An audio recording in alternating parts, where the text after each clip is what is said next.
Date the 5th of April 2321. Time 1337. Location Southern Region, Blossom District, Sky Blossom City, Dungeon Highway, Barren Lands, Blood Rock Cave Gate Dungeon, Barren Lands. This is the good place you spoke of, Corey asked sarcastically. Wait for it, as I uttered that a dungeon gate appeared next in front of me. Courtney poked her head out of the gate and invited us in. Come in. If your idea of a good time is a dungeon raid, I wonder what Anna sees in you. Corey commented as she followed me into the Blood Rock Cave Gate dungeon. Courtney, you remember Corey right? I said, since Corey and Courtney both participated in the card tournament. Though they did not face each other in the tournament, I guess each of their card duels must have made an impression on the other. After all, besides me, these two in packs stood out the most in the tournament. We have met. Courtney nodded at Corey and the other also returned the nod politely before looking at the walls of the cave like a country bumpkin. I don't blame her. After all, the rocks of the cave were all filled with blood rule power. Just a single pebble from in here could be auctioned off for a small fortune after a fierce bidding war. That is convenient. Where is Bloodette? I asked, not being able to find Bloodette. Usually, Bloodette would be the one to greet me at the gate, but today she did not, so I could not help but ask for her. Well, she is busy comprehending a new meaning of the blood rule, Courtney answered, surprising me because Bloodette did not have the concentration span long enough to comprehend rules when she could just goof around with friends, really. Seeing that I was finding it hard to believe that Bloodette was cultivating, Courtney added a few details. I too was surprised when she said she wanted to practice, but she is.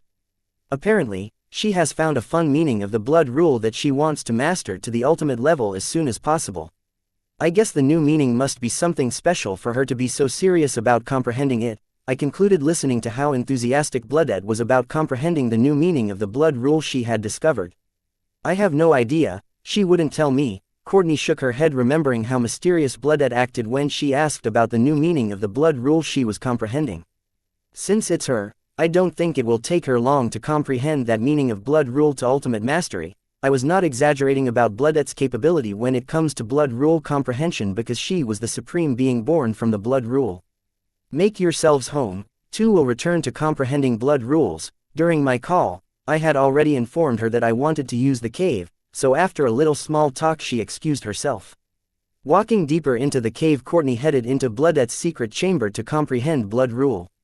Then I turned to look at Corey, who eyeing a boulder made entirely of blood rule, and warned her, don't even think about it.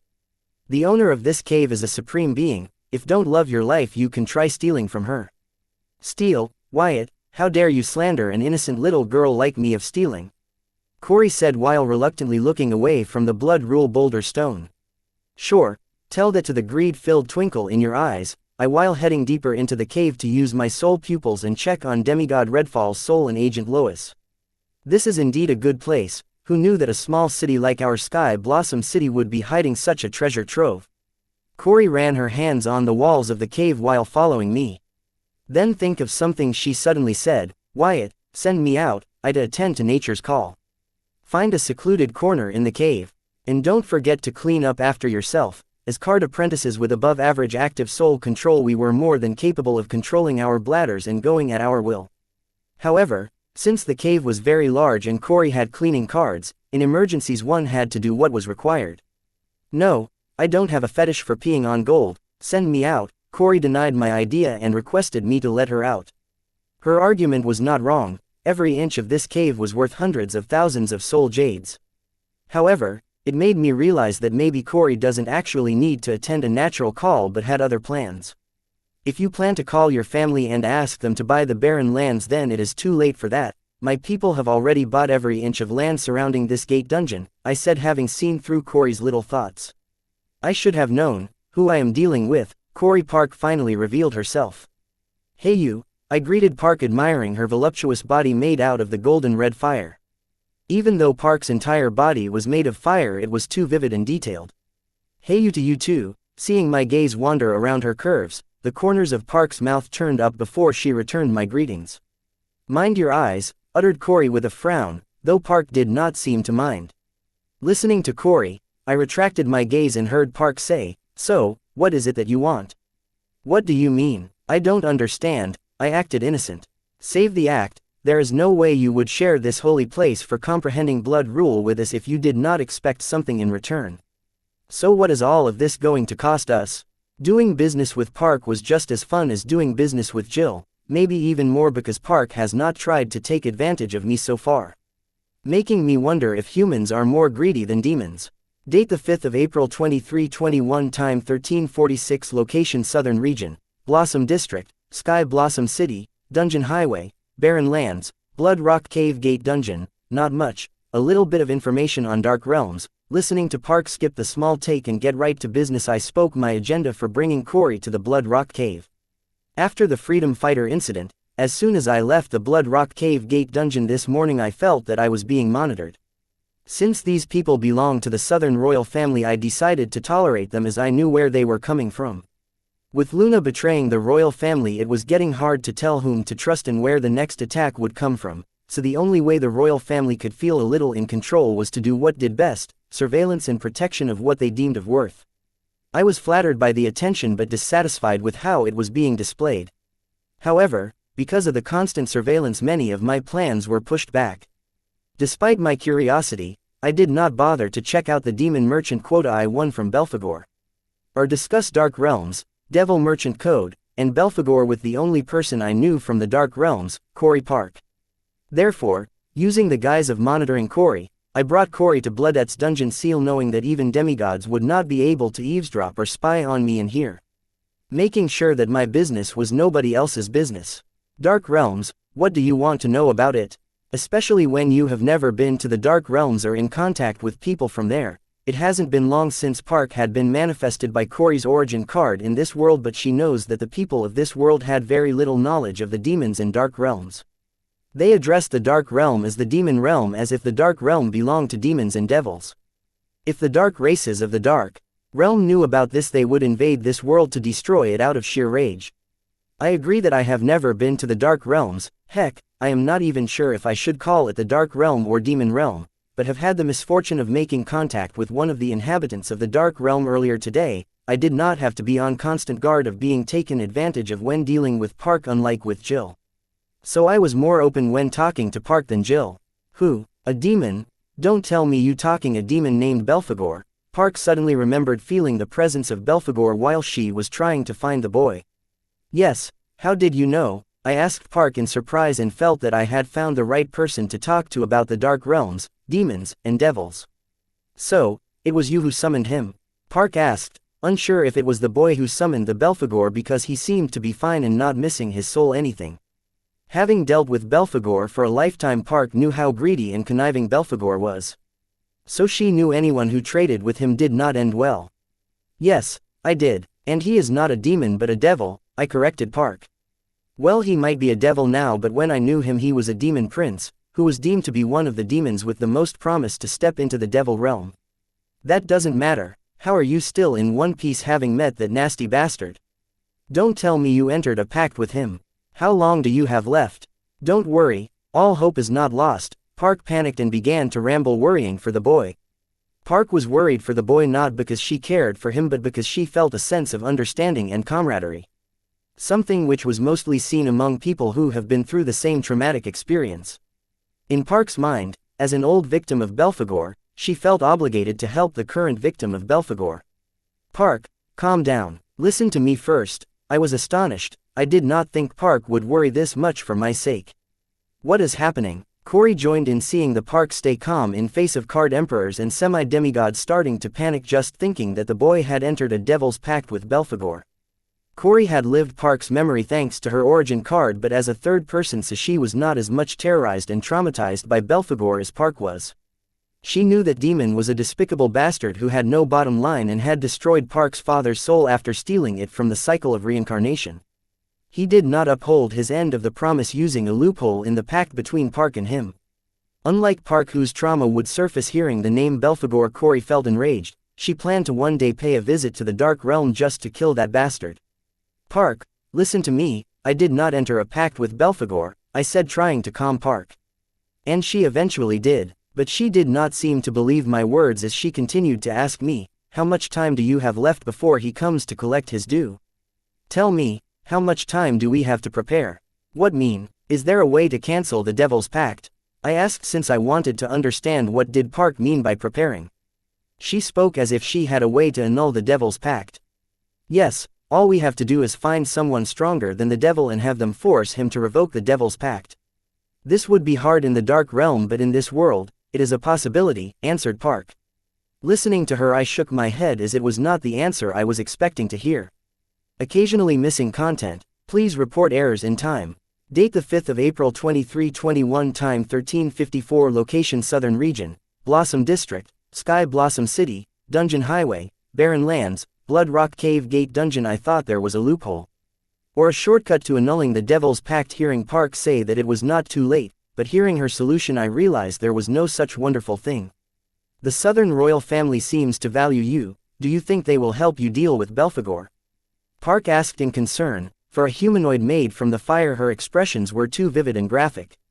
Well, that was what an ego elemental was, I suppose. I don't know, but things haven't come to that because I did not make a devil's pact with Belphegor. So you can rest assured, he will not return to claim my soul, I assured Park while wondering if the Southern royal family fight the devil for my sake. Anna would without a doubt, whereas the other members of the royal family, it was abundantly made clear to me time and time again that they would not do it for free. What do you mean? It is not like Belphegor to leave without any gains, especially when his summoner is someone with a special soul like yours, Park asked. No matter how many times I repeat it, she did not seem to believe me. I guess Belphegor has done a number on her. Well, let me just say his greed got the best of him, I said, not planning to go into details of my wager with Belphegor. Huh, I don't understand, Park said in confusion. She did not understand why the boy acted mysterious when he spoke of Belphegor. Not bothering to clear Park's confusion, I asked her, Park, what do you know about Devil Merchant Code? Devil Merchant Code, where did you hear about that? Even among demons and dark races, only a few know about it and the rest treat it as a myth. Park was astonished to hear the boy throw around the names like Belphegor and Devil Merchant Code. These were not the names a high schooler from Card World should know of. She could not help but wonder what the boy had been through in the past couple of days while she was in a retreat. The Devil Merchant Belphegor told me about it. I need to give Park a little context, otherwise this conversation will not go anywhere. Belphegor is a devil merchant. Park cried out in shock and then began to mumble. No wonder, this explains why he was so well prepared during our fights. Back when 100 years of her pact was coming to an end, Park had grown to become a threat to Belphegor, so using the loophole in their pact and with help from some friends he wanted to get rid of his troubles once and for all. But Park had grown to be a more of threat to him than he had thought. She had grown to the point where she and her army could fend off the army of 3 demon princes, which even Belphegor and his army were not sure could achieve. Since Belphegor could make use of the loophole in their pact, so could Park. With her loyal army, Park planned to overthrow Belphegor. However, whenever her army came close to defeating Belphegor's army, the tides of the war would suddenly change. Belphegor's army would somehow manage to get reinforcements out of nowhere or equip themselves with new weapons of mass destruction that were never heard of in entire dark realms. Leading to Park's current state. Looking at Park, who kept mumbling to herself, I could not help but wonder about her history with Belphegor. Then I turned to look at Corey, who stood there not knowing how to comfort Park. Feeling my gaze, she made eye contact with me before waving her hands sideways and saying, "Don't look at me, it is a long story. But you are lucky to have survived someone devious like Belphegor without a single scratch." There seems to be much history between Park and Belphegor, which was a good thing for me to get the information I wanted, but Park's trauma was proving to be a pain in the ass. Now I could not help but wonder, what did Belphegor do to scare Park beyond her grave in her reincarnation? Since you summoned knowing Belphegor is a devil merchant, then it means you must have traded something with him. What did you trade for his assistance? Let me warn you, if Devil Merchant Code is involved, the pact cannot be annulled forcefully. Learning that the boy summoned Belphegor as a devil merchant, Park seemed to calm down, thinking that since Devil Merchant Code was involved, Belphegor should not have been able to take advantage of the boy. Since the boy seems to know little about devil merchants and Devil Merchant Code, unlike her when she met Belphegor for the first time. Park, seeing that you are genuinely concerned for me, I will share this with you, but don't expect me to repeat myself. Summoning Belphegor, I entered a wager with the devil, that I would use 70% of his strength to defeat my enemies within 5 minutes, but if I failed to do so, my soul would be his.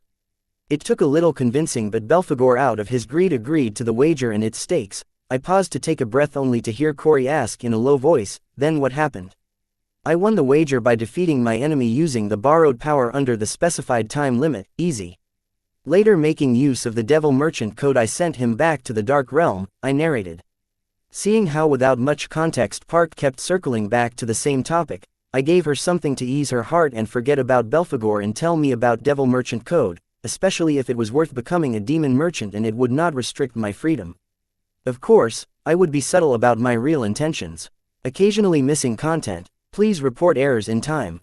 Date the 5th of April 2321, time 14:03, location Southern Region, Blossom District, Sky Blossom City, Dungeon Highway, Barren Lands, Blood Rock Cave Gate Dungeon. You beat Belphegor in a wager. No way, I don't believe. Corey did not like the ending of my story. I was starting to doubt that she was cheering for Belphegor to win the wager.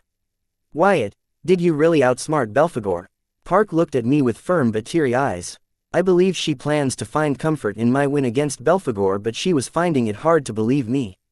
And I promise I am not lying when I say that Park's eyes looked teary. I know her entire body was made of fire, but believe me, her eyes looked teary. I really did. Him underestimating my physique became his undoing, I said without going into details. Park was not Corey. She did not require me to lay everything out for her. I see. I take it that borrowing the power of the devil, be it even for a few minutes, that experience must have helped your physique grow to new heights. No wonder you were able to suppress and handle Corey like a ragdoll despite her sage-level mastery in body arts. Not only did you manage to outsmart a devil, but you also gained a lot from the deal. I am impressed. Park's praise was genuine, but then her voice turned grim, saying, "You were lucky that you summoned him as a devil merchant. If he was summoned using a sacrifice, he would have killed you and gone on a rampage after losing to you." She was not only impressed by the boy's wits that were able to outsmart the devil, but his physique that could defeat a formidable enemy with help of borrowed power and no assistance from cards in a grimoire. Now Park hoped that she should have gone to the outskirt of the city to witness the boy's victory. Even if it risked revealing her whereabouts to Belphegor, because to her the expression of unwillingness on Belphegor's face as he lost to the boy would be priceless. Yes, that sure helped me understand the direction I should be developing my physique in. And it did help me break certain limits of my physique sooner. I wasn't lying. Borrowing the devil's power and experiencing the peak of this world, I was able to map the development of my strength going forward. Yes, my physique was strong, but if I had realm-appropriate cards I could have put an end to Lois even sooner. And I have come to conclude that it would be in my best interest if I were to comprehend a few martial arts to sage-level mastery, because then I would able to make the most of my physique. Fighting against Lois made me realize that I had very little combat ability and was lacking in it. When she sneak attacked me I was mostly passive, if not for the ability of my floating heads and arms and ultra-level mastery in blood rule, meaning along with my Calamity Daughter cores, my situation would not be any better than Anna's. Come to think of it, I had to kill my body once to defeat Lois. That fight was barely satisfactory. Laura and Corey, especially Laura, did not seem to have strong physical bodies when compared to mine, yet their body was able to intimidate me. I guess it was the effect of them having achieved sage-level mastery in numerous martial arts.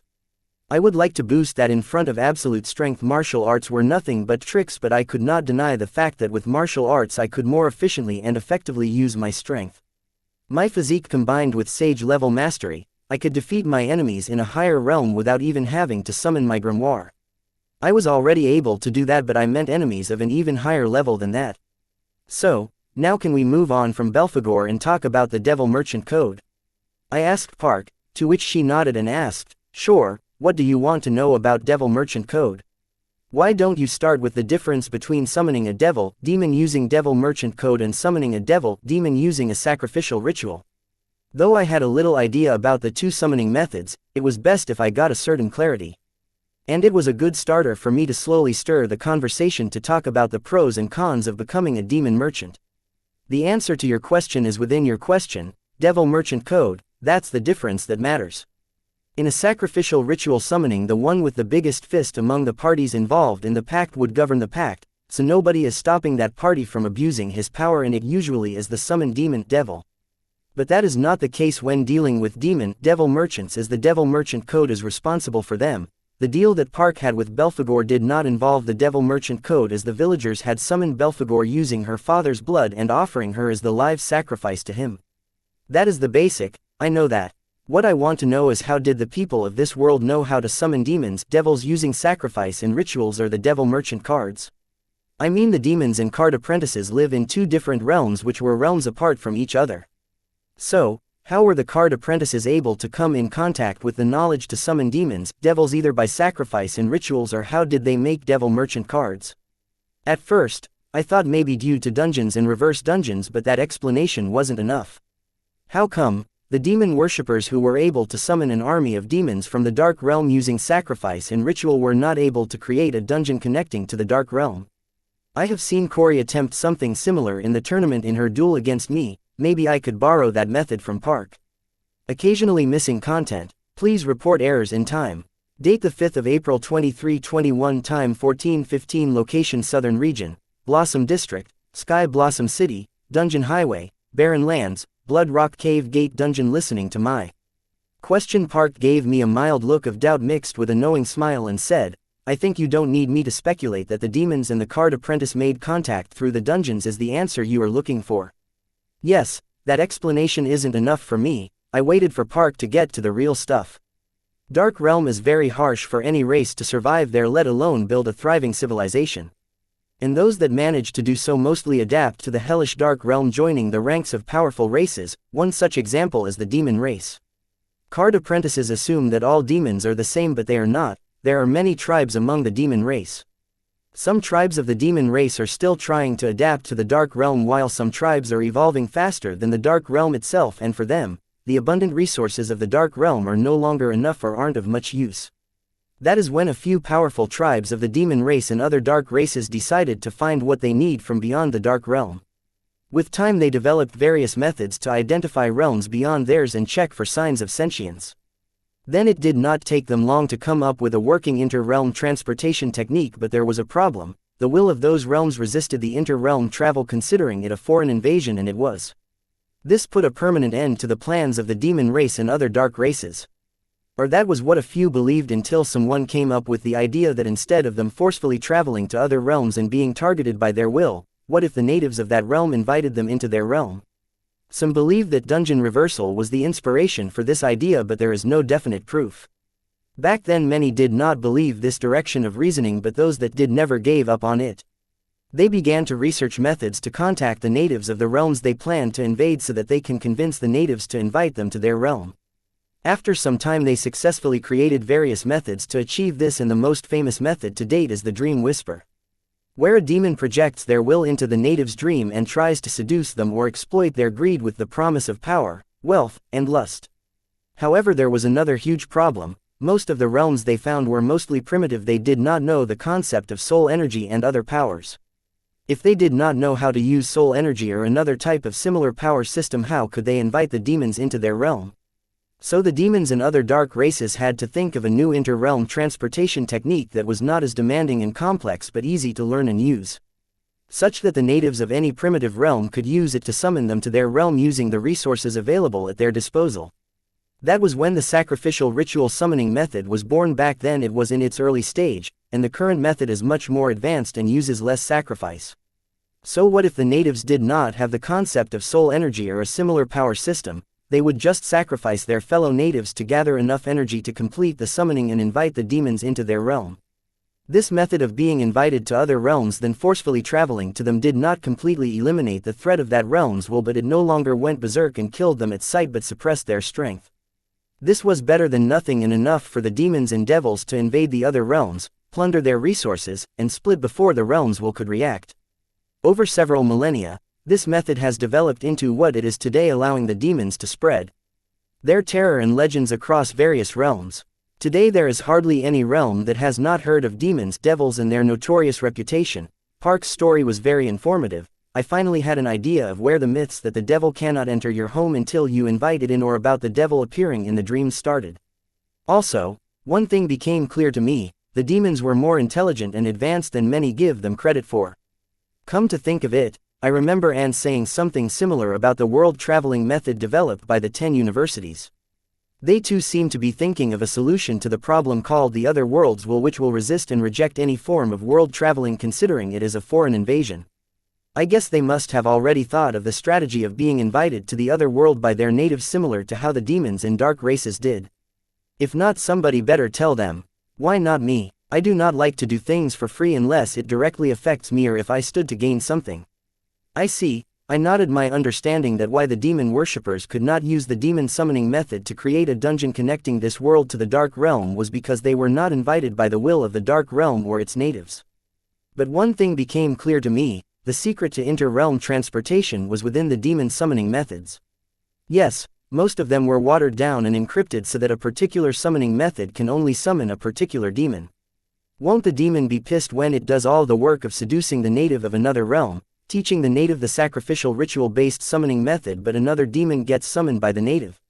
To avoid this kind of confusion, the demons give the native the coordinates to their location in the Dark Realm, but high-level demons who have spread their summoning method to various realms and do not know when and where they will be summoned end up encrypting their summoning method using their true name. When the natives say their true name while using the summoning method after offering the sacrifice, they would be summoned to that realm without any mix-ups and confusion. This was just fascinating. I need to get my hands on a few sacrificial demon summoning rituals. Occasionally missing content. Please report errors in time.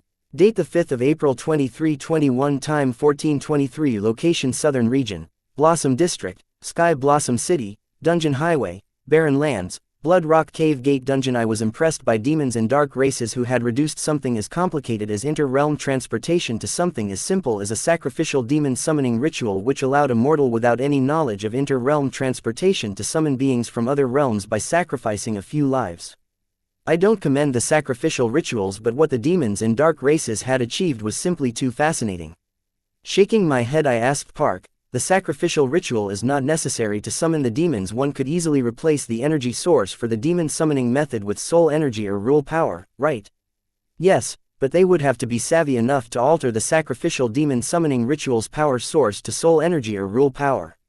Not many are capable of that, so they just stick to the sacrificial ritual. For example, take the demon worshippers in this world. Not to forget, some demons devils specifically prefer to be summoned only using sacrificial rituals." Listening to Park, the first was more determined to get my hands on a few sacrificial demon summon ritual methods and try my luck. As if Park could think what I was thinking, she offered, "If you are interested in exploring demon summoning methods, I have a few on me and they do not require a sacrificial ritual. I can give them to you, but in exchange, I want the devil ingredient you will receive for creating the twin origin card of the Garcia twins. Sorry, I cannot afford your demon summoning methods. Though I did plan to get some demon summoning methods from Park, I do not want them at a cost of a devil-grade ingredient. Not when I could get free ones, that the demon worshippers have spread across the 5 continents to recruit new blood. Let me tell you, my demon summoning methods price might be steep, but they are worth the cost. They are far better than the ones the demon worshippers of this world use." Seeing me reject her goods, fearing the price Park gave a sales pitch, I had no idea how true her words were, but a devil-grade ingredient for a few summoning methods was just too expensive. But considering that they held the secret to inter-realm transportation, it did appear worth the cost, but there were other cheaper options available. Let me explore them first. Park was not going anywhere. So I shook my head and said, "I will think about it." "Sure, you know where to find me." Park seemed confident that I would be returning for her demon summoning methods. "Are you guys done?" "I am bored," Corey complained. Listening to her complain, I looked at her in astonishment and said, "Only you can complain when you are in the core of the holy place to comprehend the blood rule. Find a corner and quietly comprehend the blood rule." Corey wanted to retort, but then stopped hearing Park say the same. "Corey, don't waste this chance. You do want to grow stronger than him, right? This is your chance." Back in the Dark Realm, I had comprehended the blood flame meaning of blood rule.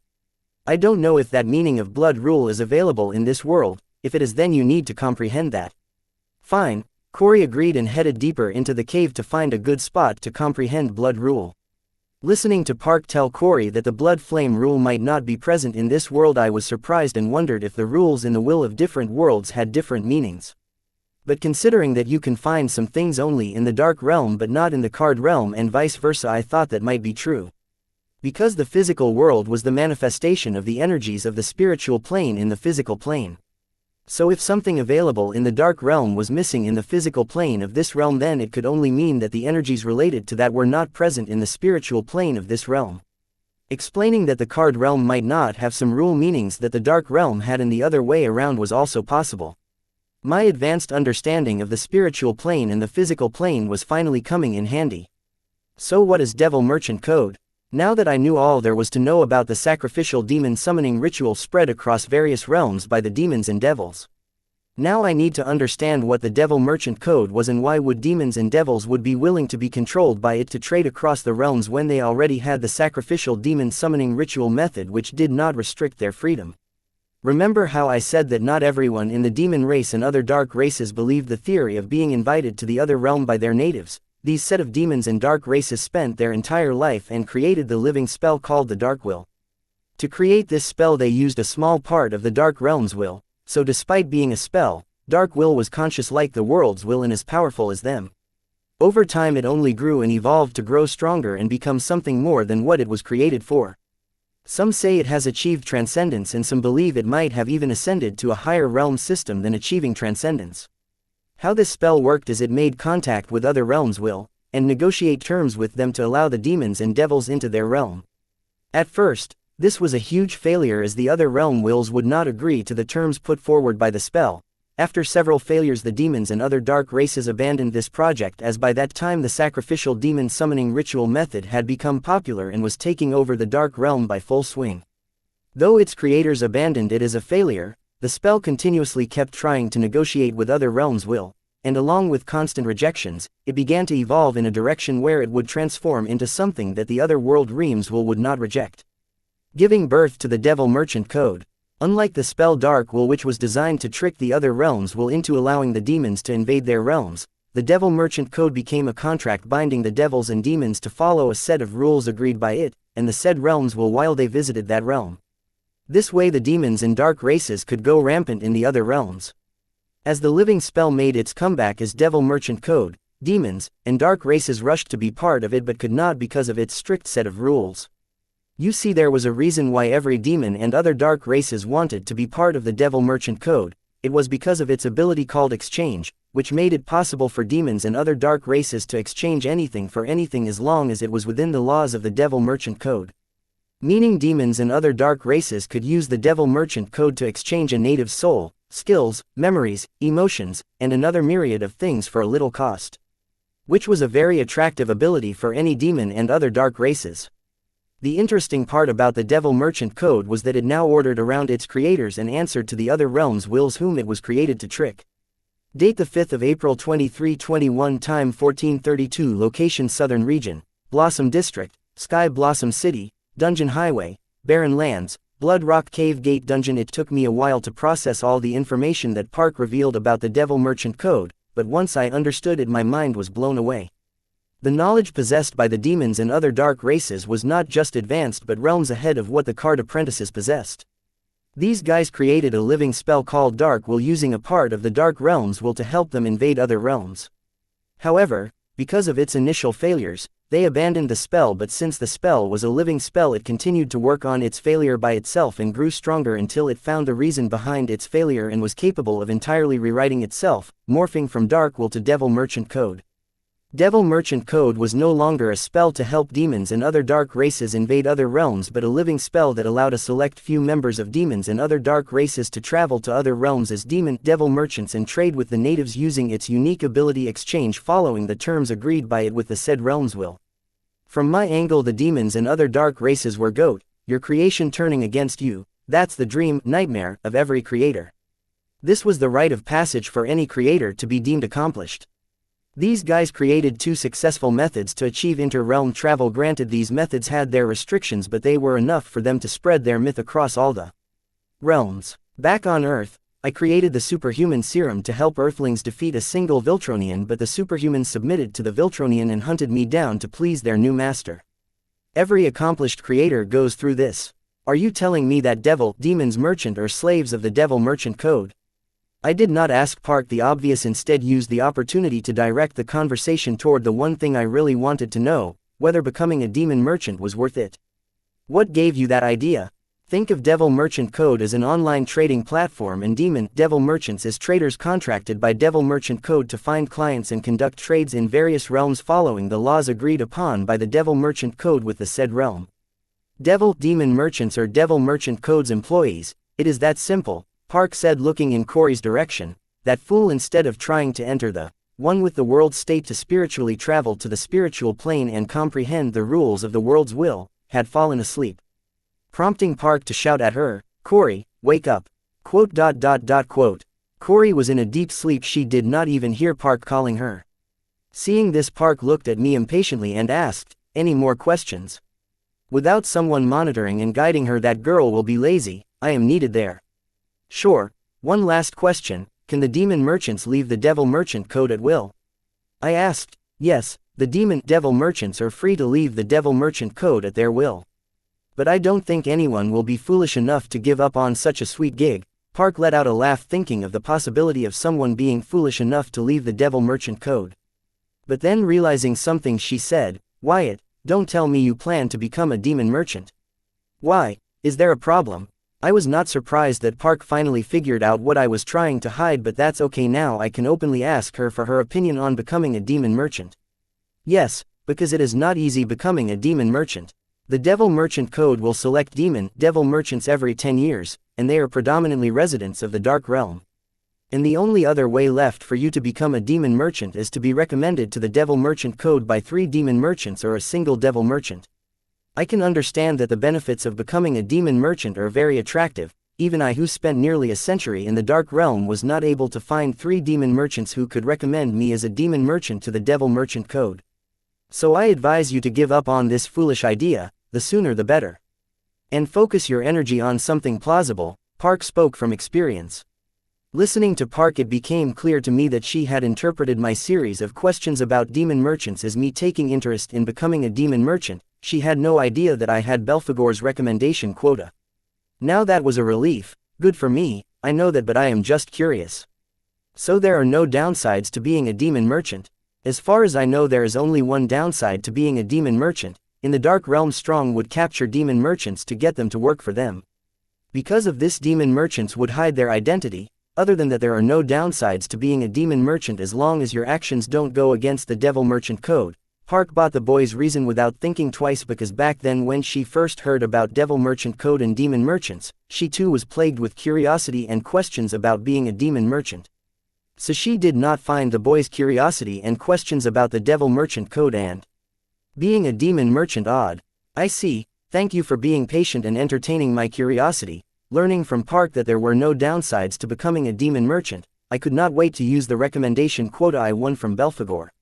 "No, I should be the one thanking you. This place is a paradise for me to practice my demonic blood arts." Saying that, Park flew next to sleeping Corey's side and knocking on her head, she said, "Wake up, dummy. Occasionally missing content. Please report errors in time." Date: the 5th of April 2321. Time: 1432. Location: Southern Region, Blossom District, Sky Blossom City, Dungeon Highway, Barren Lands, Blood Rock Cave Gate Dungeon. Name: Devil Merchant Code. Realm: rumored to have crossed transcendence. Effect: a sentient spell redesigned with the sole purpose to conduct and govern inter-realm trade. Additional effect: Merchant Token, Oath Keeper, Merchant Codex, Inter-realm Search, Inter-realm Communication, Inter-realm Transportation, Inter-realm Network, Exchange, Offering, Guilty Gauge, Smite. Merchant Token: a token used by the Devil Merchant Code to recruit devil merchants across various realms. Oath Keeper: Devil Merchant Code is able to record and oversee multiple oaths across various realms simultaneously. Merchant Codex: a guide created by Devil Merchant Code for its devil merchants, to regulate them according to the laws it has agreed with various realms and help them access the various benefit available for them as a devil merchant. Inter-realm Search: a ability that allows Devil Merchant Code to search for realms in the Dark Realm's vicinity. Also, it can use these realms to search for new realms in their surroundings. Inter-realm Communication: a ability that allows Devil Merchant Code to communicate with the wills of various realms. Also, it allows the devil merchants to communicate with the natives of these realms. Inter-realm Transportation: a ability of Devil Merchant Code that allows devil merchants to move to the realms where they are invited by the natives. Inter-realm Network: this is a network established by the Devil Merchant Code to help its devil merchants socialize with fellow devil merchants across realms. Exchange: a ability that allows a devil merchant to exchange anything for anything as long as it is agreed upon by the parties involved and follows the conduct agreed between the Devil Merchant Code and the said realm's will. Offering: Devil Merchant Code collects an appropriate amount of compensation from its merchants for using its abilities in the form of offering. Guilty Gauge: This ability allows the Devil Merchant Code to judge the demon, Devil Merchants if they had broken their oath. Smite.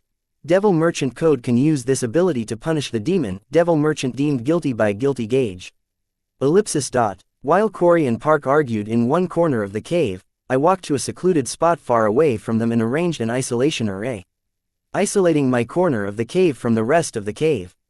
Assuring some privacy, I made myself comfortable and then summoning my grimoire I took out the recommendation quota to the Devil Merchant Code I won from Belphegor.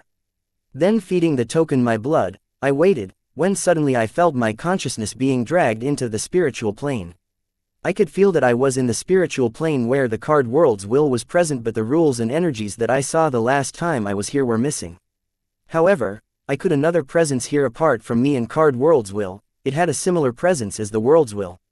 I guess that must be the Devil Merchant Code. Why was it not showing itself? Was it screening me to check if I was worthy? Did getting the recommendation quota not guarantee becoming a demon merchant? Was I supposed to clear an interview with the Devil Merchant Code to officially become a devil merchant? Then soon a huge steel made of pure rule energy appeared in front of me. It had many ancient texts inscribed in it, and though I had no idea what language it was, I could read it with any difficulty. The ancient texts were titled Devil Merchant Code. I patiently read each and every letter mentioned in the Devil Merchant Code merchant copy. Then I compared it with the Devil Merchant Code customer copy. Fun fact: this may slightly change from realm to realm. I learned that the Devil Merchant Code did not actually provide an advantage to its demon, devil merchants, but had a fair set of rules and regulations to make the trade between a demon, devil merchant and the native as fair as possible.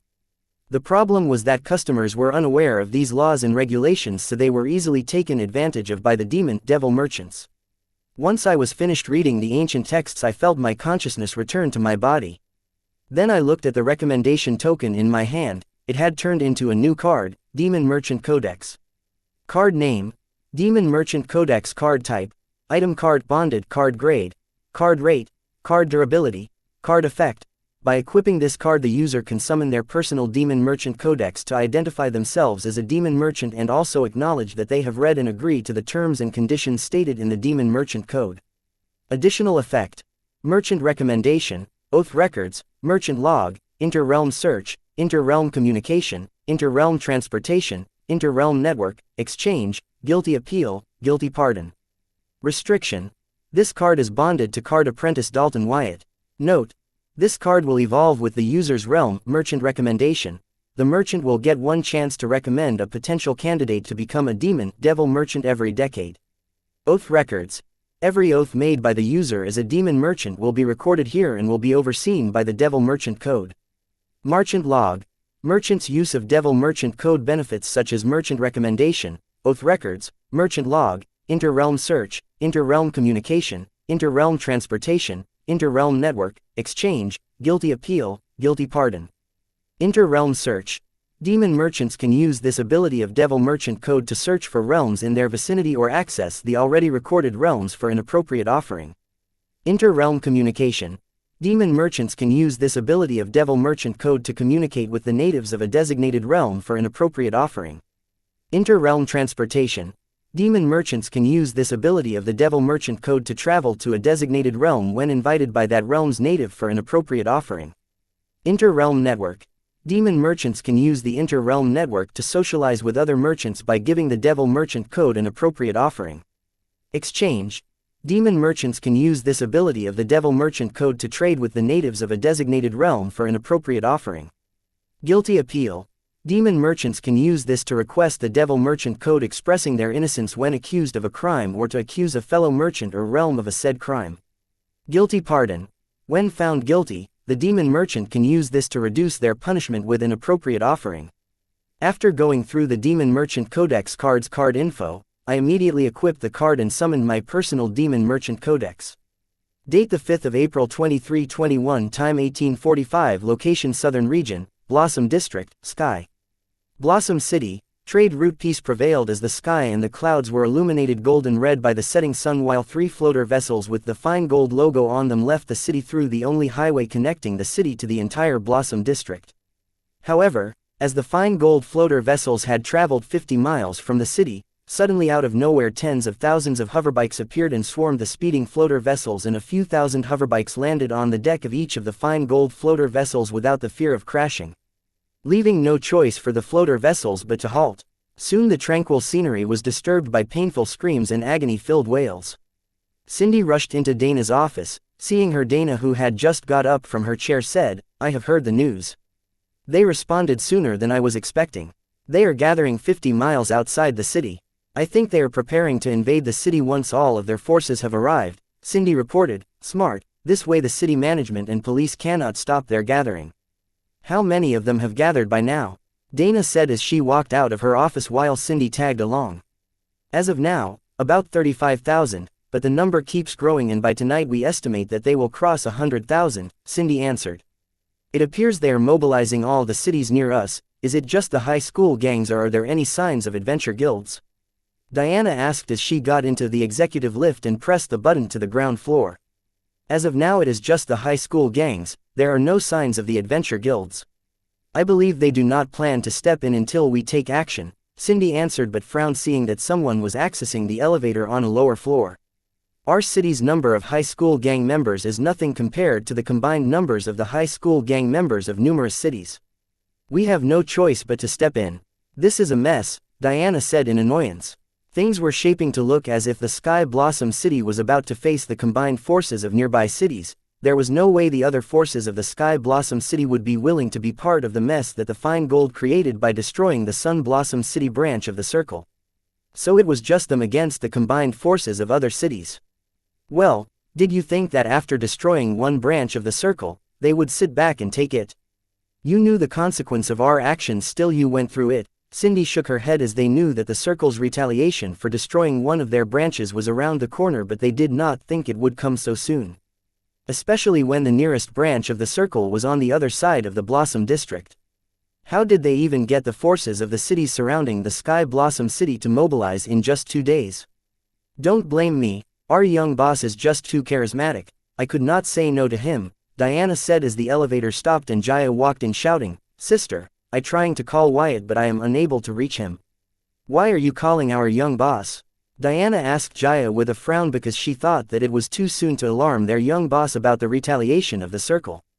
"He will learn about it through the Grimoire network anyway." Jaya understood what her elder sister was getting at and argued. "Yes, he will. But tomorrow he will also learn about our victory against the enemy forces in the Grimoire network." All Diana was trying to say was that she did not want to cry fire to their boss every time they saw smoke. If they require their boss's assistance with every little thing, then what use were they of? "It is not just that. I want to seek his permission to let me lead the Bright Loins." Jaya spoke the real reason why she was trying to contact their boss.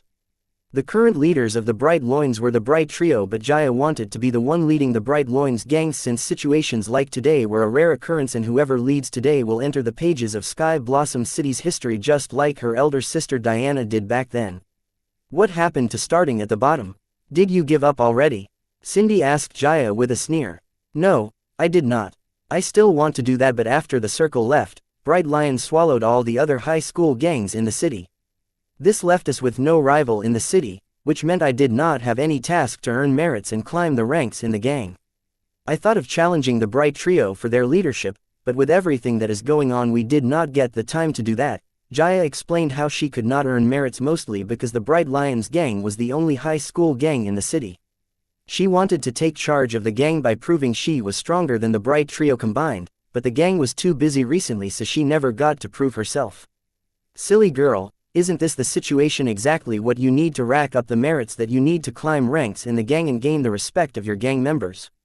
Diana advised Jaya to use the current situation to prove herself to her gang members and gain their respect, so that they would consider her as their leader without anyone telling them to. "But then I will not be able to lead our gang to victory like you used to with your gang," Jaya said dejectedly. She had grown up listening to the story of her sister's raise to power from the Fine Gold staff on numerous occasions and wanted to be just like her. Now that the opportunity has shown itself, things were not going according to her fantasy, so she felt disappointed and wanted to use a shortcut to get her way. Date the 5th of April 2321, time 1920, location Southern Region, Blossom District, Sky Blossom City, Fine Gold Tower, elevator, Victory, Girl, you do know that each of your gang members is seriously outnumbered, each one of them would be facing a minimum of 10 enemy high school gang members.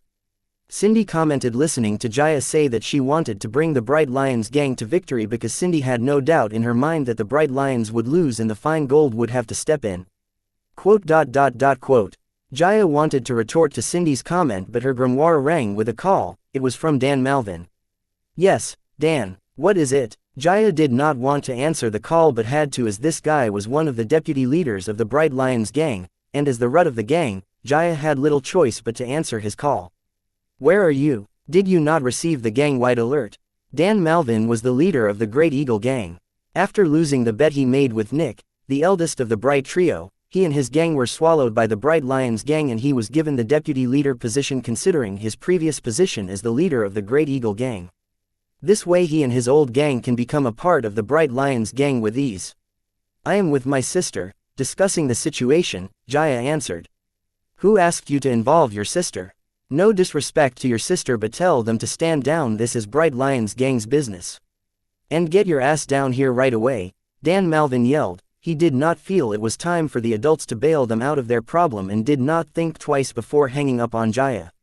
Once the Bright Trio eliminated and swallowed all the other high school gangs in the city, Dan and his mates were convinced of their loss and truly became part of Bright Lions gang, especially when they learned that the boy who won the card fight tournament was their real leader. Everyone in the city has seen the finals of the tournament and was convinced about the boy's prowess and wanted to be a part of his journey. How dare he hang up on me? Jaya cussed, only to hear her sister say, that boy is right, this is Bright Lions gang's problem and not a place for us to butt in. Sister, Jaya could not believe that her sister was siding with Dan but was once again interrupted by her sister who advised, Jaya, you always say you want to be like me but you never understood what it was like for me. I clawed my way up from the swears of this city even before the circle found me. The circle did not lend me a helping hand, they took me in believing that I will be of use to them. Little sister, remember, nothing in this life will be handed to you. Now, go fight for what you want. The elevator opened its door, arriving at the ground floor. Neither Diana nor Cindy walked out of the elevator. Instead, Cindy pushed Jaya out of the elevator saying, tell the Bright brothers that our people will arrive at midnight to reclaim our cargo and floater vessels. They have till then to clean their mess. The elevator door closed on dumbfounded Jaya's face.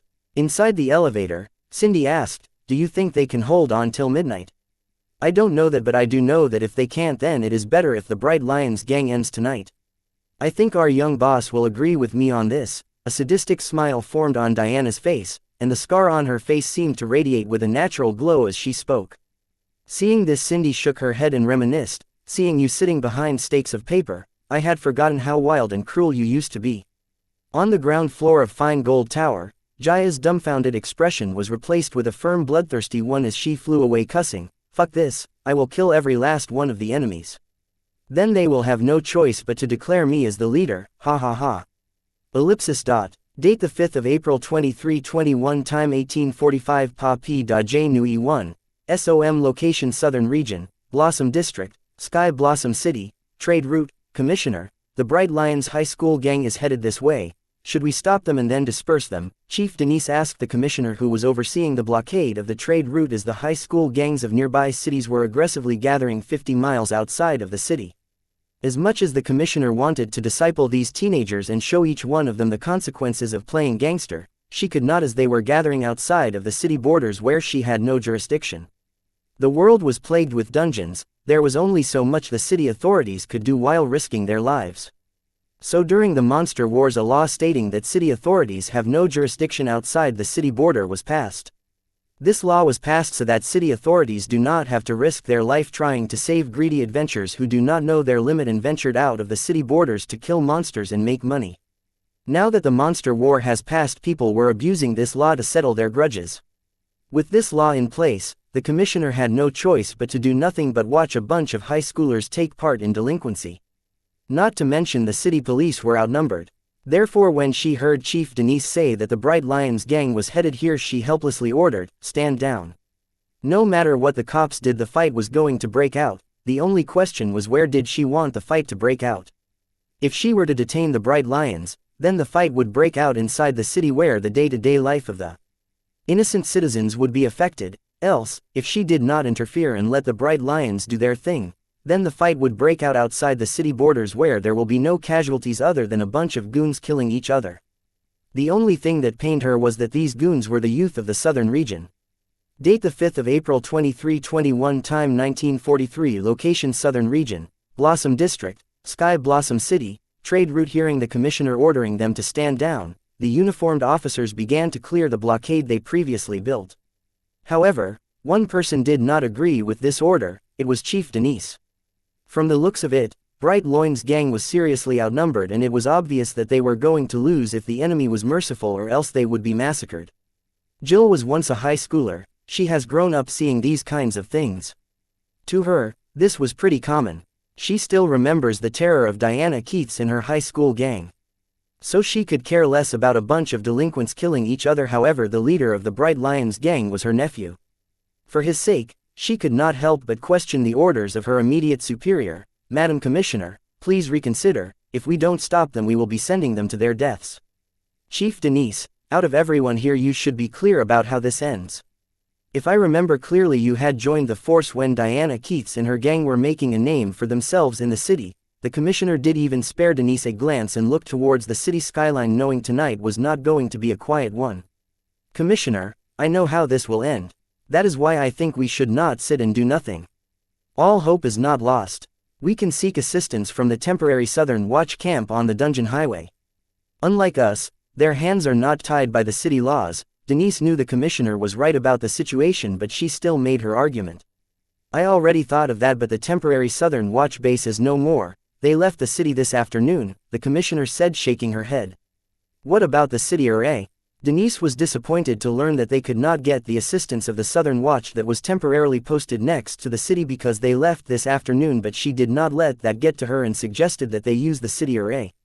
You know better than me. Unless they are a monster wave or a crowd of demon worshippers planning to invade the city, I am not at liberty to use the city array against them. Commissioner was getting annoyed by Denise questioning her orders. If it were a newbie questioning her orders, she could still be patient, but Denise was not new to the force. As a senior in the force, Denise must have faced a situation like this on numerous occasions and should know that the orders she gave were in the best interest of the city they were meant to protect. Quote. Understanding that the commissioner was not going to change her orders, desperate Denise hurried to the end of the crowd of cops and waited for the arrival of the Bright Lions gang, without even bothering to explain herself to the commissioner for questioning her orders. From the look on her face, it appeared she was prepared to try something daring and against her superior's orders. The deputy chief belonging to Denise's precinct could see that their chief's actions were pissing off the commissioner, so he immediately defended his chief's action to their boss. Madam Commissioner, please do not take offense. Chief Denise is worried about her nephew. When did she get a nephew? Commissioner knows that Denise was alone and she had no dependents, so she was surprised to hear that Denise had a nephew. Well, it is late Ellen Wyatt's orphan son. He is a member of the Bright Lions gang, the deputy chief answered. I see. Fine. Share the portrait of the kid with all the officers, and if they spot the boy among the Bright Lions gang, they are to detain him. I am sure the Bright Lions gang's leader will not mind doing the police department a small favor. Commissioner quickly came up with this brilliant solution because this situation was not new. This situation was more common than one would think. Many of her subordinates have already approached her with the same concern. Cops' children were delinquents, no surprise there. Honestly, Denise should be aware of this arrangement. Did she forget? Well, Madam Commissioner, that will be a little problematic, the deputy chief said, letting out an awkward smile. Why is that? Commissioner asked the deputy with a frown. Well, he is the leader of the Bright Lions gang, the deputy chief answered. Quote. Commissioner was without words for a second before she hastily ordered the deputy chief, go find her, see to it that she doesn't do something stupid. Hearing the commissioner's orders, the deputy chief's expression changed because he knew their chief was definitely up to something. Without bothering to excuse himself, he hurried in the direction Denise just left. Removing the blockade, the cops dispersed to the empty lots on both sides of the trade route, waiting for the arrival of the Bright Lions gang. While the police commissioner and the police chiefs, who were all in the Card Lord realm, stood on the trade route, right at the borderline of the city. The plan was simple. They would try to mediate the two sides. If a compromise could be reached, well and good. If not, they would make sure that the fight between the two parties will not spread to the city and disturb its peace. Roar honk howl asterisk. The sound of the roaring engines, honking horns, and the howls of hormone-oozing teenagers sounded throughout the trade route as tens of thousands of teenagers rode their hoverbikes headed toward the border of the city. The Bright Lions had arrived. Hearing the noise of the Bright Lions, the high school gangs on the other side of the city border started their hoverbikes. Soon their engines roared, horns exploded, and they howled as the moon was finally starting to show itself in the gray evening sky. Both sides were putting on a display of their might, trying to intimidate the other. Date the 5th of April 2321, time 20:03, location Southern Region, Blossom District, Sky Blossom City. Trade route. Nick, Tom, and Ed each rode their golden nanomorphers, and behind them were about 20,000 Bright Lions gang members riding on their or sharing their mates' hoverbikes or hovercars. Most of the hoverbikes could be seen carrying 3 to 4 gang members.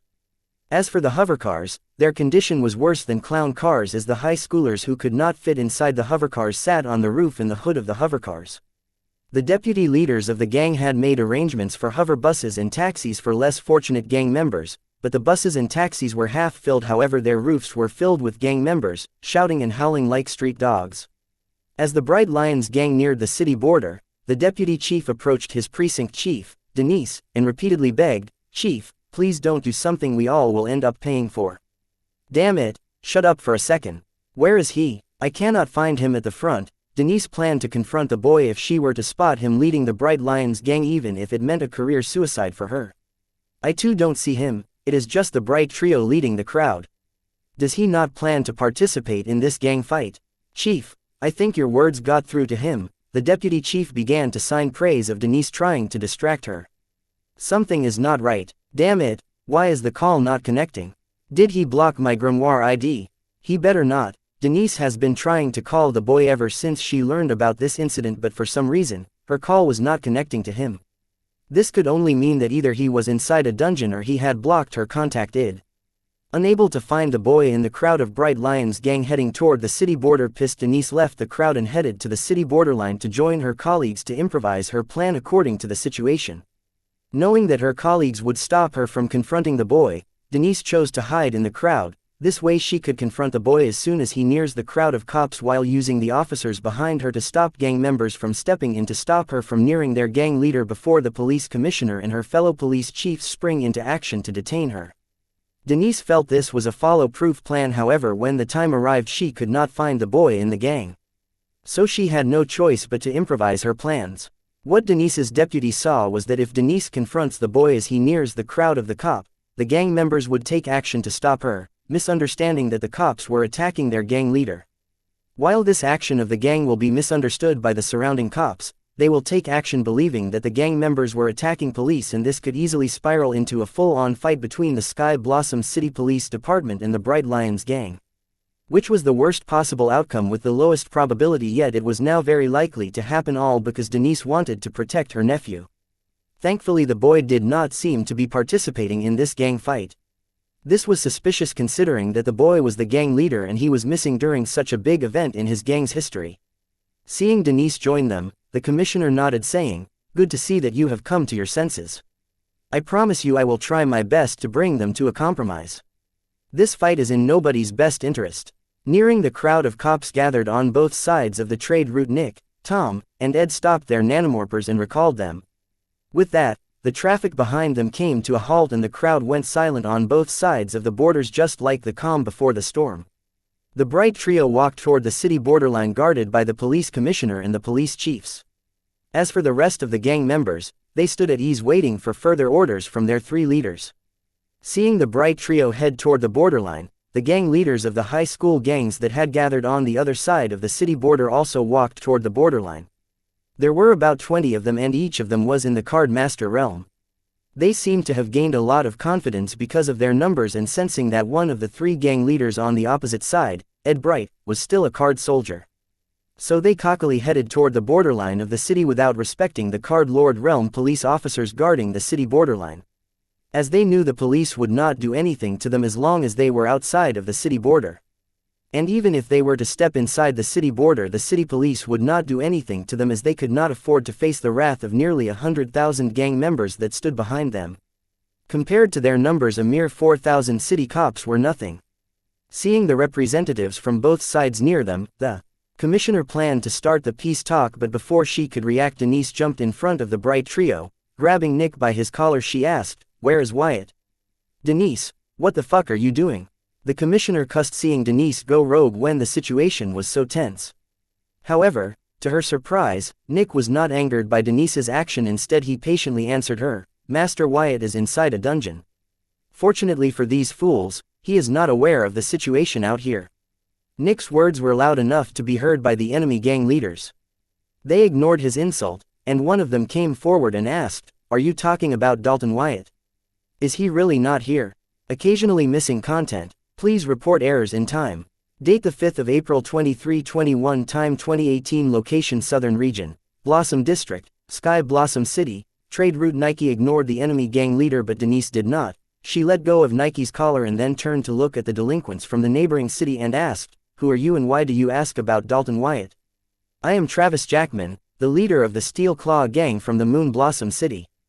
"Officer, we are." Travis introduced himself and wanted to report the reason for their gathering, but was interrupted by Denise, "Police chief, not an officer. I will not correct you the second time." Being corrected by Denise, Travis let out a charming smile and said, "Ma'am, aren't you too young to be a police chief?" Seeing Travis openly flirt with Denise, who claims to be in her 40s while her documents say otherwise, her fellow police chiefs lifted their eyebrows. However, taking a look at Denise's figure, they all felt they were quick to judge the young man and thought, "Young man's got taste." Even the police commissioner could not help but throw an envious gaze at Denise's tight hourglass body shape, cussing, "Damn girl." "Amen. So how do you know Dalton Wyatt?" Denise was a little embarrassed being hit on by some of the same age group as her daughter, but she did not forget about the matter at hand. "Well, we are here to kill him. If you guys hand him over, we will leave quietly." Travis felt a few ominous auras lock onto him as he spoke these words.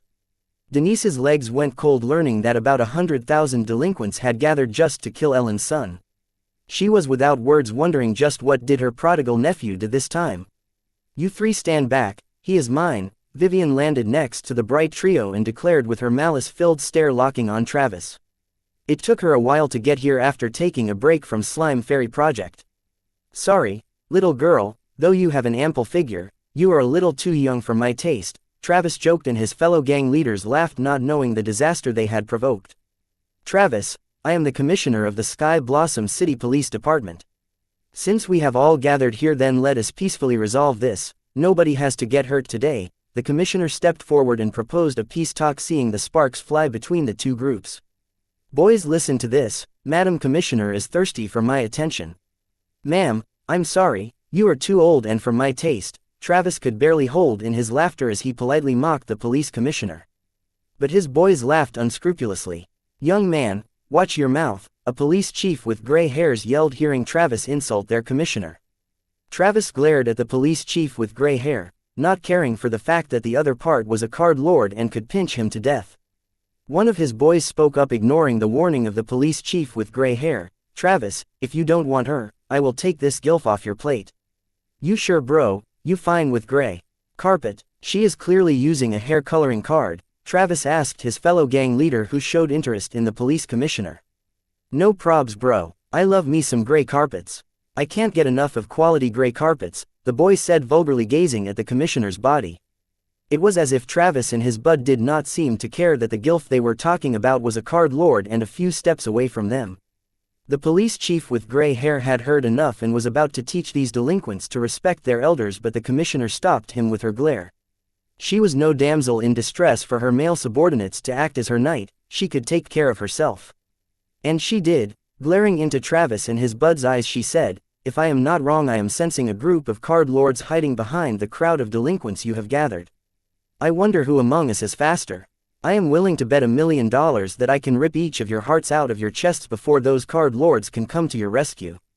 So who among you is ready to take my bet?" Travis and his fellow gang leaders' laughter came to a sudden halt, listening to the commissioner's words as they were suddenly reminded of their place. A rat backed by a tiger was still a rat. Seeing the frozen expression of the delinquents, the commissioner nodded with a satisfied smile on her face and then declared, "So, let us talk. Nobody has to get hurt today." "Fine." Travis agreed with the commissioner's proposal with an annoyed face. Seeing Travis agree with her, the commissioner did not even bother to ask for the Bright Trio and Vivian's opinion, as she felt that the Bright Lions gang would be more than willing to settle this peacefully as they were outnumbered. And asked Travis, "So what will it take for you guys to return to your cities peacefully?" Dalton Wyatt, "As long as he is handed over to us we will leave immediately," Travis states his group's demand. "No way," Denise yelled. To which Travis replied, "It is not up to you to decide. Commissioner, tell him, we are not going to hand over Dalton Wyatt." Denise looked at her commissioner desperately, only to find the latter glare at her, ordering her, "Denise, shut up." Color drained off Denise's face listening to the commissioner's orders, as it was clear to her at that moment, if it meant peacefully resolving this situation, the commissioner would not mind handing over Ellen's son to the mob. Signaling other police chiefs to watch over Denise, the commissioner turned to look at the representatives of the Bright Lions gang to see if they are prepared for the compromise, but to her surprise, the 4 representatives from the Bright Lions gang ignored her and crossed the city borderline while summoning their grimoire. Date the 5th of April 2321, time 2035, location Southern Region, Blossom District, Sky Blossom City, trade route. The intent of the 4 representatives of the Bright Lions gang could not be more obvious as they crossed the city borderline summoning their grimoire. However, it took the police commissioner a while to comprehend their action. Because she thought being outnumbered the Bright Lions gang would be willing to take the easy way out. Despite the wisdom that came with her gray drapes, the police commissioner overlooked one important point. If the Bright Lions gang wanted to take the easy way out, then they could have chosen to hide in the city until all this blows over instead of gathering at the city borderline. Meanwhile, Vivian walked toward Travis announcing his death. "Travis Jackman, for your crime I sentence you to death."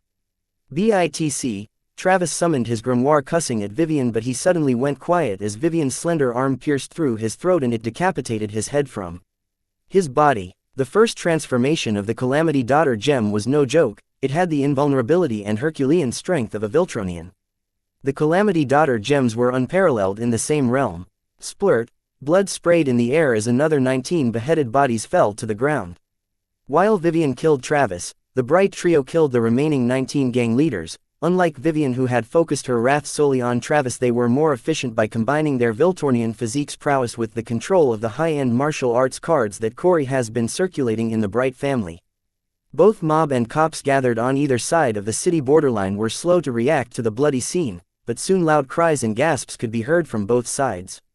Seeing their gang leaders' heads being cut like cabbages, anger-filled cries reverberated from the mob.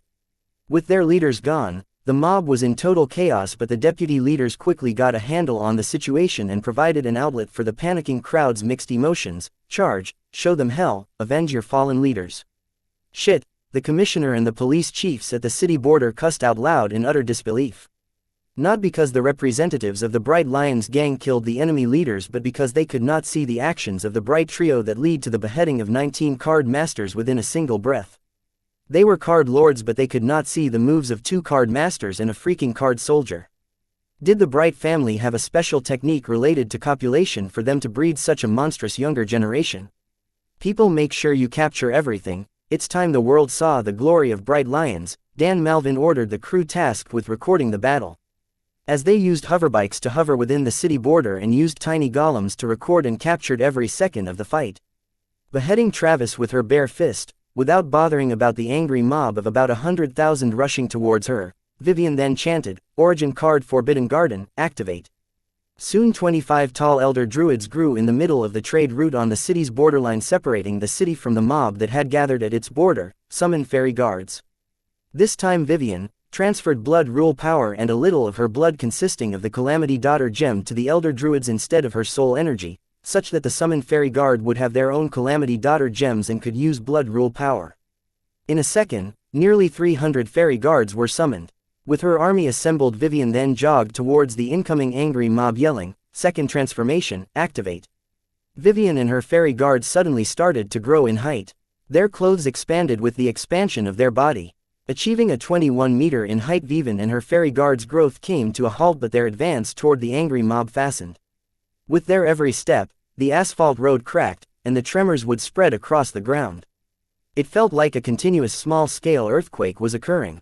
As for the Bright Trio, each of them summoned their origin card, summon Mountain Golem, summon Mud Golem, summon Skeleton Fiend. Summoning their origin cards, the Bright Trio were not done. They continue, summon Integration, activate.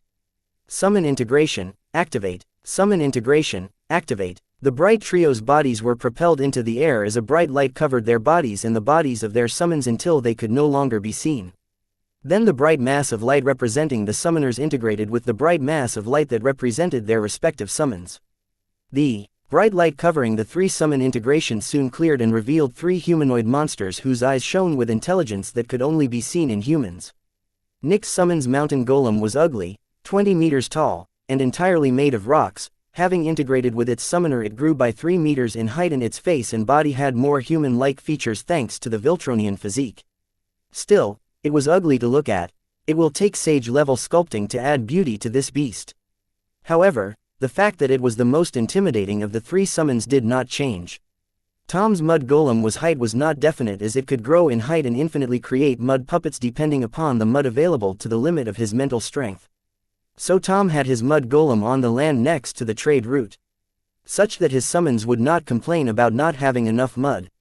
Being summoned using the mud depending on the metal strength at its deposal, it grew to a height of 16 meters. After iterating with Tom, there wasn't much change to the integrated summon's height, but its body looked more human than a golem. It looked like the body of a Greek god crafted with mud. Unlike Nike and his summons, its body was well defined, which may be because it was easier to shape mud than to sculpt a mountain for the Viltronian physique. Date the 5th of April 2321, time 2041, location Southern Region, Blossom District, Sky Blossom City, trade route. While the appearance of the other two summon integrations was bearable, the appearance of Ed's integration with his summon was downright scary. Mostly because his summon was a skeleton fiend. It was 2.5 meters tall and aside from its humanoid skeleton frame, its entire body was covered in bone armor made entirely of the bones that it collected from its victims. There wasn't much chance in its body after integrating with its summoner, though it seemed that the Viltronian physique had reinforced its skeleton body and armor. The only notable change to it was that the balls of flames burning in its skull's eye sockets had grown brighter and were burning vigorously. Having integrated with their summons, the trio followed behind Vivian's giant fairy guard army, chanting out loud, "Second transformation, activate." Summon integrated Nick, who was already 23 meters tall, suddenly grew nearly 180 meters tall. With a single step, he took the lead from giant Vivian and her fairy guards, engraving a 3 feet deep footprint into the asphalt road. The tremors now grew to the magnitude of a medium-sized earthquake. Transforming to the second form of the Calamity Daughter Gem, 16-meter tall summons integrated Tom grew to a height of 110 meters. Unlike Nike, he was using the muddy clearing next to the trade route to slide toward the incoming angry mob, so he too was easily able to overtake Vivian and her fairy guards. As for summons integrated Ed, who was 2.5 meters tall, after activating the second transformation of his Calamity Daughter Gem grew to a height of 38 meters. However, the skeleton frame of his skeleton fiend body had beefed up and grown sturdier. The skeleton armor on its body too showed similar changes. Despite him being taller than Vivian and her army of fairy guards by a few meters, he could not overtake them, as that height was not enough to overtake them, mainly because of the slow trait of the undead monster, which was minimized mostly by the super speed of the Viltronian physique. While these giants walked the ground, the asphalt road of the trade route trembled and cracked. Tremors could be felt spreading in the surroundings, which alerted the authorities of the city into activating the city array to isolate the city from the tremors heading in its direction. Meteorite jump. Nearing the angry mob, summons integrated Nick jumped into the sky almost 3,000 meters high above the ground. After reaching 3,000 meters high in the sky, his body switched from a humanoid mountain form to a mountain shaped in egg form and descended to the ground at an insane speed, aiming at the center of the angry mob, just like a meteorite falling to the ground.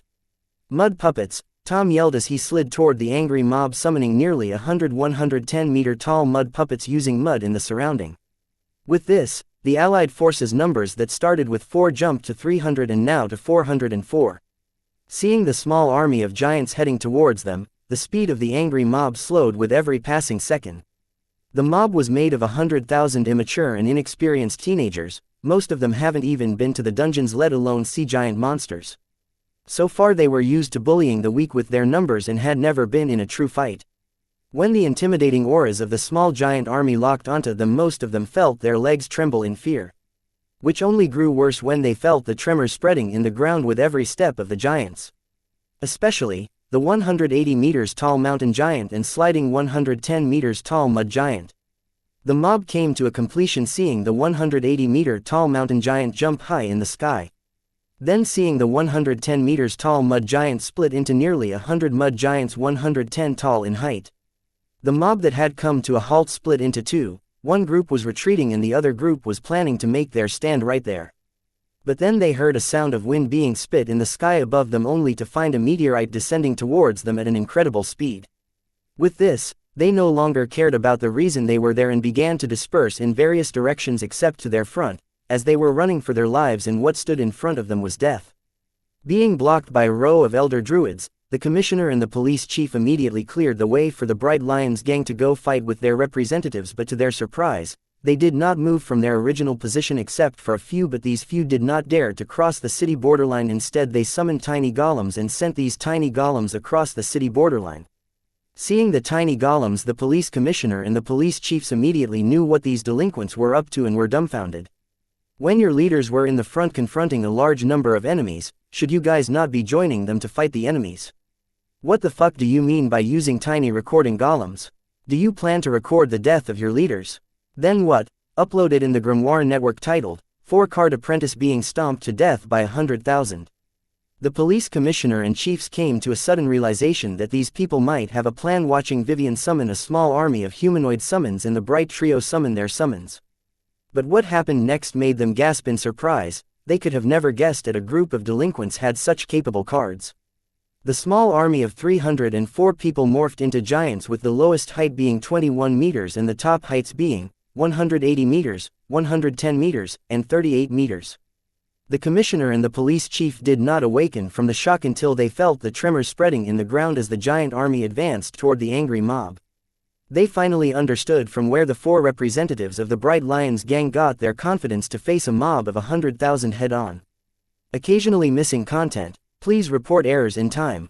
Date the 5th of April 2321. Time 2054. Location Southern Region, Blossom District, Sky Blossom City. Trade route. Just as the mountain golem's egg form of the summon integrated Nick was descending to the ground, in the midair a few figures appeared in its path. They all were oozing the breath of a card lord. These figures seemed to be planning to intercept the free-falling mountain in midair. These figures were none other than the group of card lords that the commissioner sensed hiding behind the mob of 100,000 delinquents. They were also the source of the late Travis and his fellow gang leaders' confidence, giving them the courage to blatantly disrespect the Sky Blossom City's police department's commissioner and the police chiefs. The enemy card lords showed themselves because they knew that the impact of summon integrated Nick would kill more than half of the delinquents they had gathered. So they had no choice but to show themselves to intercept summon integrated Nick's meteorite jump. However, the enemy card lords weren't the only ones watching out for their juniors. Behind the city borders up in the sky, a fine gold floater hovered, and on its deck, the leaders of the Fine Gold, TSR Guild, and the Tiger Squadron could be seen monitoring the progress of the fight down below.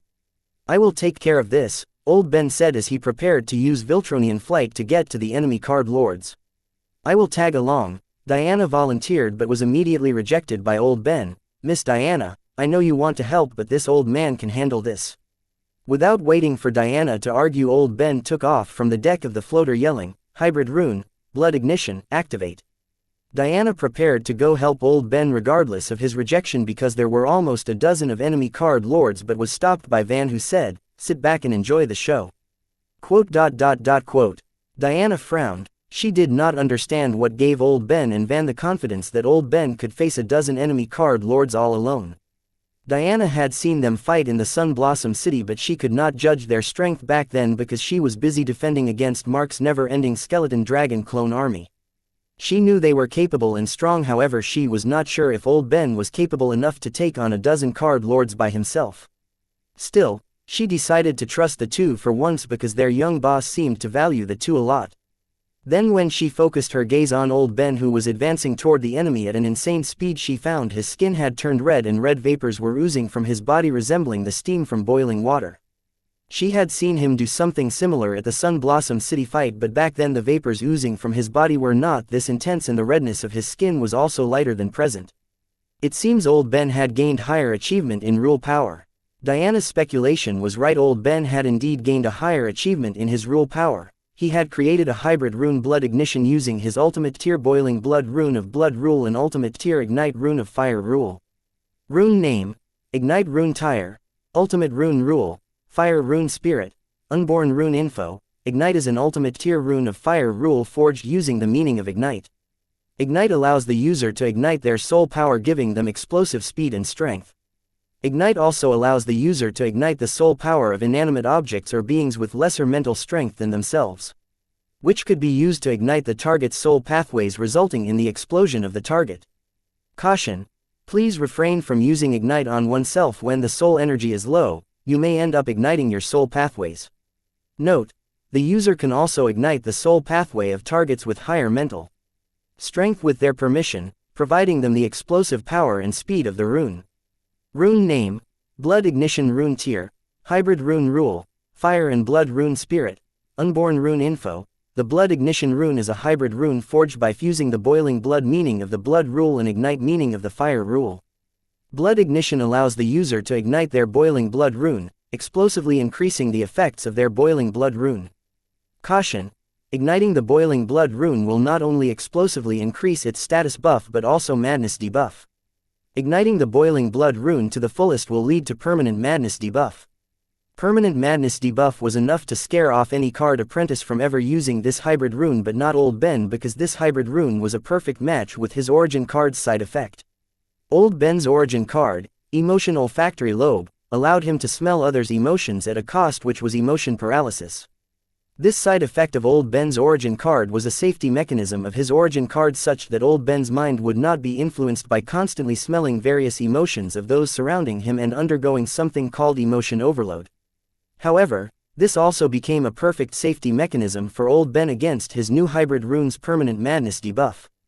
Thanks to his origin card's emotion paralysis effect, Old Ben could use his hybrid rune to the fullest without worrying about its side effects. When Boiling Blood rune was used to its fullest, it gave Old Ben a 1000% boost to all his states, but when used under the effect of the hybrid rune, this boost increased exponentially. Under the effect of the Blood Ignition hybrid rune, Old Ben reached the enemy card lords at an insane speed, and in a blink of an eye, he ignited each of their soul pathways before they could react or counter. Soon they explode in the sky like fireworks. Old Ben's figure flashed again as he collected their grimoires, then he landed back on the deck of the fine gold floater. His skin color had returned to normal and his body was no longer oozing steam of blood vapors. As Old Ben landed next to them, Diana and Cindy looked at him in awe. Despite being card lords, their sights had barely registered what just happened. They saw Old Ben's figure flash by the enemy card lords twice, once before they explode and later as he collected their grimoires. Both Diana and Cindy did not understand why someone with such monstrous strength was working under a teenager. Then they nodded their heads, hearing Van comment, "Show off." Boom. The dust covered the sky as the 150 meters wide mountain collided with the ground, leading to an earthquake of large magnitude covering a small area. Despite the mob scattering beforehand, the impact of the Summon Integrated Nick's meteorite jump had managed to dwindle their numbers by half. Because when the 150 meters wide mountain collided with the ground, a large-scale landslide occurred. The landslide spread to the surroundings of the area of impact and buried everything in its path 10 feet deep. The impact of 150 meters wide meteorite was devastating. The damage would be on a larger scale if the height from which it descended was greater than 3,000 meters high. Roar. Summon Integrated Nick then morphed from egg form to humanoid form and let out a thunderous roar. Then immediately he began to grab huge chunks of the ground, asphalt road, and throw them at the delinquents escaping in their hoverbikes, cars, taxis, and bus. Except for the few at the front of the mob and the end of the mob, almost all of them were crushed by the meteorite jump or either buried in the landslide that followed. Under the impact of the meteorite jump, the dust covered the entire area. Those at the front of the mob may have managed to survive the landslide caused by the impact, but they were blinded by the fog of dust covering the place. So they did not notice that the 110 meters tall mud puppets came together to form a 110 meters tall 1,000 meters wide landslide, which very much resembled a tsunami of mud. The mud tsunami swept away all of the delinquents and continued to advance toward the delinquents at the back, who were running for their lives in their modified hover bikes and cars. As the mud tsunami advanced, its speed did not slow down, as it was using the mud sliding technique to keep advancing and swallowing everything in its path, except one, Summon Integrated Nick. It was not that the mud tsunami was avoiding the friendly, but Summon Integrated Nick was 180 meters tall. To him the mud tsunami was like a mud wave, similar to the waves of the ocean at the beach. Vivian, Her army, and Summon Integrated Ed who were following behind the mud tsunami did not stop their advance despite Summon Integrated Nick and Tom having annihilated most of the enemies. While the remaining enemies were being pursued by a speeding mud tsunami and large chunks of the ground raining from the sky. Vivian and Ed were pissed at Nick and Tom for hogging all the fun. But they could do nothing about it. However, to their surprise, the huge hands of Summon Integrated Nick picked Vivian's giant fairy guards and began to throw them at the escaping delinquents. Seeing giants rain from the sky, the escaping enemies suddenly lost all hope of escaping this place alive. Behind the city borderline, the commissioner sighed and asked Denise, "Chief Denise, is your nephew really the leader of these monsters?" Date the 5th of April 2321, time 2107, location Southern Region, Blossom District, Sky Blossom City, trade route. The police commissioner was not the only one who had this doubt, so did the other precinct's police chief. Denise was still in shock. This day has been an emotional roller coaster for her, from risking her career to keep her nephew from harm's way to learning that the city police department was prepared to sacrifice her nephew to meet the mob's demand to avoid a fight. But as someone who has seen how docile the bright trio was toward her nephew, she could not help but wonder, what kind of monster was her nephew to subdue these monsters, king of monsters? However, all she could reply to the commissioner was, "That is what I have heard." Then the one with gray hair said, "With the prowess displayed by these four, all of them can easily get top ranks in the university entrance exam and apply for the top 10 universities. As for Dalton Wyatt, I had the fortune to witness his fight in the city card fight tournament. Now he is a monster of a different kind. He is not alone. Pax Whiteburn, Corey Bright, and Courtney, these three stood out in that tournament. Pax is not that stronger compared to others, but he is younger than them and still has time to grow. Though Courtney did not show up for the following matches in the tournament and was disqualified from the ranking list. I think she is stronger than Corey. Her summons was really strong. It displayed the prowess of a card king. It seems the 100-year-old curse plaguing the city is going to be abolished by this year's batch participating in the college entrance exam." The police chief with gray hair wasn't the only one. His colleagues thought the same thing and nodded their heads hearing him compliment the younger generation. Some of the police chief's children and grandchildren were a part of the Bright Lions gang. At first, they were opposed to this idea, but now they thought otherwise. They hoped that the halo of these kids would somehow help the present and future of their children and grandchildren. I don't know about others, but I have heard that Dalton Wyatt has been already admitted to the Morningstar University. Denise suddenly chimed in, bragging about her nephew hearing her colleague compliment him. Denise was not lying. The last time she talked with her daughter, she shared the videos of his duel in the city's card fight tournament with her grimoire. Her daughter was so much impressed by the prowess of her cousin that she promised that as long as Wyatt was willing, she could get him early admission into the Morningstar University. Overjoyed, Denise wanted to share this information with her nephew at that instant, but was stopped by her daughter, who warned her that the politics in the Morningstar University was very disgusting, so for Auntie Ellen's son's safety she cannot be seen pulling favors for him. However, Denise's daughter did promise her to find a way around it and help her cousin get early admission to the university and also help him find a very dependable background, who will not only protect him from Morningstar University's politics but also help him grow unhindered. Denise was not aware if her daughter was able to keep her promise, but she jumped the gun and bragged about her nephew to her colleagues. All these years she was miserable, unable to brag about her brilliant daughter to her friends and colleagues. Now that she had a nephew as capable as her daughter, she did not care about jumping the gun. Nobody can stop her from venting her years of suppressed emotions by bragging about her talented nephew. She was going to brag about him to everyone she knew, to her heart's content. "What?" the commissioner and the police chiefs exclaimed in unison. Because it was unheard of for the top 10 universities to recruit students without going through the proper channels. It was not that the top 10 universities did not practice such behavior, but their part of the southern region never had someone talented enough for the top 10 universities to go through that trouble.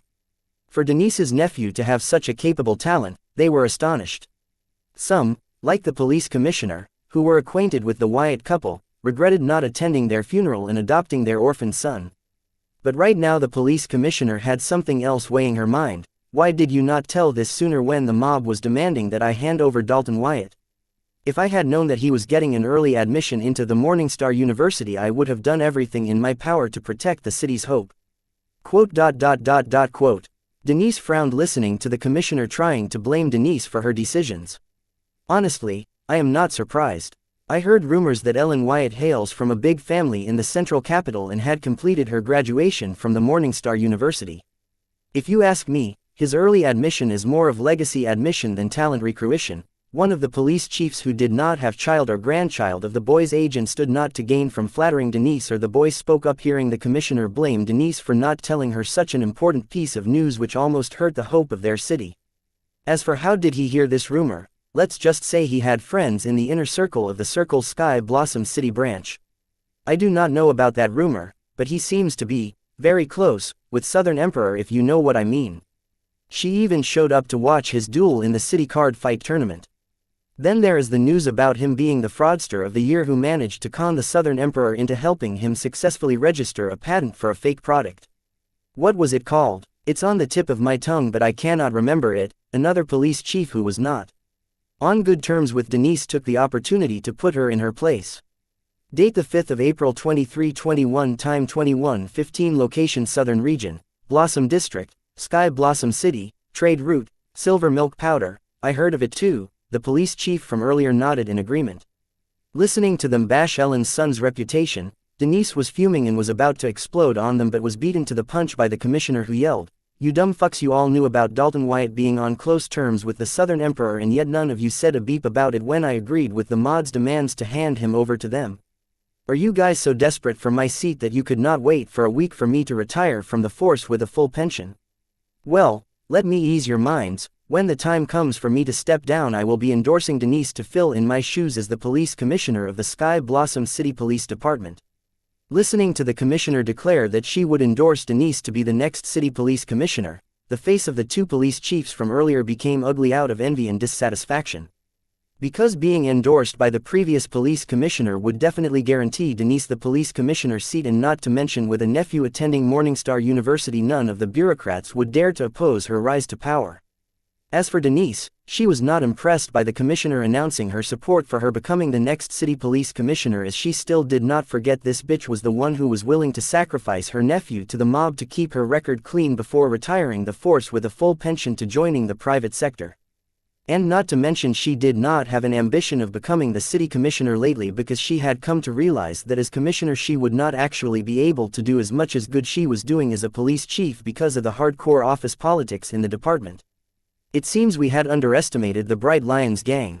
Even I am not sure if I can take on those 4 kids.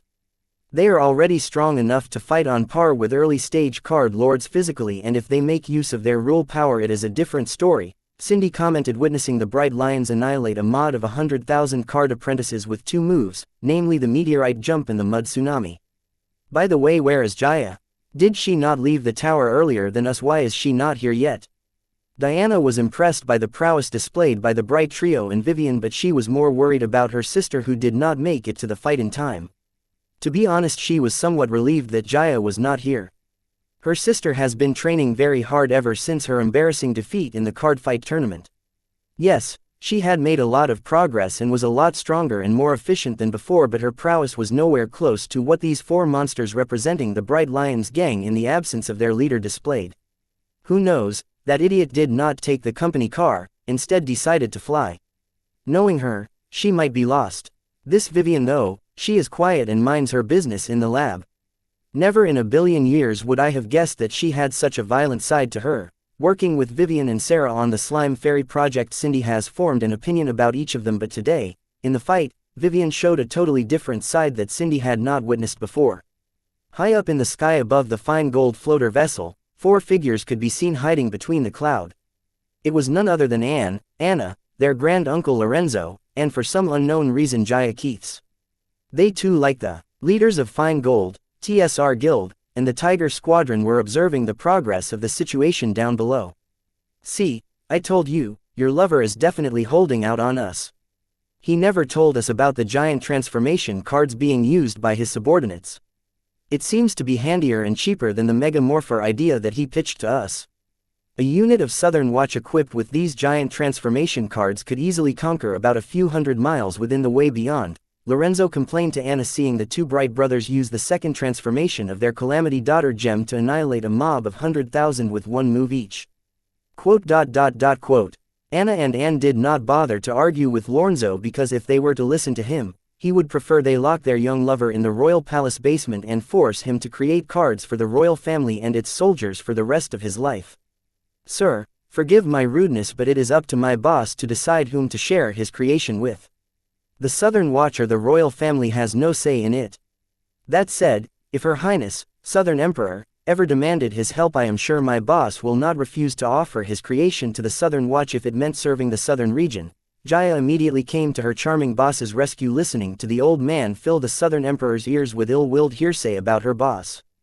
As much as she wanted to scold the old man silly for targeting her young charming boss, she was in the company of the Southern region's most respected and powerful being, so she had to behave and not sully the name her charming boss, the fine gold, and her sister. Not to mention she has to make her charming boss look good when there were people blatantly slandering him to the Southern Emperor. Jaya had arrived at the city border a little late, but seeing the tense situation down below, she did not immediately join the Bright Lions gang. Instead, she flew higher in the sky, planning to hide between the clouds and make an entrance when Bright Lions gang desperately struggled against the mob like a hero. But to her surprise, flying to a higher altitude, she ran into the Southern Emperor and her aides, who were hiding in the clouds and observing the situation down below. One thing led to another and she joined them to spectate the fight down below. Another maiden's heart has fallen victim to that boy's honey words. Sigh, this world is so unfair, Lorenzo exaggerated. Hearing him, Jaya's cheeks and earlobes turned red in shame. Anna suddenly turned to look at Jaya as she felt a sudden disturbance in the force, causing Jaya to blush even more. This silly girl was unaware that one of her strongest competitors in pursuit of her charming boss's love was the Southern Emperor herself, and did not mind being obvious about her feeling for him in front of the Southern Emperor. Anna's face turned dark as she mouthed, "Damn that womanizer." "Huh, what was that? Your Highness, did you say something?" "Amen, nothing. The wind at this altitude must be messing with your hearing." Date the 5th of April 2321, time 1439, location Southern Region, Blossom District, Sky Blossom City, Dungeon Highway, Barren Lands, Blood Rock Cave Gate Dungeon. Summon Demon Merchant Codex. Equipping the Demon Merchant Codex card in one of my free item card slots, I activated it with great enthusiasm and anticipation. Do you want to summon Demon Merchant Codex as a separate item or as part of your grimoire? Note: the changes made are not permanent and the user can switch between the two modes at their convenience. Greater than Summon Demon Merchant Codex as an independent item. Not recommended. Note: will permanently utilize one slot of your item card slot. Risk of exposing Demon Merchant Codex. Vulnerable to third-party surveillance. Greater than Summon Demon Merchant Codex as part of your grimoire. Strongly recommended. Note: will add extra pages to the user's grimoire for the sole purpose of Demon Merchant Codex. Will not utilize a slot of item card slots. Will increase the privacy of the user by strengthening the firewall of the grimoire, eliminating the risk of third-party surveillance. P Alpha PD Alpha Nui SOM. Seeing a series of dialogue box pop in my grimoire, my enthusiasm and anticipation decreased by half as I went through them. I was not sure which of the two options to choose from. However, since the changes were not permanent and I could switch between the two modes at my convenience, I decided to go with the recommended mode for now: Summon Demon Merchant Codex as part of the grimoire. With my command, my golden grimoire was covered in a brilliant golden halo that shone brightly as I heard the pages of my grimoire move fastly and the grimoire close loudly. Then the golden halo disappeared and my grimoire floated in front of me like it would normally. To my surprise, my golden color had darkened and it looked more like dark gold than golden grimoire. I guess this means my golden grimoire has fused with my Demon Merchant Codex. I did not worry much about the color change of the grimoire because golden and higher grade grimoires had the feature to camouflage the grade of the grimoire, so with a thought, I changed the dark gold color of the grimoire back to the regular golden color. Fixing that, I opened the grimoire to check out the Demon Merchant pages added to the grimoire. Arriving at the Demon Merchant page, I was welcomed by a copy of the Devil Merchant Code I read in the spiritual plane. Then I was greeted by various features provided to the Demon Merchants by the Devil Merchant Code. Merchant recommendation: you have one recommendation quota, it will refresh in 10 years. Note: you can exchange recommendation quota with other demon merchants for appropriate prices and offerings. Oath records. Demon Merchant contract. Please make an appropriate offering to call the Devil Merchant Code as a witness to your oaths. Merchant log. You joined the Demon Merchant Code on the 5th of April 2321 at 1439. Inter-realm search. Online, to start searching for the realms next to your realm, prepare appropriate offerings. Inter-realm communication. Add contacts and prepare appropriate offerings to communicate with the contacts. Inter-realm transportation. Enter the coordinates and prepare the appropriate offerings for transportation. Inter-realm network. Online, to enter the inter-realm network, prepare the appropriate offerings. Exchange. Online, to initiate an exchange, prepare the appropriate offerings. Guilty appeal. None. Do you want to register a guilty appeal? Guilty pardon. None. Do you want to register a guilty pardon for others? Note: if you do not have an appropriate offering, you can use your soul and body as collateral to make use of the various features of the Devil Merchant Code temporarily. What the fuck is considered an appropriate offering? I was astonished going through the Demon Merchant page because I could not use any of the notable features of the Devil Merchant Code without making an appropriate offering. The Demon Merchant Codex reminds me of the smartphones back on Earth, where people pay high prices to buy a smartphone and then pay high prices for the internet to access the features of the smartphone with extra hidden charges. Back on Earth, I have heard of people selling their kidneys to buy smartphones of luxurious brands. So I was not surprised by the note at the bottom of the Demon Merchant page, which read that a demon merchant could use their soul and body as collateral for temporary access to the features of the Devil Merchant Code. Now I started to understand why the Devil Merchant Code's prowess was able to exceed the limits known to beings in this plane. It was because it was basically an inter-realm conglomerate that made an insane amount of turnover by charging insanely high prices for its services. What was worse was that it had a total monopoly over all kinds of inter-realm services. With no competitors, in the entire physical and spiritual plane, the Devil Merchant Code was bound to get fatter and fatter by the day. Thinking of this, my mind started to ache. I could not imagine the vast amount of strength and wealth gathered by the Devil Merchant Code over the centuries and millennia. With that kind of strength and wealth, I bet the Devil Merchant Code living the chill life that I dreamed for myself. It was hard to tell because Devil Merchant Code was a sentient spell that had gone rogue. It was not sure if my definition of chill life was the same as its definition of a life of leisure. However, it succeeded to overthrow its masters. At some level, one could also say that it had even managed to become the master of its masters. In my books, that fits the bill of a carefree life. Shaking my head, I decided to access the inter-realm network of the Devil Merchant Code, hoping to see if I could find some information that would help me better understand the Devil Merchant Code and how to use it efficiently. Because the features of the Devil Merchant Code seemed expensive, I did not know if my current net worth could support my career as a demon merchant. Make an appropriate offering to access the inter-realm network. With that notification, the pages of my grimoire turned and stopped on an empty page, but soon a compact array appeared on the page. Then a dialog box appeared next to the compact array that read, "Place your offering here. Date the 5th of April 2321, time 1446, location Southern Region, Blossom District, Sky Blossom City, Dungeon Highway, Barren Lands, Blood Rock Cave Gate Dungeon." I glanced at the offering page, wondering what to use as an offering. With an idea in mind, I placed a low-tier soul jade on the compact offering array, and soon another dialog box popped up next to the compact array that read, "Offering not enough to exchange for minimum services. Please offer a minimum of 1,000 low-tier soul jades to get the minimum services of the inter-realm network." Interesting, I muttered to myself, seeing the offering array recognize the low-tier soul jade I planned to offer to it and also estimated the worth of it in terms of its services. The valuation of low-tier soul jade was that I had to offer 1,000 of those to get the minimum services of the inter-realm network.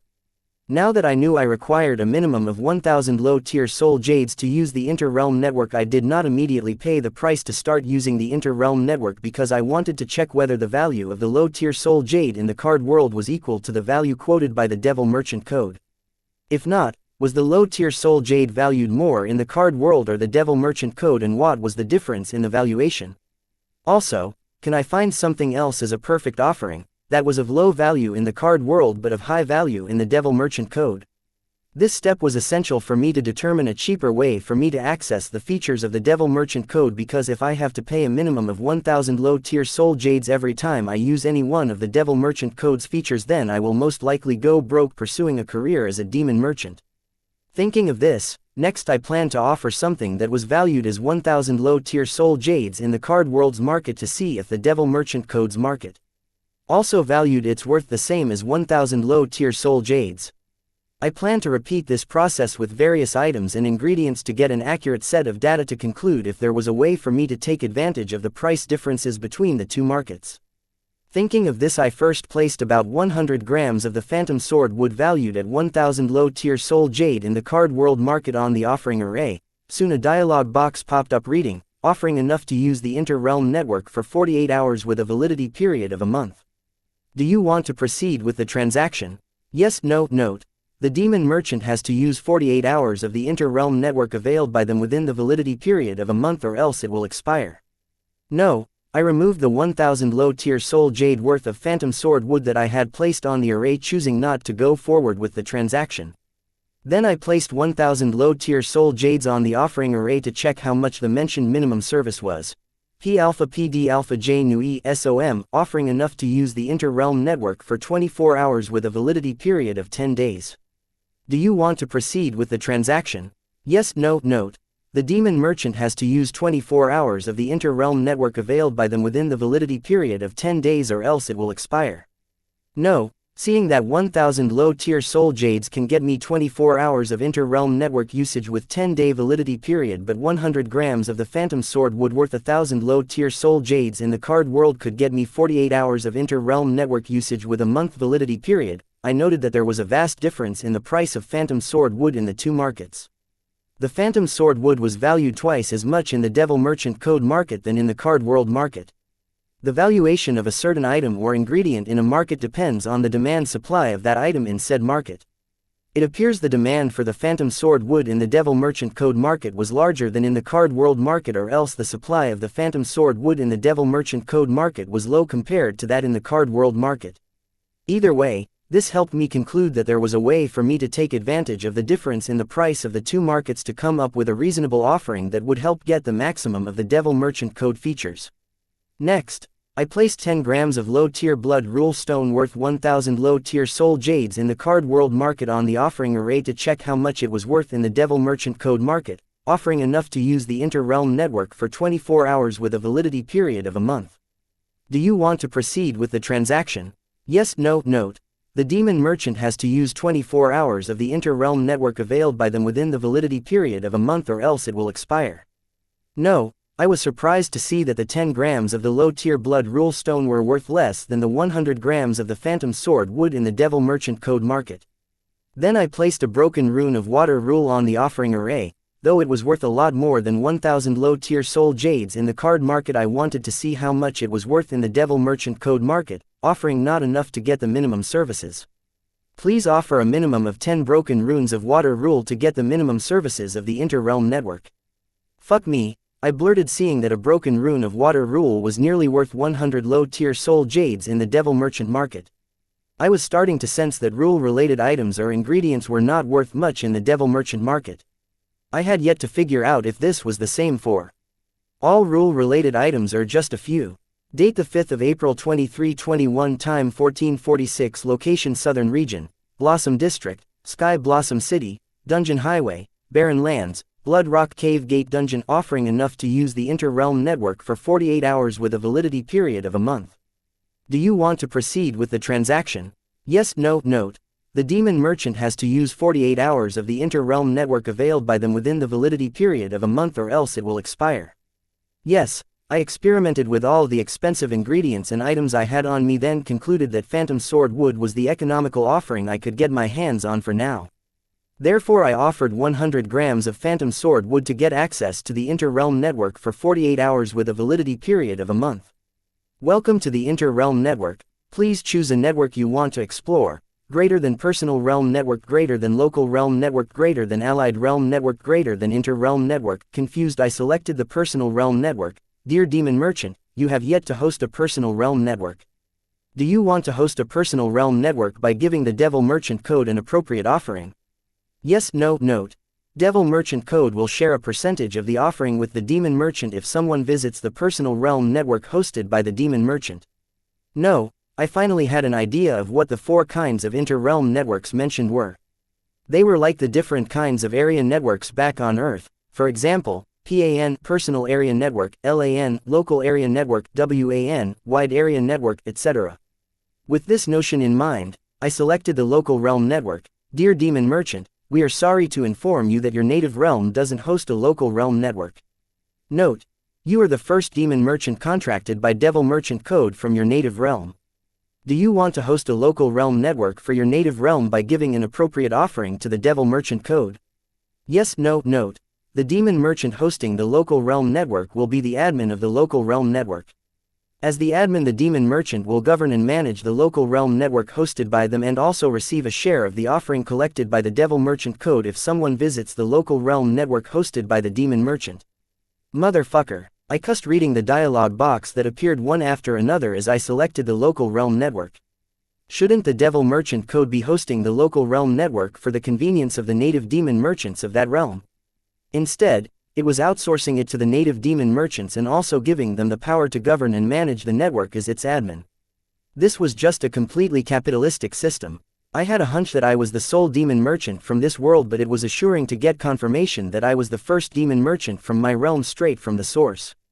But I couldn't help but wonder, what about the first devil merchant?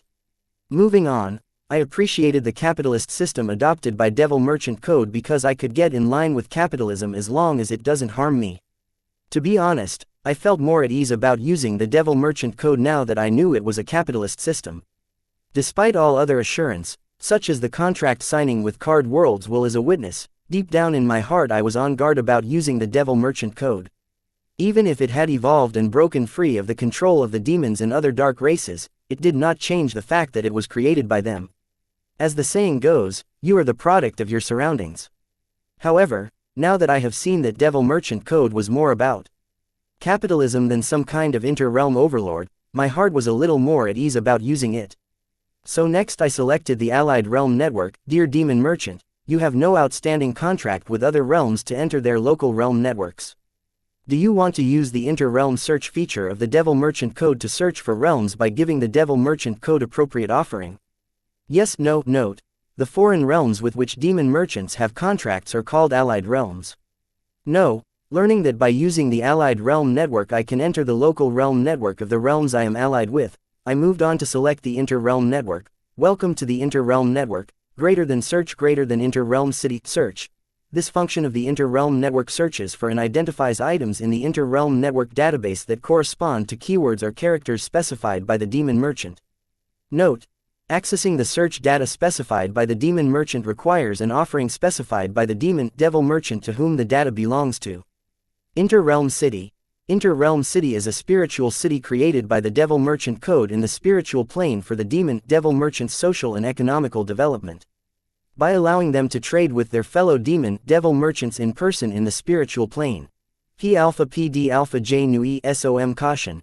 Demon merchants are advised to find a secluded and safe space before using this function of the Inter-Realm Network, because when used the demon merchant's spirituality will separate from their body and move into the spiritual plane to enter the spiritual city, Inter-Realm City.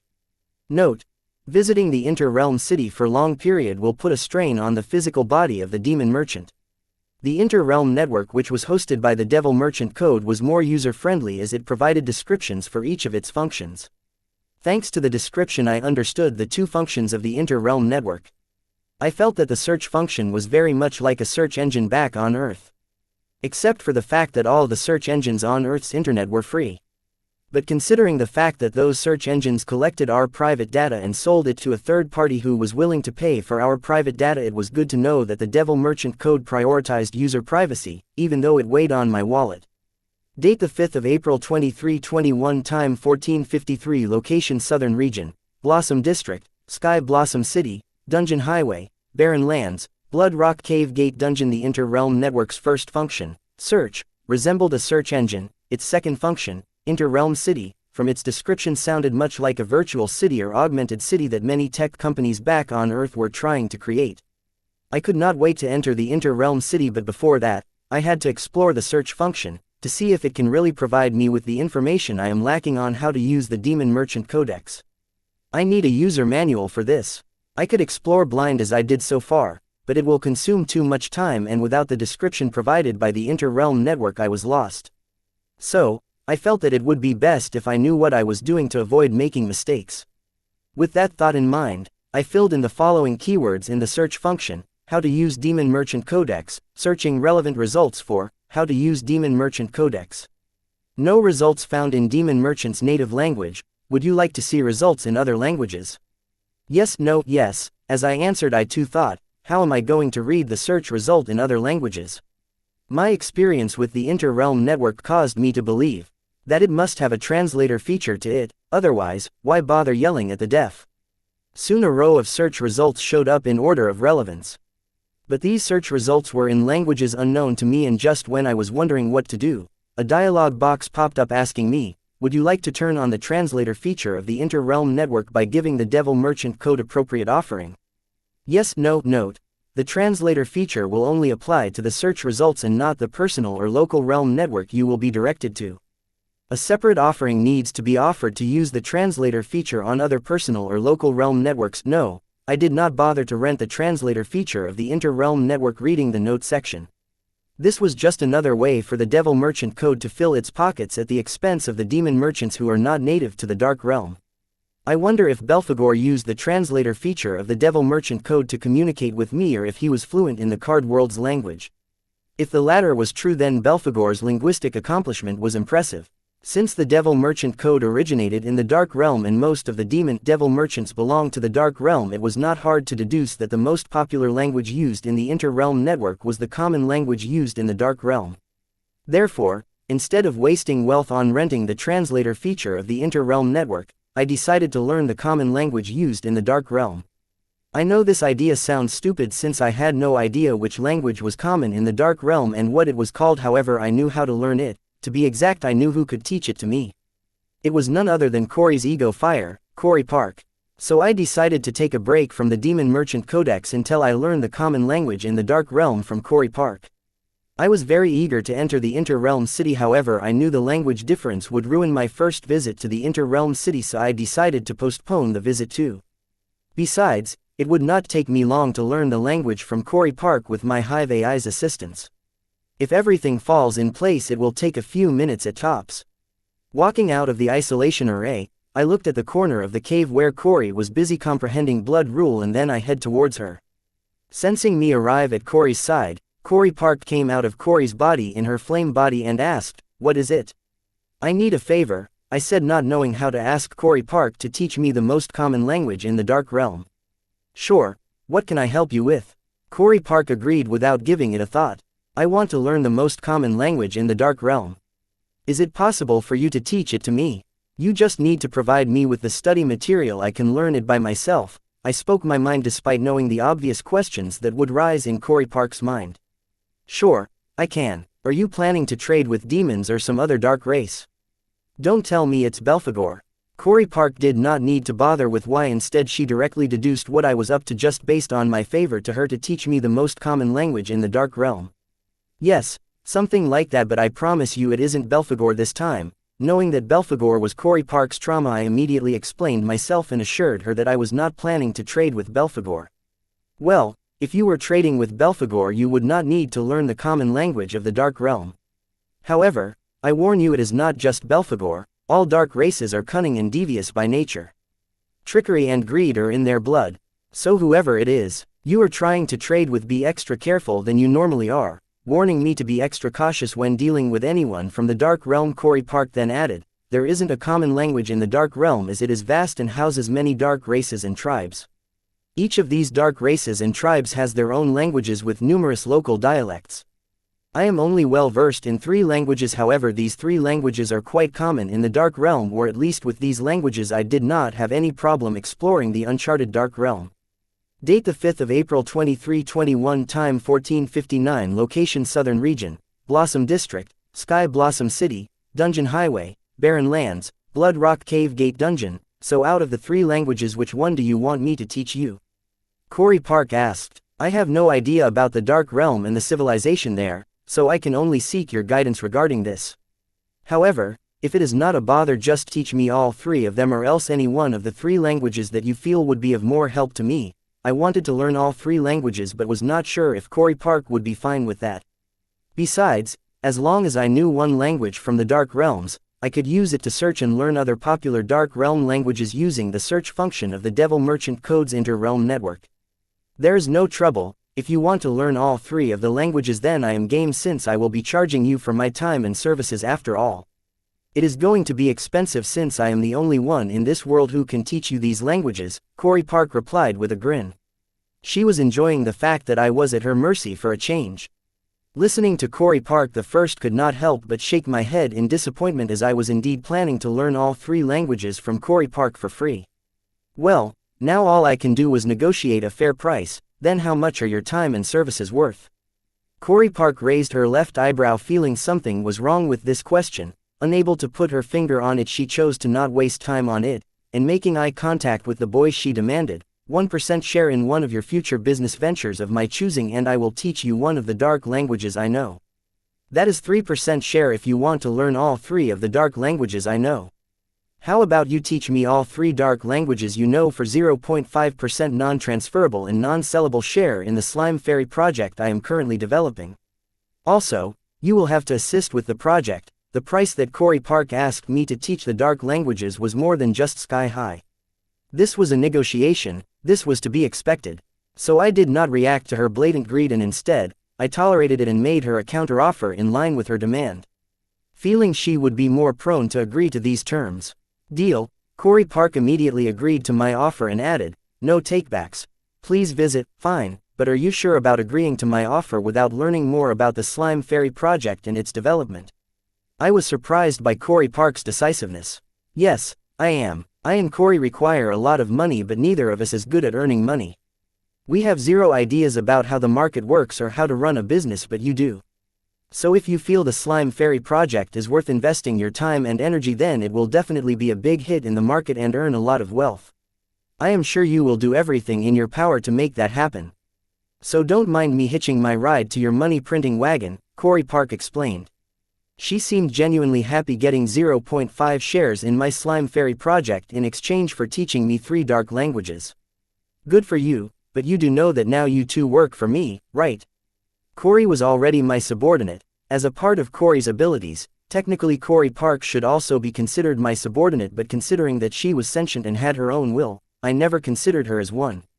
But now it was different. Corey Park had not only agreed to teach me the 3 dark languages but also assist with Slime Fairy projects, so in a way she was now working for me.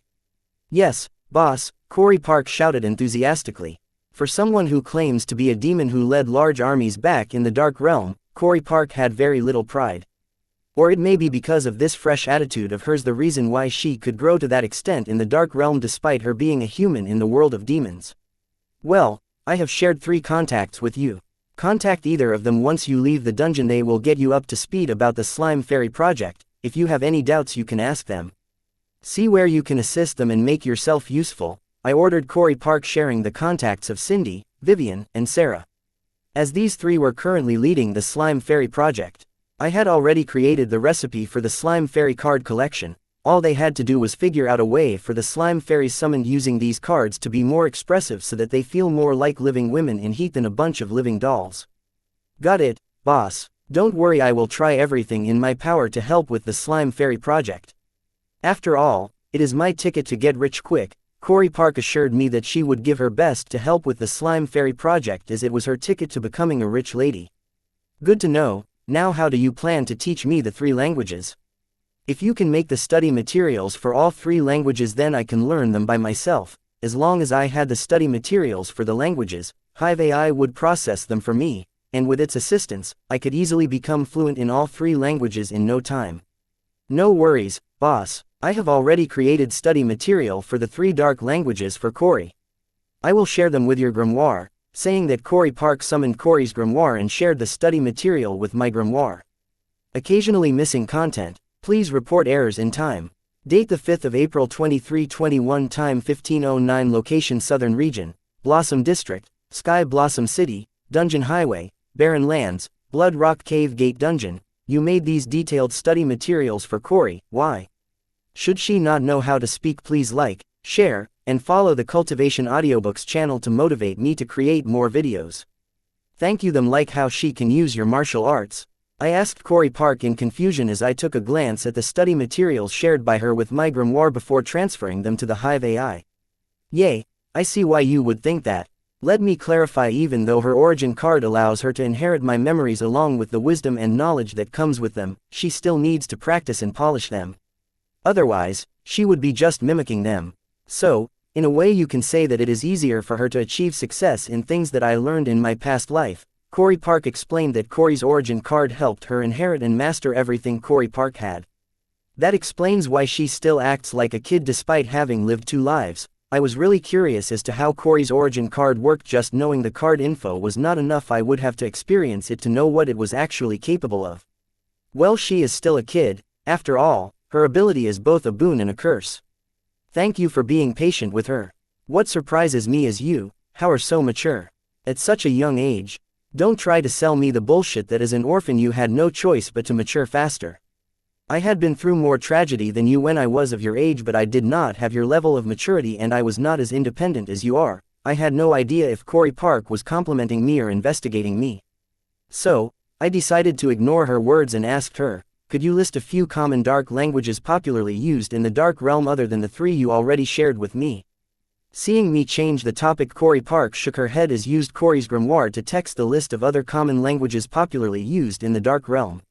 Receiving the text list of dark languages, I thanked Corey Park and headed toward the corner of the cave where I had set up the isolation array.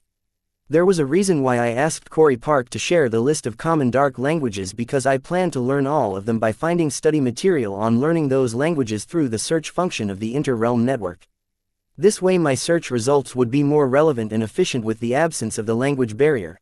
Please visit. Having hailed for a civilization that had developed a worldwide network, I knew how people manipulated it to achieve their agenda by spreading their false narratives. There was no telling that the same was not true for the inter-realm network. Especially, when the Devil Merchant Code outsourced the hosting of local realm networks to natives of that realm while giving them the power to govern and manage the local realm network as its admin.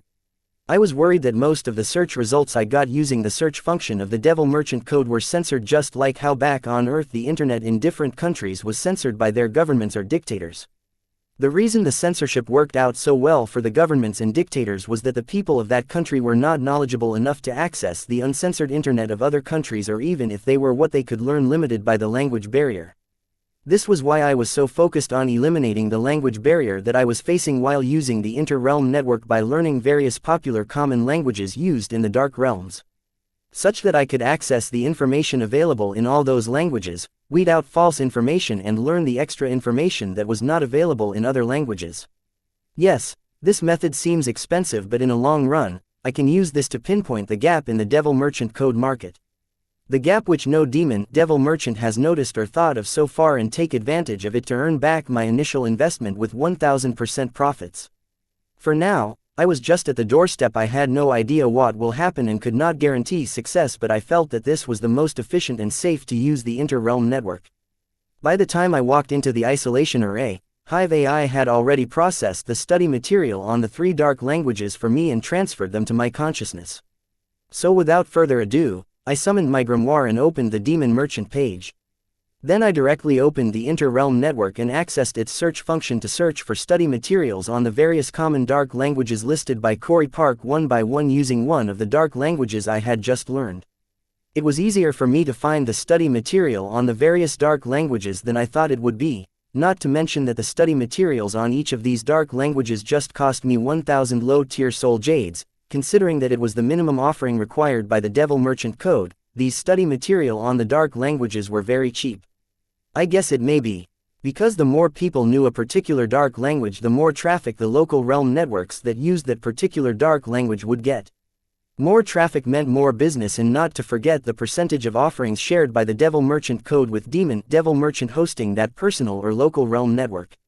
The Devil Merchants who host their own personal or local realm network stood to make more profit if more demon merchants visited them. So it was not a surprise that the Devil Merchants would be selling study material to learn their native dark language at a cheap price. Procuring the study materials on numerous dark languages, I had the Hive AI process them for me. Corey Park was right, the 3 languages she taught me were more than sufficient for one to get around the dark realm, as all the study materials I found used either one of these languages. So the half a share of the Slime Fairy project I spent to get the study material on 3 dark languages that Corey Park knew was totally worth it. Occasionally missing content. Please report errors in time. Date the 5th of April 2321, time 15:15, location Southern Region, Blossom District, Sky Blossom City, Dungeon Highway, Barren Lands, Blood Rock Cave Gate Dungeon. Once Hive AI was done processing all 13 dark languages that I bought on the inter-realm network, adding the 3 dark languages that I got from Corey Park. The first was now fluent in 16 dark languages. These 16 dark languages were the prominent common dark languages. They made up more than 99% of the search results in the Inter-Realm network. The dark races and tribes in the Dark Realm were fluent in or understood any one of these 16 dark languages. With issues of the language barrier taken care of, I did not waste time and immediately filled in the following keywords in the search function of the Inter-Realm network: how to use Demon Merchant Codex, searching relevant results for how to use Demon Merchant Codex. Soon a long row of search results appeared, arranged in the order of relevance. The results on the top had sponsored tags attached to them, and the results a few rows below had trending and recommend tags attached to them. Ignoring the search results with sponsored tags, I directly went for the search results with the trending and recommended tags, then chose the first result with the title, Beginner's Guide to the Demon Merchant Codex. The title was in line with what I was looking for, and along with the trending and recommended tag, I did not see a reason why I should not pick this result. The search result, Beginner's Guide to the Demon Merchant Codex, is seeking your permission to open a personal realm network, Beginner's Heaven. Do you want to allow it? Yes, no. Note: the personal realm network, Beginner's Heaven, is independently hosted by a devil merchant. Devil Merchant Code will not be liable for any transaction conducted by the demon merchant in the personal realm network, Beginner's Heaven. However, the demon merchant can report the personal realm network, Beginner's Heaven, using the guilty appeal in case of any form of malpractice. Yes, I was not alarmed by the lengthy note, because I seen the same note while buying the 13 dark languages in their respective local realm network. The note was mostly a reminder that the Devil Merchant Code cannot be held responsible if the demon devil merchant gets conned in a realm network that was not the inter-realm network. This was common for capitalist conglomerates. They used this to escape responsibility for the negative impact of their product on society.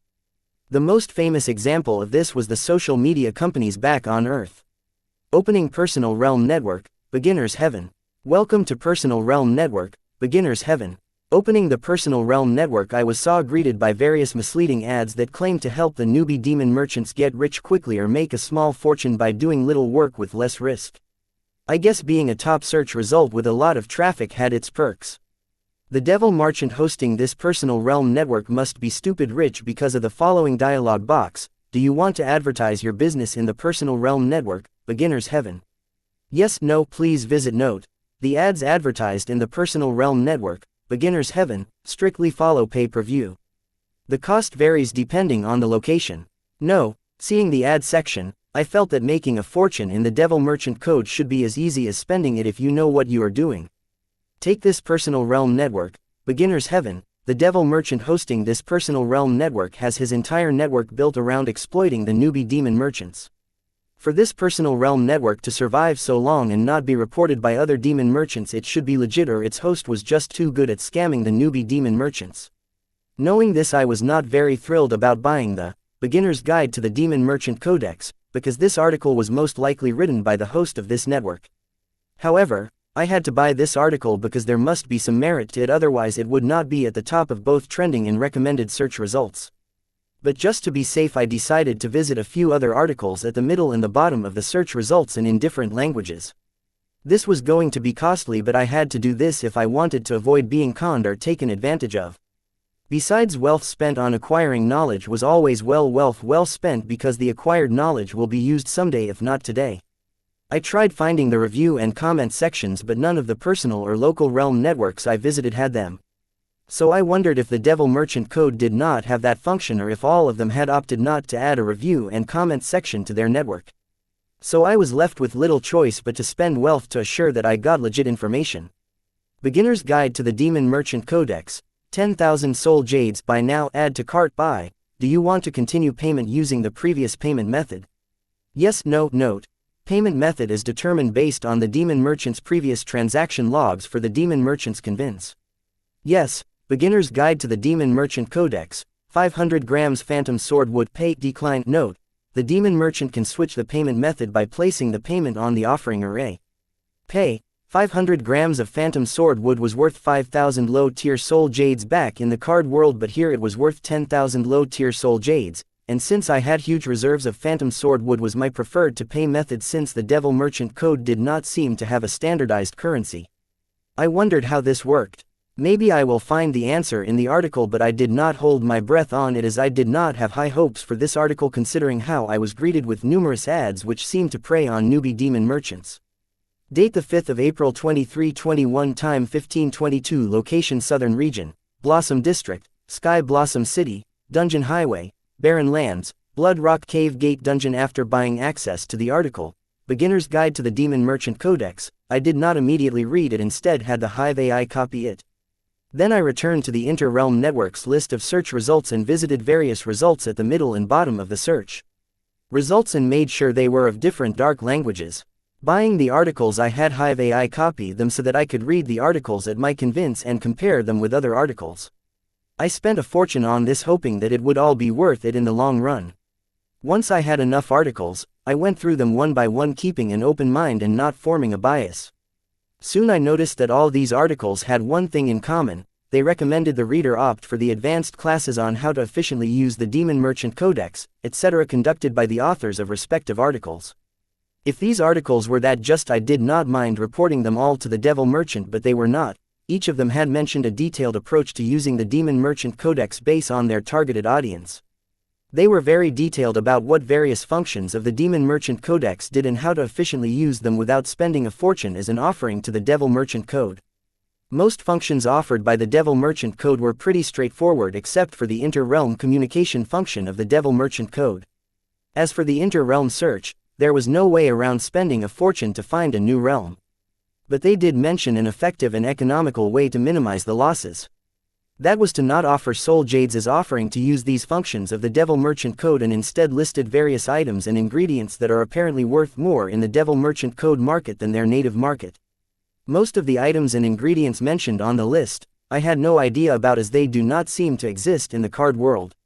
And considering that I had already figured this part of these articles was mostly worthless to me. Lastly, they mention various common scams in the Inter-Realm Network and Inter-Realm City targeting newbie demon merchants. When it came to this section, the articles exposed and warned about the scams conducted by the other dark races and tribes. This was only possible because I bought articles of the same niche in different dark languages. Please visit. Each dark language represents a different community of dark races and tribes in the Dark Realm. The various dark races and tribes had fierce competition among them, therefore they warned the demon merchants of their community about the scams other communities of dark races and tribes conduct.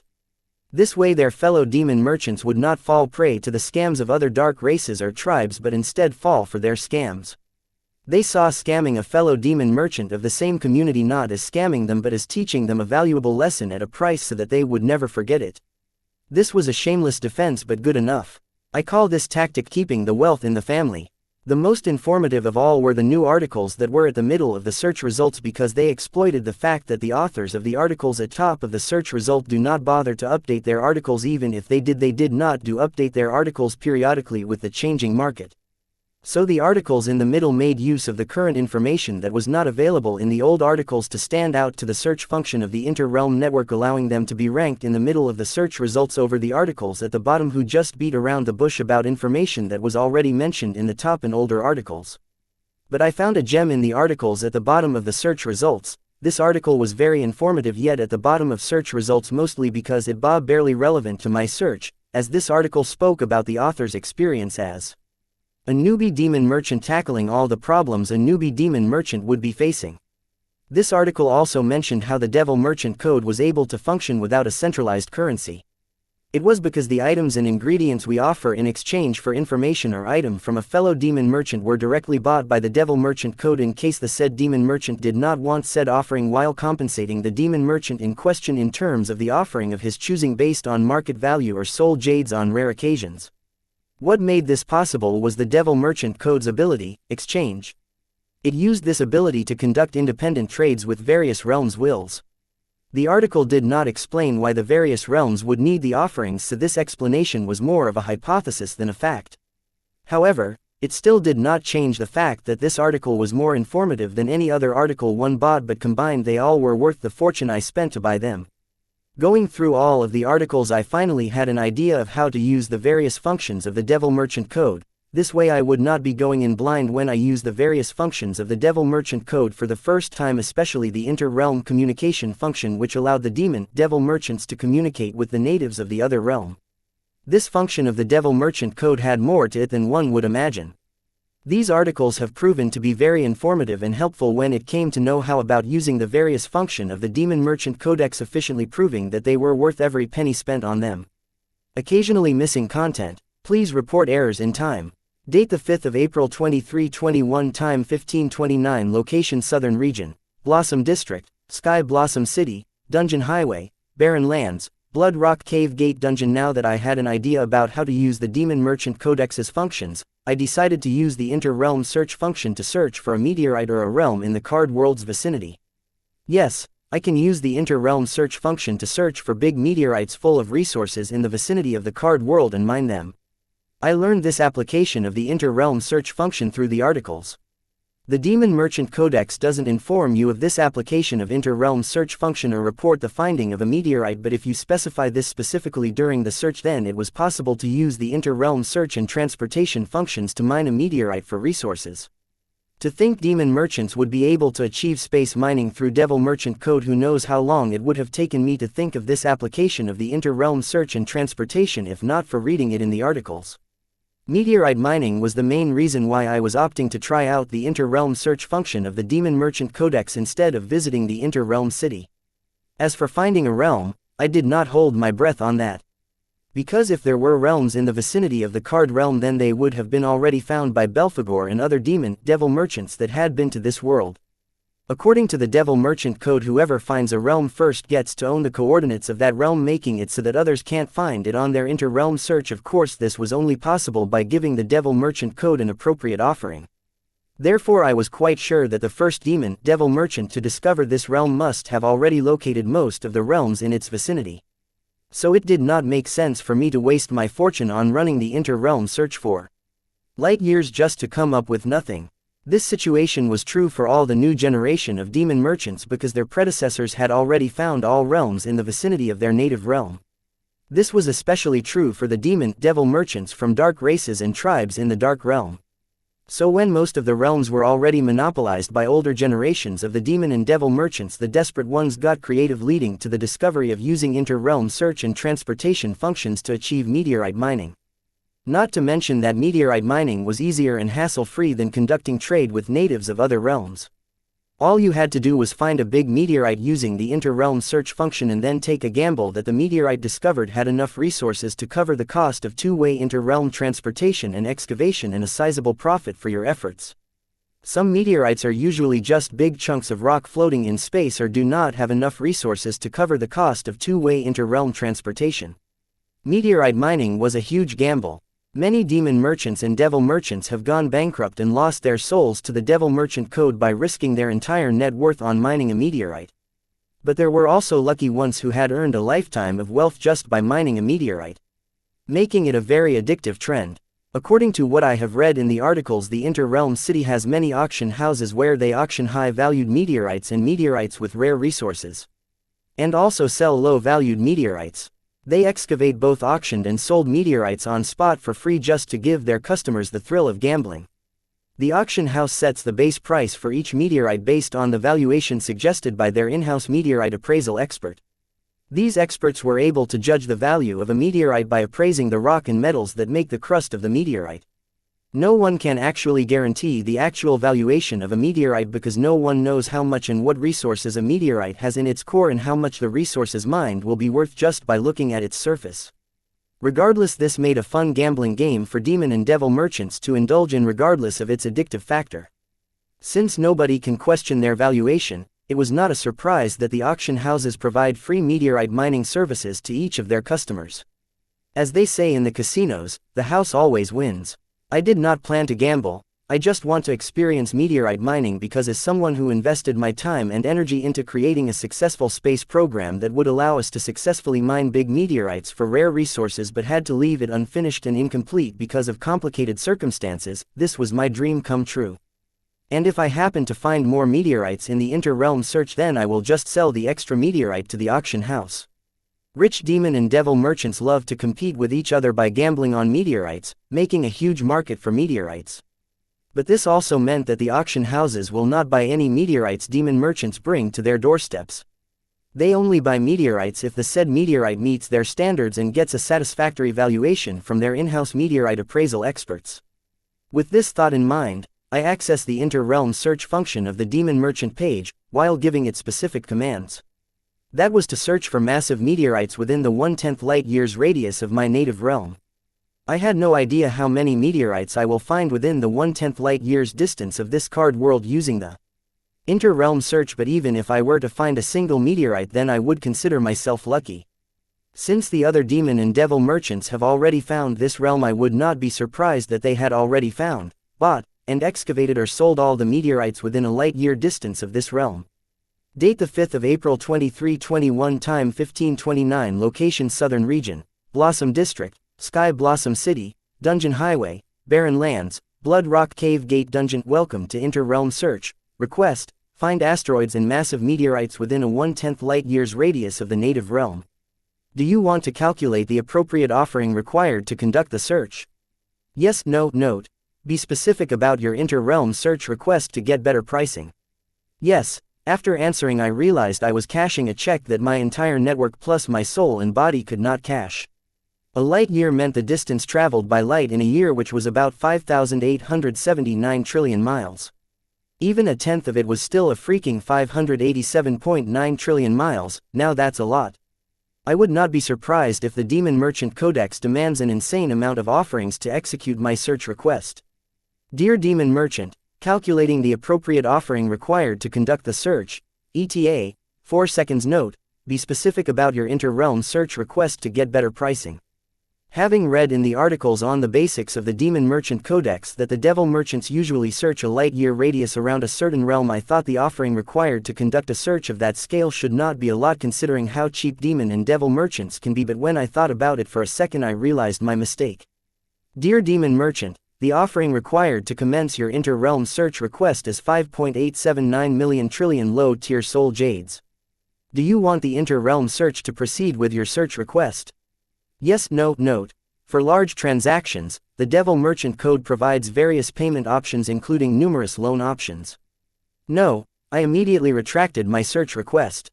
5.879 million trillion low-tier soul jades. I don't know if I can find that amount of soul jades even if I mine every dungeon on the surface of this card world. At least with this, I confirmed that the Devil Merchant Code's inter-realm search function charges 1,000 low-tier soul jades to conduct a search request of a mile radius around the realm. That may sound cheap, but considering that moon of this world was several 100,000 miles away from its surface, and if I wanted to find an asteroid or massive meteor I would have to go further than the moon, I should be conducting a search of at least a 500,000 mile radius around the realm, which would end up costing me 1 billion low-tier soul jades. I don't think even the Southern royal family or the central government can afford this expense, let alone an orphaned high schooler. No wonder all the articles on the basics of Demon Merchant Codex that I bought on the Inter-Realm Network did not mention the about price of using the Inter-Realm search. If they did, then they would have crushed the dreams of all the newbie demon merchants who had dreamt about conquering various realms. I cannot imagine the wealth the devil merchants should have for them to conduct a search of a light-year radius around the realms. I suddenly felt like a frog at the bottom of a well, as even the wealth I could have accumulated with the sales of silver milk power had the Silver Beach dungeon not been stolen would not be enough. From the looks of it, my plans to excavate an asteroid would have to wait for me to accumulate some serious wealth. Shaking my head dejectedly as I had lost all the enthusiasm I had about exploring the various functions of the Demon Merchant Codex. Fuck. I cussed in my mind out of frustration because it became clear to me that I did not have the wealth to use the inter-realm search and transportation function of the Demon Merchant Codex. How did the devils accumulate that much wealth? I wondered, unable to let go. But then it all made sense to me. If I were to conduct a search of a 5,879 trillion miles radius around the card world for the first time using the inter-realm search, then I cannot imagine how many realms, asteroids, and massive meteorites would end up finding. I bet by selling the asteroids and the massive meteors alone I would be able to accumulate more wealth than what I spent on conducting such a large-scale search. Not to forget the wealth I could get from the new realms I found during the search. Thinking of this, I finally understood why the new articles on the basics of the Demon Merchant Codex complained about the older generation of demon and devil merchants monopolizing most of the devil merchant code. No newbie demon merchant can afford the cost of searching an asteroid, let alone a realm, unless they were backed by some big-shot demon or devil merchant. Come to think of it, one of the articles did mention there being organizations that would employ new demon merchants. All hope was not lost when it came to traveling to various realms. The articles did mention that there were other ways for a demon merchant to go to foreign realms, such as joining an organization, serving a devil merchant, buying a realm token, or the one widely used by the demon and devil merchants of the Dark Realm to use the realm traveling technique developed their ancestor to get the coordinates of various realms and then inputting those coordinates to their demon merchant codex. Earlier I did not give this section that much attention since I thought I would be fine using the inter-realm search function, but now facing reality I had to give these methods a second thought. The demon merchants of the dark races of the Dark Realm use their tribe's realm traveling method to get around the insane pricing of the devil merchant code, but the demon merchants that were not from the Dark Realm, such as myself, did not have this option. Joining an organization of demon, devil merchants or serving a devil merchant were not the options for me, but I can consider buying realm tokens, but it was not going to be cheaper. Date the 5th of April 2321, time 1537, location Southern Region, Blossom District, Sky Blossom City, Dungeon Highway, Barren Lands, Blood Rock Cave Gate Dungeon, or I could create my own method to locate the coordinates of various realms in the vast space. When I say it out loud, this idea sounded as crazy as accumulating a few million trillion low-tier soul jades to spend it all on a single search. There had to be a better way. I could try to buy the method developed by the dark races and tribes of the Dark Realm to locate and travel to realms in the inter-realm network. Now that sounded plausible. Why waste my time and energy developing my own method of realm travel to locate the coordinates of other realms when I could just learn it from others? It doesn't have to be the dark races from the Dark Realm. The top 10 universities had developed their methods to track and travel to other realms, though their methods still had a long way to go compared to the methods developed by the dark races. All I needed was coordinates of a few foreign realms. As for the traveling part, one had Demon Merchant Codex. Come to think of it, I did not need to go deal with the dark races or the top 10 universities for the inter-realm travel methods that I wanted from them. I could just ask Corey Park. She did say she was willing to sell various inter-realm travel methods she learned during her past life in the Dark Realm for a price. Though I don't know if going to Corey Park for help about this matter would be the right choice. I say this because the method she used in the city card fight tournament allowed her to summon her familiar from the Dark Realm. I don't see how I could use it to discover new realms in deep space and collect their accurate coordinates. Her realm travel method would at best help me get the coordinates of the Dark Realm, not discover new realms. Corey Park may have other methods too that could help me with my situation, but I suddenly thought of a better alternative: Jill Norley. How could Jill with my current predicament? I will get to that, but before that, in my conversation with Anne about the world travel method developed by the top 10 universities, I clearly remember her saying that they have discovered new realms and also tried to travel to those realms but failed, as the will of the discovered realm would react violently to their attempts to travel to that realm. This meant the top 10 universities had coordinates to new realms that they had discovered to conduct their realm travel experiments. If it is something the top 10 universities have, then I can get my hands on them with help of my guy, Jill Norley. All this time I had a guy to get me the coordinates of newly discovered realms that I needed in my contact list, but I was looking everywhere else. Ain't that a bitch? I thought to myself as I regained my enthusiasm to explore the various function of the Demon Merchant Code. Postponing the inter-realm search and transportation for later when I am able to get my hands on a few coordinates of newly discovered realms, I decided to pay a visit to the city in the spiritual plane, Inter-Realm City. Dear Demon Merchant, please select the sector of the inter-realm city you want to arrive at. Recommended sectors for the Demon Merchant: greater than S0012, greater than S1304, greater than NS0176, greater than WS0003. Note: the time zones of these recommended sectors are the same or nearly similar, with a negligible difference from the time zone of the Demon Merchant's native realm. All available sectors: greater than NS 3405, greater than NS 2323, greater than WSO 787, greater than SS 0089, greater than DSO 909.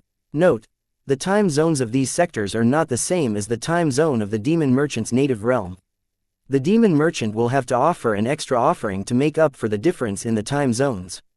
DSO 909, I did not choose a sector from recommended sectors. Instead, selected one of the most popular sectors in the entire Inter-Realm city, the sector that belonged to the Dark Realm. There was a reason why I did this despite knowing that I would be charged extra for the time difference. Every realm has its own time zone, so to avoid confusion and complications because of multiple time zones, the Devil Merchant Code divided the Inter-Realm city into various sectors depending on time zones. This way the demon devil merchants do not have to worry about the time zones affecting their time and trade in the Inter-Realm city. It was very thoughtful of the Devil Merchant Code to create various sectors based on the different time zones, but most of the demon devil merchants were of dark race from the Dark Realm, so all of the fun was in the sector belonging to the Dark Realm. As for the other sectors, they were mostly deserted or empty. So the demon devil merchants from other realms have no choice but to go to the sector belonging to the Dark Realm where all the fun's at. Because of this, the market of the sector DS0909 grew considerably to the point where you can get anything from any corner of the myriad realms at a competitive price. And now it single-handedly dominated the entire Inter-Realm city. Therefore going to any other sector of the Inter-Realm city was moot. And I would not have known this had I not decided to spend a tiny fortune on articles to help me get familiar with the basics of the Demon Merchant Codex before entering the Inter-Realm city. Not all of the articles talked about Sector DS0909, but few. These articles seem to be more about boasting about how the Dark Realm dominates the intercity realm market than helping the readers understand why they should be opting to arrive at the Sector DS0909 instead of the sectors with time zone matching their native realm's time zone. However, the message was clear. Date the 5th of April 2321, time 1545, location Southern Region, Blossom District, Sky Blossom City, Dungeon Highway, Barren Lands, Blood Rock Cave Gate Dungeon. Dear Demon Merchant, 24 hours spent in the Sector DS0909 is 240 hours spent in your native realm. Do you still want to enter Sector DS0909 of the Inter-Realm City? Yes, no, note. Demon Merchant will have to make an appropriate offering to Devil Merchant Code to make up for the time difference. Yes, I was surprised to learn that 10 days in the card world was equal to 1 day in the Dark Realm. Dear Demon Merchant, the request cannot be processed as your account does not meet the minimum inter-realm network service access required for Sector DS0909. Available inter-realm network service access time 47 hours. Minimum required inter-realm network service access time 240 hours. Would you like to make an appropriate offering to Devil Merchant Code to gain extra inter-realm network service access time? Yes, no, note. Since 24 hours in Sector DS0909 is 240 hours in your native realm, you will need 240 hours inter-realm network service access time of your time to get 24 hours inter-realm network service access time in Sector DS0909. As this is the appropriate offering offered to the Devil Merchant Code by the native demon merchants of the Sector DS0909. Yes, I wanted to complain about the crazy pricing to enter the Sector DS0909 of the Inter-Realm City. I guess it was justified since the demon merchants of the Dark Realm had to pay that price to enter their Sector DS0909. Therefore, without hesitation, I decisively placed 900 grams of Phantom Sword wood on the compact offering array. Dear Demon Merchant, you have added another 432 hours to your existing inter-realm network service access time of 47 hours, bringing your total access time 479 hours. Note: the validity of this service access time is a month from today. Dear Demon Merchant, insert your entire spiritual in the Spirit Transfer Array to travel to the Inter-Realm City. Note: Spirit Transfer Array takes the Demon Merchant's spiritual body that has entered it and transfers them to the Inter-Realm City. Soon another compact array appeared on the page next to the offering array. Following the instructions, I placed my entire spiritual body into the Spirit Transfer Array, preparing myself to experience the mysterious Spirit Transfer Array. Entering the Spirit Transfer Array with just my spiritual body, I arrived inside a white passage and got a feeling that at the end of the passage I would arrive at Sector DS0909 of the Inter-Realm City. My gut was correct, as a second later an invisible force gently carried my spiritual body toward the end of the passage. Soon a bright light was visible indicating the end of the passage. The gentle force carried me into the bright light, and what I saw being carried out of the bright light was just breathtaking, awe-inspiring. Dear Demon Merchant, welcome to Sector DS0909, note: behave. I don't know where I was in Sector DS0909, but after looking around, my spiritual body seemed to have been transferred next to a majestic fountain in the middle of a crossway. The demon merchants of different shapes and sizes kept passing by, minding their business. Nobody seem to care or notice that I appeared out of nowhere, as this must be a common occurrence to them. Or that was what I was led to believe. Soon various dialogue boxes started to pop up reading, "Dear Demon Merchant, an anonymous demon merchant is trying to access your information." Note: anonymous demon merchant is using the Inter-Realm Network's privacy feature to keep their identity private. Dear Demon Merchant, do you want to access the Inter-Realm Network's privacy feature to keep your identity private by making an appropriate offering? Yes. No. Note: the privacy feature is not provided with Inter-Realm Network service access time. Yes, I answered, shaking my head, knowing that there was no way around this. About 37 anonymous demon merchants were trying to access my information I was in. It hasn't even been a minute since I arrived at Sector DSO-909. The articles had warned me about this. Once they know the identity of the newbie demon merchant would try to hunt them down in the physical plane and enslave them. This was very true for the newbie demon merchants of the Dark Realm. As for the newbie demon merchants of another realm, I had no idea, but since they were capable of realm travel, I decided to not take risks and keep my privacy settings on every time I visit the Inter-Realm City. I had enough people after my life in my world already. Dear Demon Merchant, you can get minimum access to the Inter-Realm Network's privacy feature for an appropriate offering of 1,000 low-tier soul jades. Do you want to proceed with the transaction using the previous offering method? Yes. No. Note: minimum access to the Inter-Realm Network's privacy feature is a month of your native time zone. Yes, so with an offering of 50 grams of phantom sword wood, I can access the Inter-Realm Network's privacy feature for a month, which is roughly 3 days in the Sector DSO-909. It hasn't been more than an hour since I became a demon merchant, but I have already invested so much wealth in it. Hopefully, it will all start paying off soon. Dear Demon Merchant, you have availed a month of access to the Inter-Realm Network's privacy function.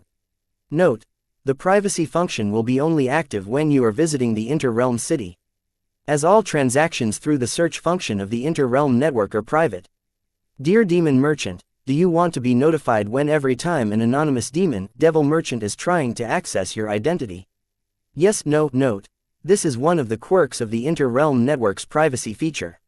Yes, I agreed. No matter how annoying it is to be constantly disturbed by the alert prompts and dialogue boxes, compelling me to constantly be on my toes, as a result I will not be able to enjoy the beauty of the Inter-Realm City's Sector DSO-909, I still decide to receive them, as it was a small price to pay to be aware of my surroundings.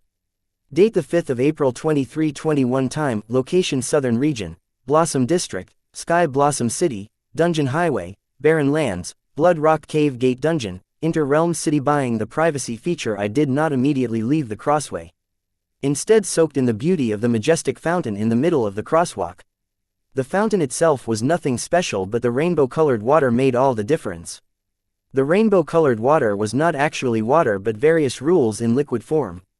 Now that was luxurious. To see the rules in liquid form, a card apprentice would have to have a high synchronization rate so that they can get closer to the world's will deep in the spiritual plane. But here in the Inter-Realm City, they were using rules in liquid form as water for their fountain. Blood Rule Stone and Broken Rune of Water Rule were not worth much as an offering to the devil merchant code. The rules and the soul energy in the air of Sector DSO-909 were so rich and thick that I could feel them touching my skin. With this level of concentration of rules in the air, anyone can easily comprehend the rules to the basic mastery in minutes, just like the rich concentration of blood rule in the air of Bloodet's dungeon seal. However, comprehending rules here would be good for the demon merchants of the Dark Realm, but not the demon merchants from other realms, as the rules in the Sector DSO-909 are the rules in the Dark Realm's will. As I deduced from Corey Park's instruction to Corey, rules were not the same in all realms, they were similarities but not the same. Comprehending these rules would be counterproductive, as it was not a guarantee that the rules I comprehended here could be found in the card world. If the rule or rule meaning I comprehended here was not available on the card world, then I would have to come here every time I tried to comprehend and raise my mastery in that particular rule or rule meaning. This was the way it was counterproductive to try and comprehend the rule in this sector, but it would be a different story if in the sector belonging to the card realm. Done with the fountain, I walked around it, having spotted a Sector DSO-909 map board. The map was very detailed. Since I will need it to navigate my way in Sector DSO-909, I used my Hive AI to copy the map and determined where I was in the 8th cross of Sector DSO-909. According to the map, this was where the demon merchants not of the Dark Realm mostly arrived at. Copying the detailed map of Sector DS0909, I decide to go to the Darius Merchant Mall. This place was recommended in every article one bought. Apparently, it was the only place where newbie demon merchants could afford something. It was a known truth that new demon merchants were rich but not inter-realm rich unless they were from a family of demon merchants. As I prepared to leave, I saw a figure appear out of thin air. It was another newbie demon merchant. It had a humanoid appearance and donned a unique style of clothing. It was red-colored skin with short white hair, but it was only 1.2 meters tall. However, it had big feet for a human of its size. I do not know which race this demon merchant belongs to, but its appearance closely resembled the human race apart from its red skin, white hair, and big feet. Especially, its expressions. For now, I decided to call its race, the red-clad dwarfs. While adding books on identifying various races of myriad realms to my shop list. Instead of leaving the fountain, I decided to stick around and see if I could socialize with the red-clad dwarf. Not my style, but that was the whole point of the inter-realm city. The red-clad dwarf looked around curiously, but then its expression became stiff. Soon it began to look around like a ferocious beast, bearing its canines at anyone that spare at a glance, me included. It seems it was alert about the anonymous demon merchants trying to access its identity by the inter-realm network. Seeing its reaction, I reconsidered my idea to reach out to the red-clad dwarf. And left towards the Darius Merchant Mall while admiring the fascinating unique architecture of the Sector DS0909. As much as I wanted to enter the fancy shops and boutiques that I passed by, I did not do so. Boom! I turned to see the source of the sound, only to find the red-clad dwarf from earlier trying to forcefully enter a fancy shop but could not, as an invisible force was pushing him back with equal and opposite force until he was thrown back. Seeing this, I couldn't help but wonder if the inter-realm city was not warning red-clad dwarf about its behavior and why it could not enter the shop, or if it was ignoring the dialogue boxes from the inter-realm city. Being thrown to the street, the red-clad dwarf glared furiously at the shop with teary eyes. I was starting to get the feeling that red-clad dwarfs were very ignorant and immature as a race, or just this particular red-clad dwarf was. I cannot ignore that maybe this red-clad dwarf was young for its race, explaining its behavior. The reason why I did not try to enter the fancy shops by the crossway and why the red-clad dwarf was denied entry to the shop was that the shops in the city have access to a particular feature of the inter-realm city by making an appropriate offering to the Devil Merchant Code. This feature allowed the shops to deny entry to demon merchants that did not have a minimum net worth to buy the cheapest product in the shop. All the articles I had bought on the basics of Demon Merchant Codex had warned me about this particular feature of the inter-realm city.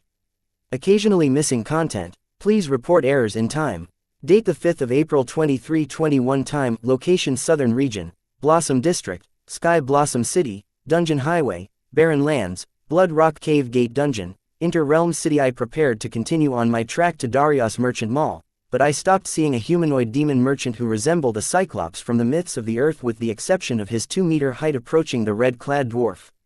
Seeing the tiny cyclops approach it, the red-clad dwarf immediately got back on its feet and rushed past me. It was fast for someone of its stature. I guess its oversized feet were not just for show.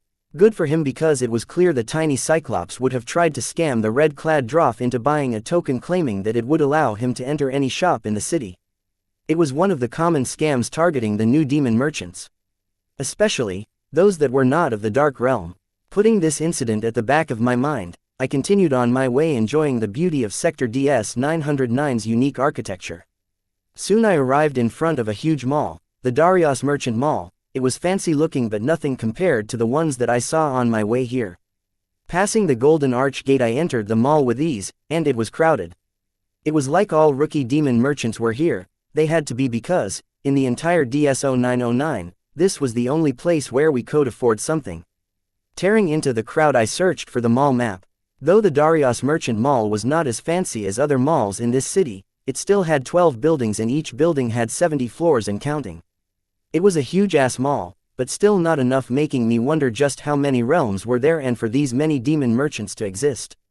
Having found the mall map, I planned my destinations based on my priorities. 1. List of pricing of various ingredients and items, especially that I can find in the card world. 2. Books on numerous races across myriad realms. 3. Finding a realm token. I can try buying all this on the inter-realm network search function, but since I am here, I wanted to browse around. Currently, I was on the ground floor of building number 07 and there happens to be a library on this floor. So noting the direction I had to go in, I stepped into the crowd heading that way. The tide of demon merchants carried me to the library. It was so tightly packed that I did even have to weigh.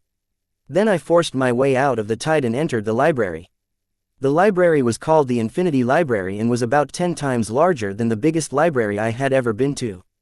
Just seeing the sheer number of books and shelves in the bookstore, I felt overwhelmed. Then I wonder who wrote all these books. It was one thing if it was in the physical plane, but in the spiritual plane. The city in the spiritual plane was created by the Devil Merchant Code, but what about these books? Were they too created by Devil Merchant Code? I doubt that, because if they were created by the Devil Merchant Code, they would not be something rookie demon merchants like me could afford. Or maybe the Devil Merchant Code created these books on behalf of the owner of this library for an appropriate offering. While I was lost watching the majesty of millions of books, I was soon approached by something that resembled a tiny fairy from the myths of the earth. "Hello, demon merchant, welcome to the Infinity Library. I am Dredre the Pixie, I am your assigned guide." "Hello, Dredre, you can call me Wyatt." I curiously looked at the pixie. Her small humanoid stature, transparent dragonfly wings, pointy ears, and tiny clothes really attracted me toward her. No, it was not due to her ability but my years of exposure to Earth's children's books and cartoons. Unlike the disgusting orcs and goblins, I had a different childhood persecution of pixies. "Wyatt, are there no pixie from where you come from?" Seeing my gaze linger on her for more than what's considered a polite glance, the pixie asked me. "Sorry, please excuse my rudeness. This is the first time I am seeing a pixie. As for whether there are any pixies in my world, there should be, but I never ran into one." Retracting my gaze, I apologized to Dredre. "No problem, but for a demon merchant from the other world, you are quite fluent in the dark tongue. So should I set this as your preferred language?" Dredre asked. "No, I am fluent in 16 different dark languages." "Set all of them as my preferred languages," I said, then began to list the 16 dark languages I knew to Dredre such that she could be a better guide for me. "Okay, how may I be of your help?" Dredre asked as she turned to point toward rows and rows of books. "Is there any book listing the price of various ingredients and items in the Devil Merchant Code market?"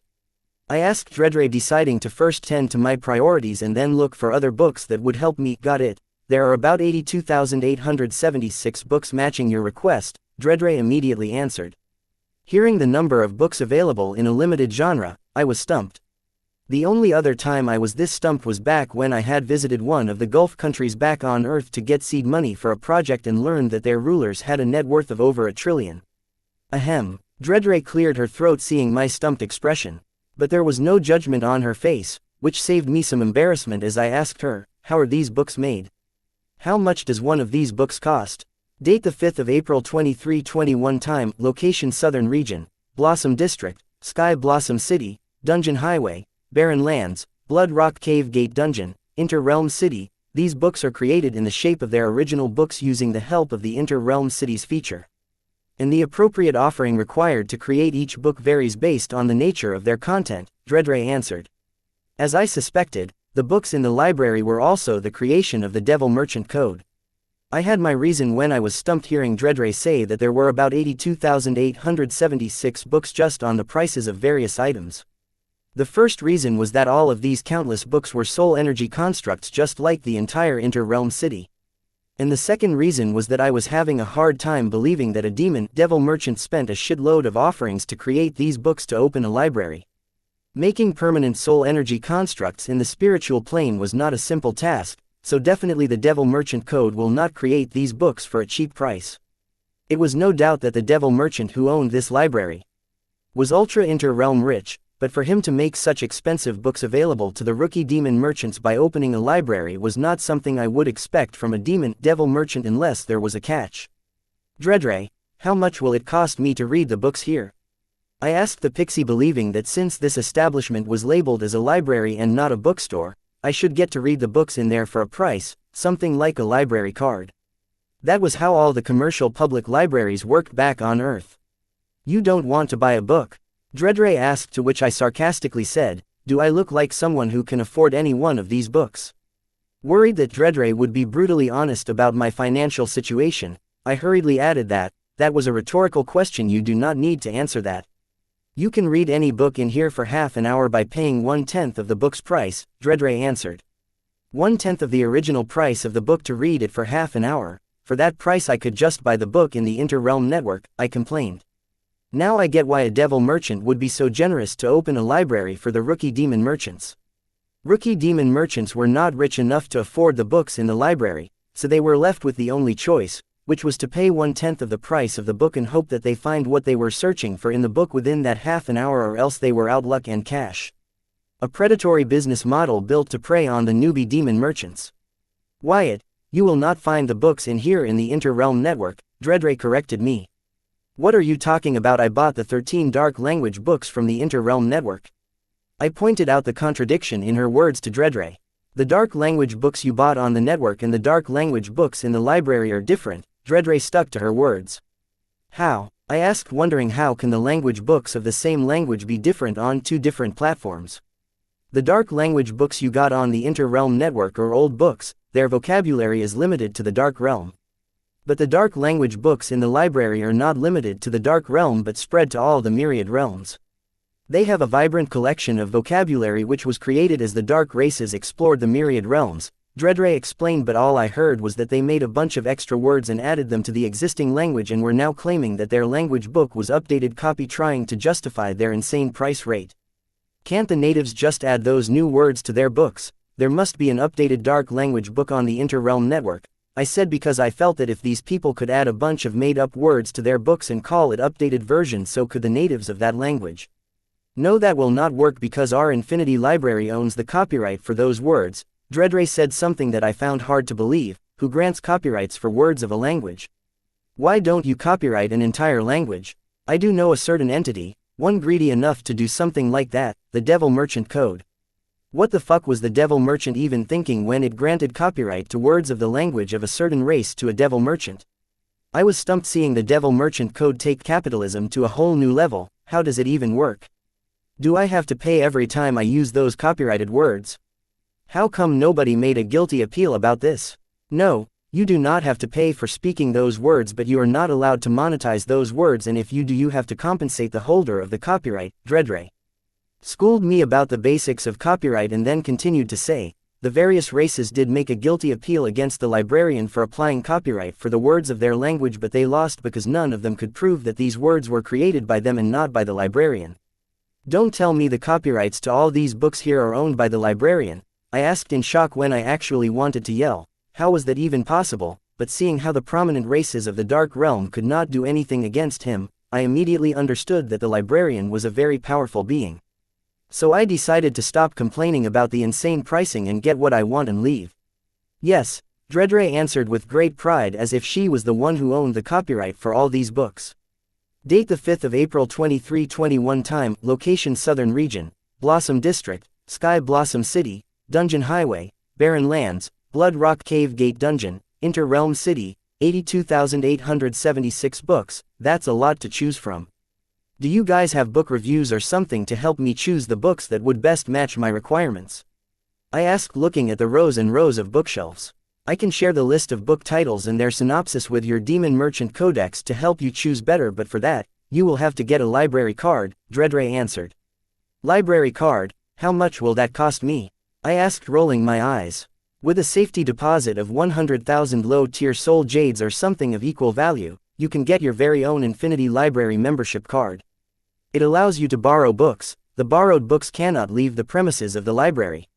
You will need to recharge the library card with a minimum of 1,000 low-tier soul jades to spend an hour in the library. Dredre clarified how to get a library card and its uses. Wait, am I being charged right now? I asked Dredre in astonishment. No, the first hour is free, but if you extend your stay by even a minute more than an hour, you will have to pay 1,000 low-tier soul jades. Don't worry, you will be notified when your free period is about to end. Now I understand how this library was able to afford a pixie guide for each of its customers. If one is paying 1,000 low-tier soul jades just to stay an hour in the library, they will indeed expect the best customer service. Are there any other advantages to having a library card? A deposit of 100,000 low-tier soul jades to get a membership in this library. It better come with some privileges. Yes, with a library card each demon merchant gets an hour's worth of free stay in the library. and for an hour the demon merchant can read any and as many books in this library for free. The best thing about this is that it refreshes every month. Dredre immediately responded, claiming that the library card came with an hour of free stay and all books free reading period. But let us face the facts, an hour was not enough time to even read a single book. It was a marketing tactic. In an hour a demon merchant will be at best able to read half a book, so to read the other half of the book he will have to make use of the library's insanely overpriced services. And this cycle would continue every month endlessly. 5 kgs of phantom sword wood should be enough as a safety deposit to get me a library card, right? I said, preparing to get myself an Infinity Library membership card. I needed the library card to read the books in this facility, and the monthly privileges they offered to their members were too good to pass on. I know that I said the monthly privileges offered by the library to its members were just a marketing tactic, and it's the truth for other demon merchants, but not me, because I had the one and only Hive AI. I have shared the list of book titles and their synopsis. Anything else? After helping me register as a member of the Infinity Library, Dredre handed me the library membership card and then shared the list of entire 82,876 book titles and their synopsis. I want to make use of my free reading hour, I said, planning to do the obvious, having gone through the list shared by Dredre, as it had become clear that only 2023 books meet my requirement, and after removing the same books available in different languages and old editions of the same book, that number dwindled to 508 books. All 82,876 books listed by Dredre were indeed on the pricing of various items and ingredients across the myriad realms. However, most of these books were not limited to just that topic. They mostly explored different issues surrounding items and ingredients across myriad realms, which I currently did not require. So only 508 books purely meet my requirement. Creating a list of these books, I shared it with Dredre. These are the books I want to read using my free reading hour. Are you sure? Dredre asked for confirmation. Yes, I have already decided. I want to read these 508 books. So where is the study area? I said, looking around the library, and all I could find were rows and rows of bookshelves. Wyatt, brace yourself, I will be using the library array to move us to the study area. Dredre was confused by what her customer meant when he said he will read 508 books in an hour. But she did not question him, because her duty was to fulfill all the customer's requests as long as it was within the laws of the Infinity Library. Soon the space surrounding me warped, and I appeared in front of a simple yet expensive set of tables and chairs which were surrounded by bookshelves. Pointing at bookshelves, Dredre said, "Those are all the books you requested. Once you touch the book, your free reading hour will start." I looked around at the bookshelves, deciding where to start. Then I heard Dredre advise me, "Wyatt, we have a tranquility drink. Every sip of it will calm the person's mind and increase their concentration, clearing the various distracting thoughts.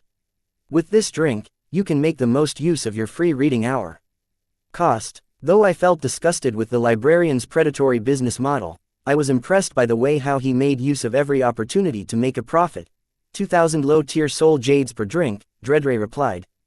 "Get me 4 of those right away," I ordered, preparing to copy 508 books in under 10 minutes using my Hive AI, or if possible even less time. "Your order's here," Dredre said, instantly summoning 4 glasses of tranquility drink on a nearby table. "Good," I said as I split my spiritual body into 4 spiritual bodies. One was for my original self and the other 3 were for my mutated slave consciousness. Each of us picked up a tranquility drink under the astonished gaze of Dredre. Then we emptied our glasses and started copying the books in front of us, planning to copy all 508 books by dividing the task and conquering it at the fastest pace possible. Date: the 5th of April 2321. Time, location: Southern Region, Blossom District, Sky Blossom City, Dungeon Highway, Barren Lands, Blood Rock Cave Gate Dungeon, Inter-Realm City. The tranquility drink was worth the price of 2,000 low-tier soul jades, not only because it was purely made of concentrated pure mental energy, but because drinking it I and my mutated consciousnesses entered a state of hyper-concentration. As Dredre said, it cleared my mind of all distributing thoughts and sole focus on what I was doing. The tranquility drink was like fuel to my mind. Under the hyper-concentration, me and my mutated consciousnesses began to use the Hive AI to copy each book on self in about a second or two. Dredre, who was waiting on us, was astonished to see all 4 of me just flip through a book and move to the next one on the self. 1 month in the sector DS0909 was 10 months in the card world. This meant that if I were to waste my monthly free reading hour just to read these books, then I will have to wait 10 months to get another free hour to exploit the membership privilege of the library and read the books I wanted to read for free. Therefore, I dwindled the 87,876 books to 508 books so that I can not only get the information I wanted from these for free but also have enough time left for me to read other books in this library. This library was a treasure trove of knowledge from across myriad realms, and every minute of the monthly free reading hour was precious. I could not waste it and be careful how I used them while getting the most from every second. In under 5 minutes, I and my mutated consciousnesses copied all 508 books using the Hive AI and yelled, "Stop the time, I will save the remaining minutes of the free reading hour for another day." What? Wait, what? Hearing my yell, Dreadray woke up from her shock. Taking her time to understand what I just asked of her, Dreadray was once again stunned because none of her clients until now had asked her to pause their free reading hour, to save it for later. Quickly going through the regulations of the library, Dreadray found that nothing about this was mentioned there. Then she decisively made an executive decision to pause the time, as there were no laws against it and there was a law that asked her to serve the customer to the best of her power as long as their request did not violate the library's regulation. Though she did plan to bring this situation to the notice of her immediate superior when her duty as the guide to the customer was complete. "Wyatt, you have used 4 minutes 47 seconds of your monthly free reading hour," Dreadray reported while wondering if her client really did read all the 508 books within 4 minutes 47 seconds. She found it hard to believe it, but the client has a special soul, so anything was possible, as special souls were known to have abilities that defied the norms. I was glad that I and my mutated consciousnesses were able to copy 508 books in under 5 minutes and added, "Dreadray, I need books describing various races of the myriad realm. There are many books on this certain topic. Might I recommend this set of books? They were personally written by the librarian. And I promise you there was nothing the other books that you will not find in this book." It wasn't clear if Dreadray was promoting her boss's books or if she was really speaking the truth. Since I did not want to waste my precious free reading hour over this insignificant information that could only help me identify various races across myriad realms, I decided to go with Dreadray's recommendation. "Sure, I will read them." Dreadray joyously summoned an encyclopedia written by her master titled, "Myriad Realm Myriad Race Records," and said, "Your free reading hour will start once you touch the book." Myriad Realm Myriad Race Records was a set of 28 thick books recording every race, the tribes among them, each of their culture, dos, and don'ts of all the races across the myriad realm in detail with exclusive illustrations. Within a minute I and my mutated consciousness copied these records, and now I had about 54 minutes of my free reading time left. "You read all of those books already?" Dreadray questioned me curiously. "Kind of. I did not bother to lie, it was not worth it, and nor did I offer the truth, as it was my business and nobody else's business." "Wyatt, what else can I help you with?" Dreadray asked. With the 2 of my priorities for visiting the Inter-Realm City completed, I did not have any more reason to stay in the library. I could try to learn various advanced knowledge like realm travel, combat arts, array mastery, etc., but I, myself, did not know what I wanted to learn or should learn. So instead of wasting my precious free reading time wondering which arts or method I wanted to learn, I decided to do some research on the Inter-Realm network to understand what would be the best use of the remaining free reading period for me. "No, this is it for now," I answered to Dreadray. "Okay, I will walk you to the exit." Dreadray then used the library array to bring me back to the entrance of the library and waved me goodbye. Walking out of the library, I instructed Hive AI to process all the information we collected by copying nearly 536 books. Then I explored the copied mall map to see where I can find realm tokens. On the 46th floor, there was a big store that sold secondhand realm tokens. I planned to buy a secondhand realm token if there were any within my price range, because new realm tokens were not sold but auctioned. And my wealth was nowhere near participating in those auctions. Chapter 1295 Owl 2 is Pawnshop. Date the 5th of April 2321. Time, location Southern Region, Blossom District, Sky Blossom City, Dungeon Highway, Barren Lands, Blood Rock Cave Gate Dungeon, Inter-Realm City. Walking into the pawnshop on the 46th floor, as I looked around the shop, a small green-skinned creature that very much resembled a goblin wearing one of the finest silk clothes I had ever seen approached me. Having processed the information I copied from the Myriad Realm race records, I knew that this creature belongs to the goblin race of the Dark Realm. The goblin race, like other dark races, has a reputation to be cruelly greedy. They won't stop at anything to satisfy their greed. The goblin race has many tribes. This particular goblin that approached me belonged to the most nefarious tribe in the goblin race, the nomadic goblin tribe. They were a free-spirited tribe that travel around the Dark Realm stealing and looting people who could not defend themselves. And they were the go-to to sell, buy stolen goods in the Dark Realm. So it was not a surprise that I would find the members of this particular tribe running a pawnshop on the 47th floor of Darius Merchant Mall of the Inter-Realm City. Hello, I am Owl 2, the owner of this humble pawn shop. How may I help you? The goblin introduced himself as Owl 2 and is the owner of the pawnshop. I want to buy realm tokens. Are there any? I asked Owl 2. We do realm tokens, lots of them for attractive prices, but I cannot sell them to you. Owl 2 said condescendingly. It came out of nowhere. His words were polite, but his tone was not something a business owner would use while talking to their customers. Various demon merchants entered the pawnshop along with me, but they were received by the staff, not the boss. I did not think there was a problem here until I heard his response. Now seeing the condescending look in his eyes prompted me to wonder why the owner of a fancy pawnshop would make time to receive an unknown customer at the entrance. With every passing second it was becoming clear that Owl 2 was hostile toward me, but I don't understand why, or from where his hostility stems from. I don't even know the dude. Why? I asked, annoyed by his unwarranted hostility toward me. This is my pawnshop. Last time I checked it meant I can do whatever the hell I wanted with it and did not require me to answer a vermin from some unknown corner of the myriad realm. You know what, you are banned from my shop. Owl 2's response was opposite to when he welcomed me into the pawnshop. I could not determine what prompted such a drastic turn in his attitude. I did not bother to argue with Owl 2. Instead, turned and exited the pawnshop before he decides to make use of the Inter-Realm City features to throw me out to further embarrass me.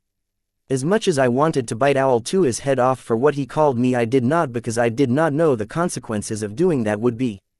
This place was new to me. I had little idea about how things worked around here. I was no longer in Sky Blossom City but the Inter-Realm City. This was a new field and the enemy has been here long enough to have the home ground advantage. I had no idea why Owl 2's attitude toward me suddenly changed extensively. As much as I wanted to threaten him with the Demon Merchant Code's guilty appeal function, I did not, because I did not want to appear making empty threats. Since Owl 2 dared to blatantly yell at me and claim that he would not sell his goods to me, then he must be very confident about being exonerated scot-free even if I were to decide to report him to the Devil Merchant Code using the guilty appeal function for banning me from buying realm tokens from his pawnshop. So I controlled myself, understanding taking a few small losses so that I could win when it mattered. After I got my facts straight, it would not be too late for me to kick this condescending midget's green ass. Walking out of the pawnshop, the first thing I did was a thorough search on Owl 2's pawnshop to collect information about the enemy to understand who I was up against. If he did this to me, then he must have done it to others too. And I bet I will be able to find a few articles on Owl 2 and his pawnshop. Honestly, I was pissed right now. I never thought there would come a day when I would be looked down on by a goblin. A fucking goblin. After digging through the Inter-Realm network, I finally was able to find a few articles that did not sing praises about Owl 2 and his pawn shop. The articles were buried under the fake publicity of Owl 2 about his pawn shop. These articles were all free since they were mostly about the victims venting their anger about what they experienced in the pawn shop. Turns out there were indeed reasons why Owl 2 greeted me warmly at first but then turned his face hearing I wanted to buy a realm token, and both of them were related to me being a demon merchant not from the Dark Realm. All the people who wrote an article about him were also demon merchants from various realms but the Dark Realm and had experienced something similar to me. The reason why Owl 2 greeted me warmly when I entered the pawnshop was that he thought I was there to pawn something of value in his pawnshop. And once he knew that I was not there to pawn stuff but buy a realm token, it did not take him a second to show his true self to me. There were some items that demon merchants were too attached to because of the sentimental value those items held for them, and they do not want to offer them to the Devil Merchant Code, but when facing difficult times they have no choice, so they come to pawn them in the pawn shops so that when they were doing well financially they can claim it back. However, they never would have guessed that they would have been better of offering it to the Devil Merchant Code instead of pawning their family heirlooms or inheritance in Owl 2's pawnshop or any other pawnshops in the Darius Merchant Mall. Chapter 1296 Unchecked Capitalism. Date the 5th of April 2321. Time, location Southern Region, Blossom District, Sky Blossom City, Dungeon Highway, Barren Lands, Blood Rock Cave Gate Dungeon, Inter-Realm City. The pawn shops in the Inter-Realm City conducted their business in such a way that they would be condemned in the markets of both the world I come from, but this was the Inter-Realm City and the Devil Merchant Code did not seem to care how the people did business in its city as long as they paid their rents to it in time and were not proven guilty of a crime. There were too few regulations that the pawn shops or any shop in the inter-realm city for that matter needed to follow. As long as they were overpricing and manipulating the market, everything else seemed pretty much a fair game. The Devil Merchant Code seems to hate losing money, so it doesn't like when it makes little profit over certain goods than the other demon merchant. That was why overpricing goods was taboo, but bidding wars in auctions was fair gain. The Devil Merchant Code hated being manipulated, especially when the demon merchants tried to manipulate the market so that the price of certain goods skyrockets and other goods falls to the ground. As long as these two taboos were avoided, one can easily stay off the Devil Merchant Code's radar despite their questionable business practices. Demon merchants had figured out many ways to prop up a successful business by preying on their customers while avoiding these taboos of the Devil Merchant Code. And the way the pawnshops in the inter-realm city operated was one of them. The pawn shop's strategy was simple. When a customer handed them the item, the pawnbrokers would value it according to what it is worth as an offering to the Devil Merchant Code. A fair method to value the items, and the only reason why they managed to survive so far. What followed next was nothing short of predatory lending. They would only pawn the item for 40% to 60% of its value, which carried a high fee, high interest rate, unnecessary penalties, and other such aggressive credit terms. One delayed or missed payment was all it took for the demon merchants to lose their pawned items. This way the pawnbroker would not only buy the item for a cheap price but also made profits with the high interest rate, late fees, and other unnecessary penalties. It did not matter to them that the customer had paid more interest and penalties than the valuation of the item they pawned. The only way they could get out of this nightmare was to let go of their ownership of the item they pawned before their debt outgrows the value of the item. Or else they would not only lose the item they pawned but also be on the hook for the remaining debt. Soon they will charge high interest rates for the debt, along with late fees and other penalties. This would usually not work in the native realms of the demon merchant, but here the devil merchant would make sure the demon merchant pays everything they owe the pawnbroker, even if the demon merchant had to use this soul and body as collateral or just sell it. These guys were worse than the credit card companies and loan sharks because at least they enticed them with a desirable loan amount while taking a certain risk. However, pawnbrokers did not take any form of risk in these transactions. Instead, they had the strongest goon in all the myriad realms, the Devil Merchant Code.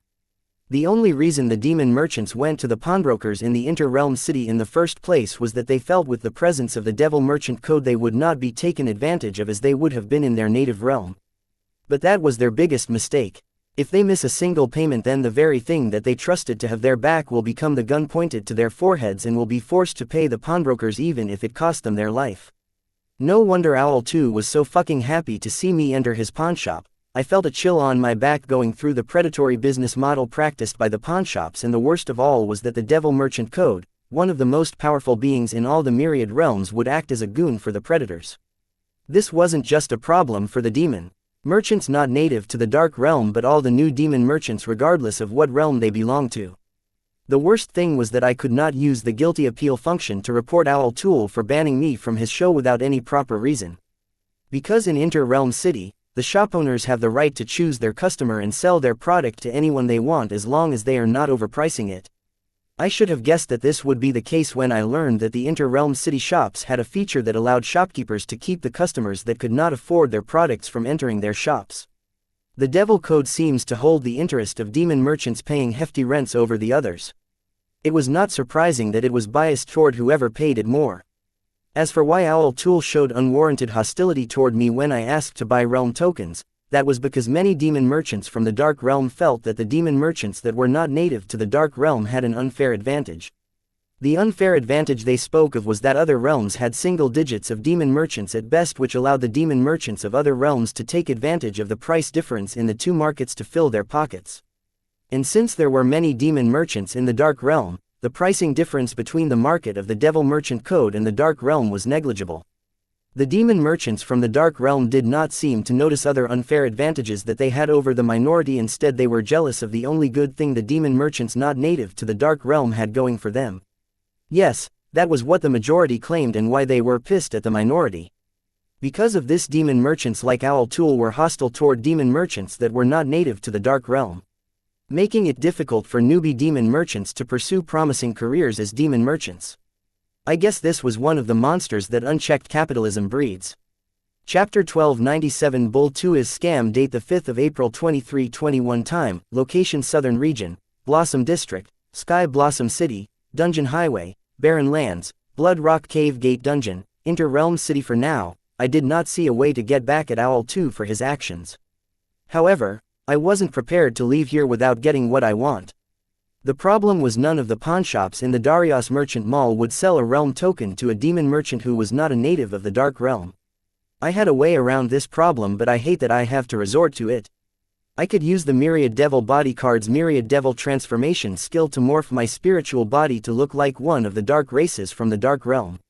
Other than this, I did not see a way where Owl 2 or any other pawnbroker in the Darius Merchant Mall would let me buy a realm token. Now that I decided to use the Myriad Devil transformation skill, the question was what dark race I morph into. I decided to morph into a dark race that was on good terms with the Merchant Goblin tribe. This was hard because the Merchant Goblin tribe was not an honest race, they were a bunch of thieves and shady merchants. With that thought, only one dark race came to my mind that had a very good relationship with the Merchant Goblin tribe, the Swamp Ogre tribe of the Ogre race. The Ogre race was one lazy race and the Swamp Ogre tribe was the laziest of them all. Except for hunting, they spent the rest of their time soaking in the swamp mud.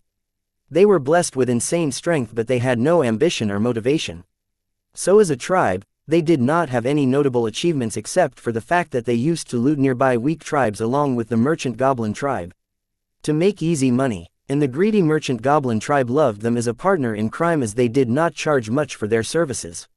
Walking to a corner, I instantly morphed my spiritual body into a 4-foot-tall gray-skinned fat swamp ogre and morphed my spiritual clothes into the fanciest ethnic wear of the ogre race. Then I head back toward Owl 2's pawnshop. Walking into the pawnshop this time, I was not greeted by Owl 2 but by another pawnbroker from his tribe. Welcome, honored guest. I am Bull 2. How may I be of service to you today?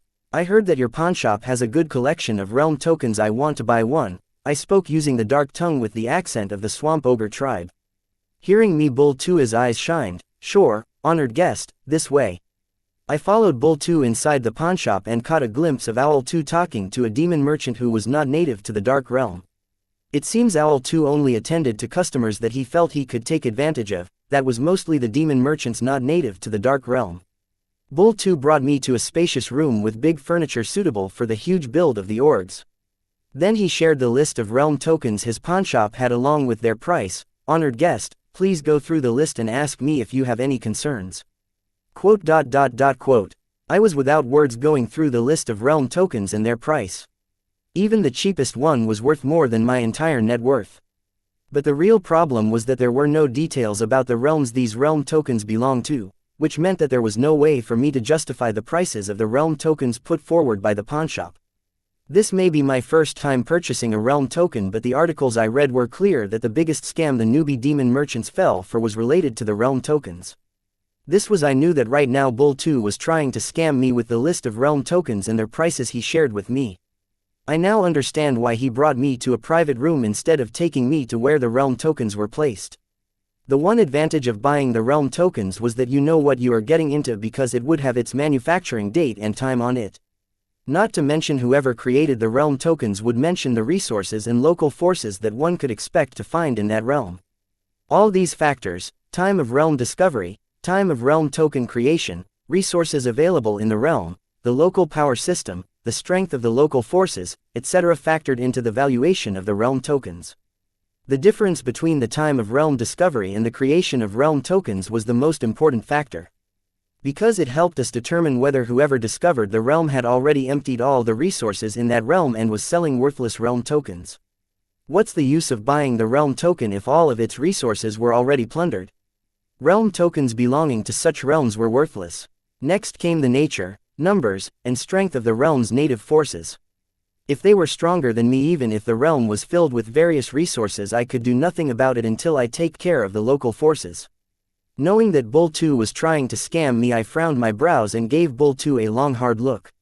From where I stood, I had two choices in front of me, one to call him out for what he was trying to do or just leave. I wanted to go with the first choice, but I prepared to leave feeling it was not worth the trouble. I will be taking my leave. Quote. Bull 2 looked at the swamp ogre speechlessly. What does he mean by he will be taking his leave? We just got here, And what's with the look, did he catch on to what I was doing? Or does he want me to reduce the prices over my dead body? Scamming people is not easy. Honored guest, was the listed realm tokens not to your liking? Bull 2 held back his dissatisfaction and maintained his calm as he continued to make a sale. Date the 5th of April 2321. Time, location Southern Region, Blossom District, Sky Blossom City, Dungeon Highway, Barren Lands, Blood Rock Cave Gate Dungeon, Inter-Realm City. Hearing Bull 2, I did not bother to stop and confront him about his scam, instead left the pawnshop without even looking back. I know this act showed me in a cowardly light, but I did not care because it finally dawned upon me that the reason why demon merchants like Owl and Bull 2 dared to blatantly scam me was not that I was a demon merchant that was not a native of the Dark Realm or that I was newbie demon merchant, it was because I was not powerful or a threat enough for them to think twice before trying to scam me. The only way I can be powerful in the Inter-Realm City was, if it was not obvious enough, by being rich. Here your personal power levels did not matter, as with enough money you can get one of the myriad realms' most powerful beings, Devil Merchant Code, to act as your thug. Only when you have enough net worth to gain Devil Merchant Code's attention will be considered a threat by the demon merchants in the Inter-Realm City.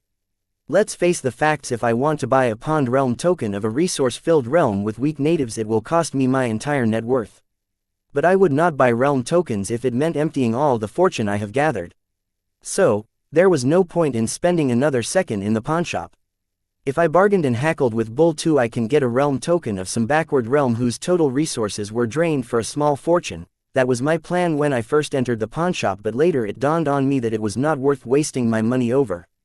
Instead, I could use that money as seed money to prop up my own business in the Inter-Realm City.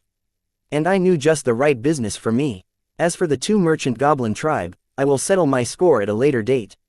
Walking out of the pawnshop, I directly headed to the Infinity Library on the ground floor of the mall.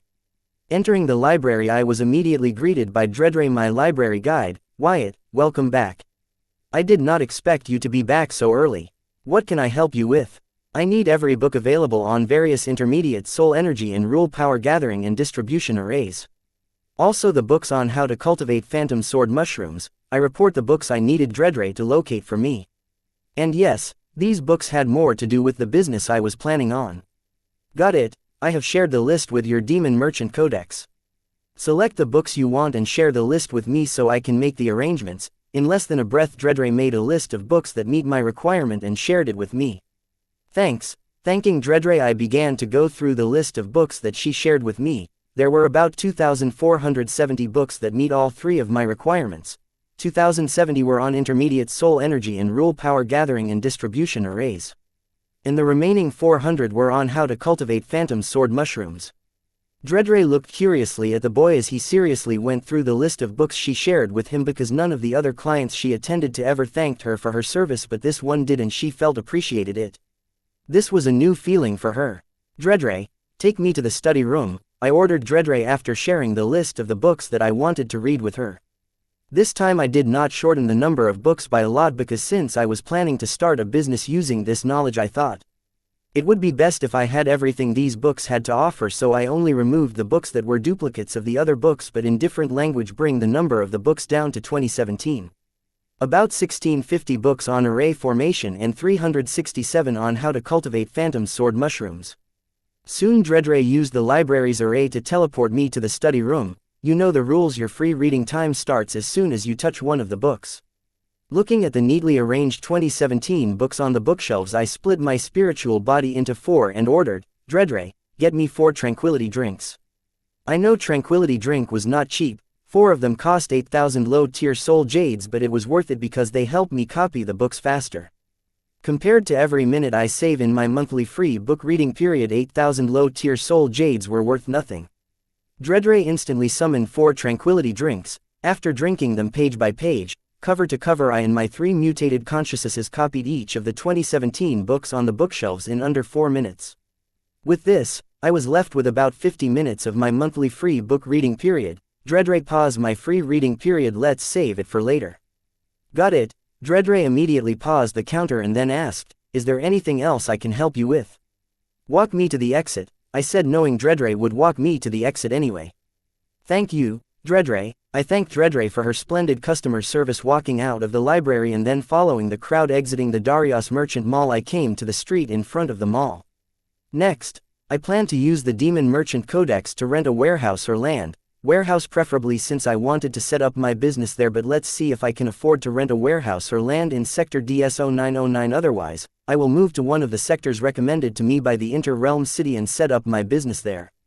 Date the 5th of April 2321. Time, location Southern Region, Blossom District, Sky Blossom City, Dungeon Highway, Barren Lands, Blood Rock Cave Gate Dungeon. Inter-Realm City is expected. Renting a warehouse or even land in Sector DS0909 was too expensive.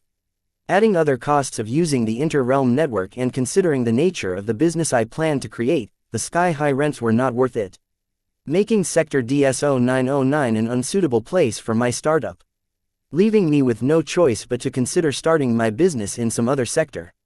I was thinking I should move to one of the sectors recommended to me by the Inter-Realm City, but then I wondered why not go to a sector where a day was equal to an hour or two in the card world. This way I could take advantage of the time difference between the two realms. This was in line with my business too. Thinking of this after a lot of searching, I found Sector NS 7878. A month in this sector was a day and a quarter in the card realm, meaning an hour in the card realm was equal to a day in the Sector NS 7878. Dear Demon Merchant, 24 hours spent in the Sector NS 7878 is an hour spent in your native realm. However, the inter-realm network service access time spent will be charged according to the charges of the sector's sharing time zone with your native realm, but not the Sector NS 7878.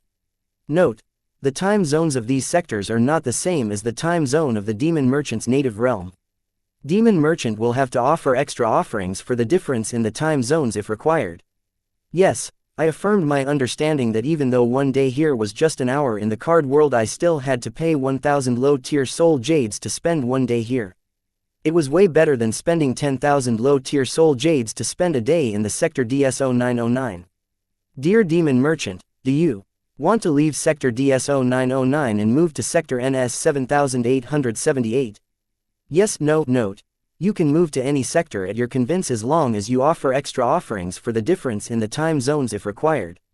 Yes, I answered without hesitation, as Sector DS0909 may be even considered the capital of the Inter-Realm City, but it was not the best place for me to start my new business venture.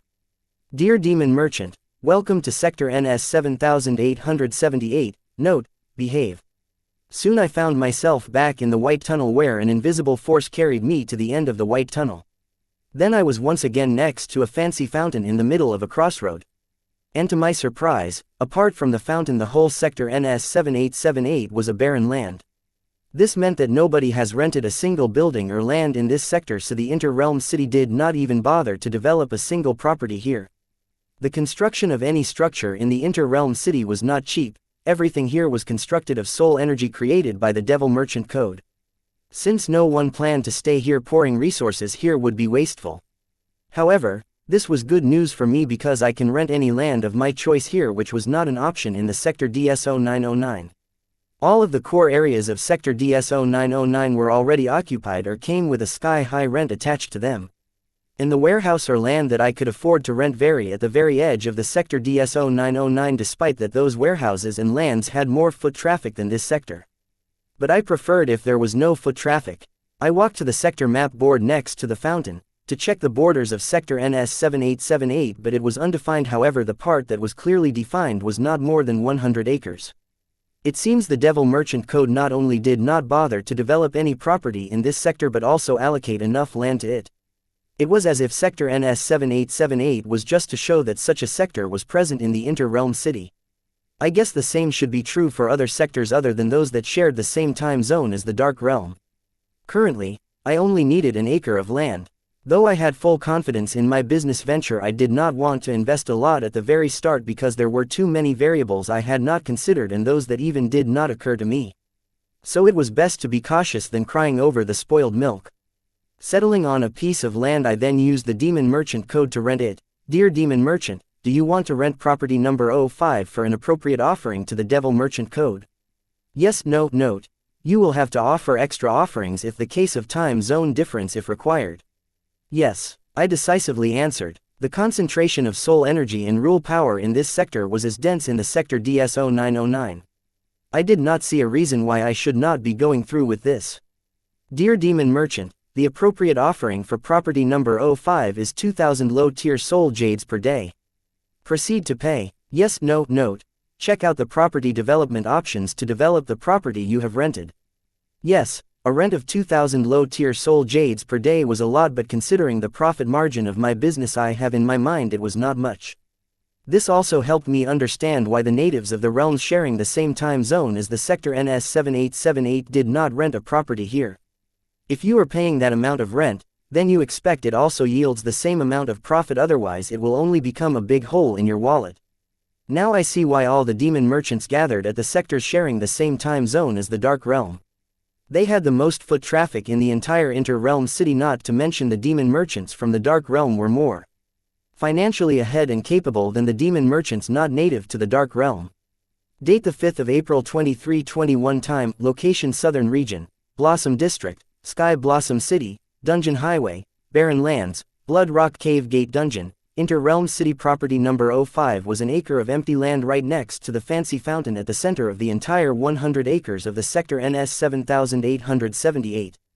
It cost 2,000 low-tier soul jades rent per day. Since I rented it and paid a week's worth of rent in advance, I plan to get started with renovations right away. First thing first, I used the Demon Merchant Codex to build a big properly ventilated warehouse in property number 05. I will not be here all the time, so I need walls not only for privacy but also for security. Plus the construction of the warehouse was free, but if I wanted to build something fancy like a boutique or a tiny mall, it was going to cost me. After the large I entered it, only noticing a dialog box appear. Dear Demon Merchant, select the nature of your property, greater than private, exclusive entry only to Demon Merchant renting it, greater than public, open for all Demon Merchants. Greater than commercial, exclusive entry only for the customers specified by the Demon Merchant renting it. Note, each selection comes with varying options with appropriate offerings to be offered to the Devil Merchant Code.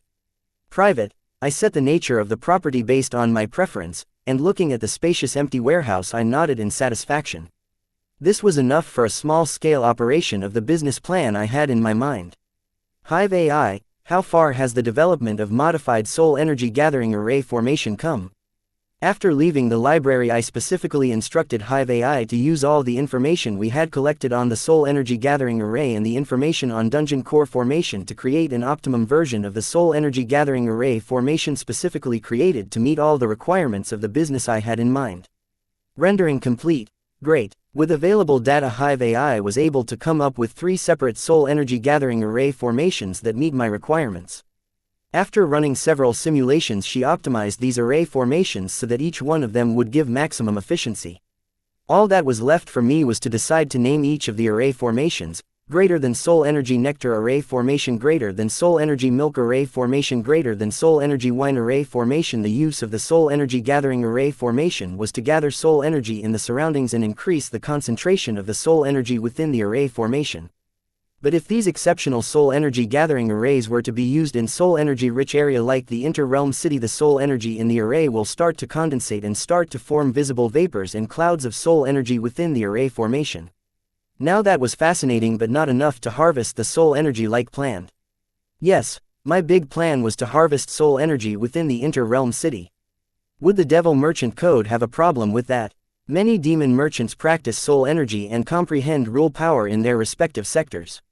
Seeing how the Devil Merchant Code has not reacted to that, what I was doing was also similar, so there should not be a problem. Not to mention I was paying a heft rent to the Devil Merchant Code. This was where the data I had about dungeon core formation came into the picture. I plan to use this data to modify the soul energy gathering array formation such that it would gather concentrated pure soul energy in liquid form. The soul energy that could be orally consumed was worth a lot more in the card world market than soul jades.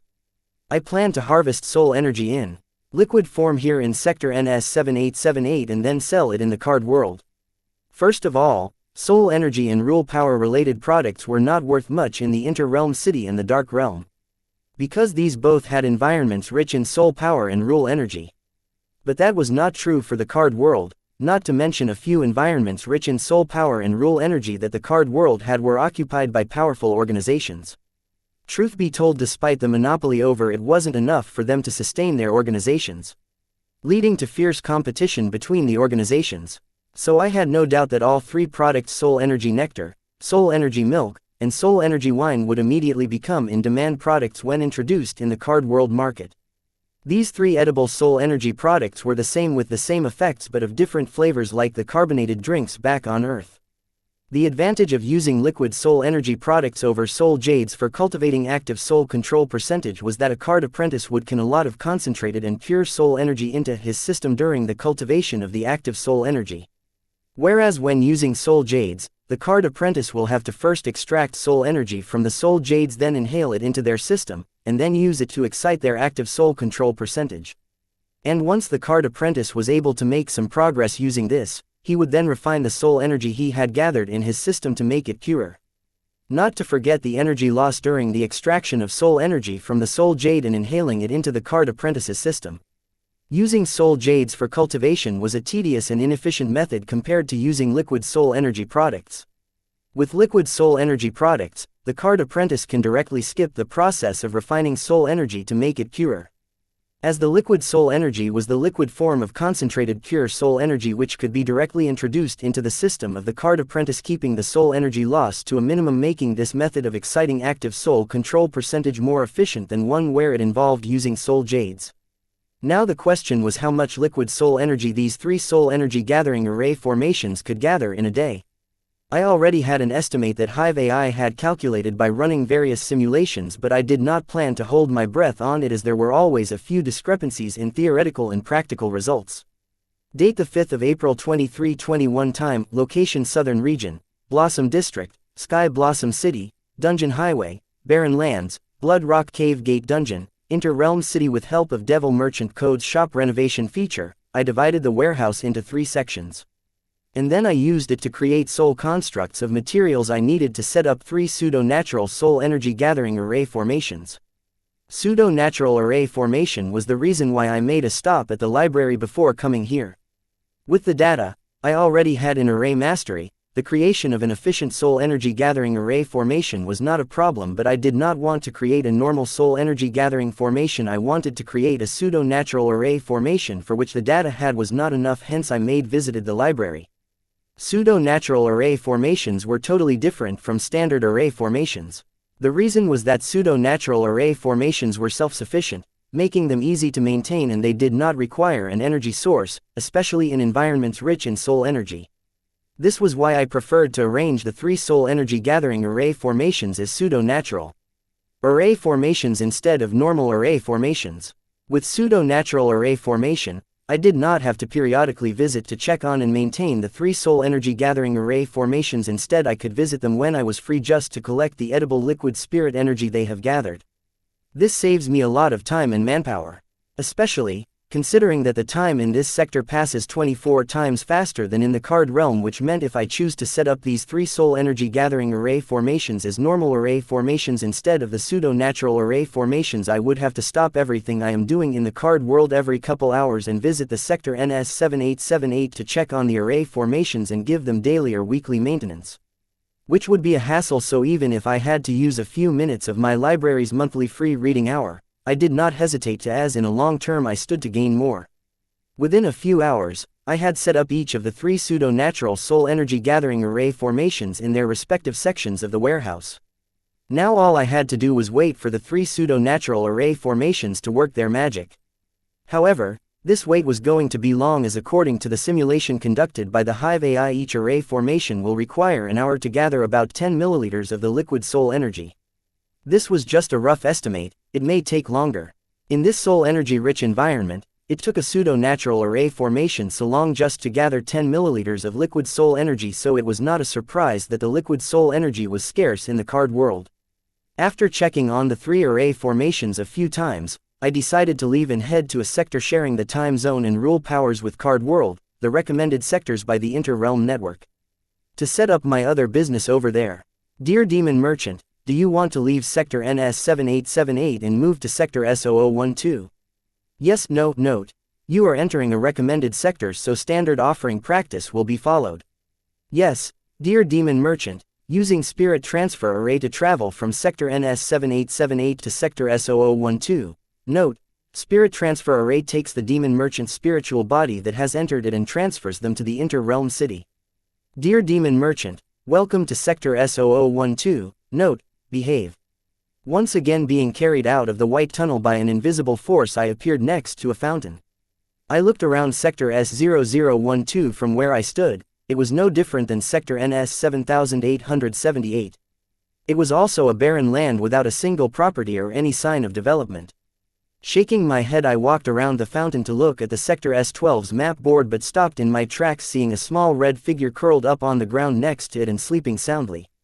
After taking a clear look at the sleeping red-skinned creature, I was astonished, as it was the same red-clad dwarf I came across in Sector DS0909. What the fuck was it doing here? Thanks to the Myriad Realm race record, this time I exactly knew which race and realm it belonged to. Its race was called Redfoot, and it hailed from a realm called Red Alps.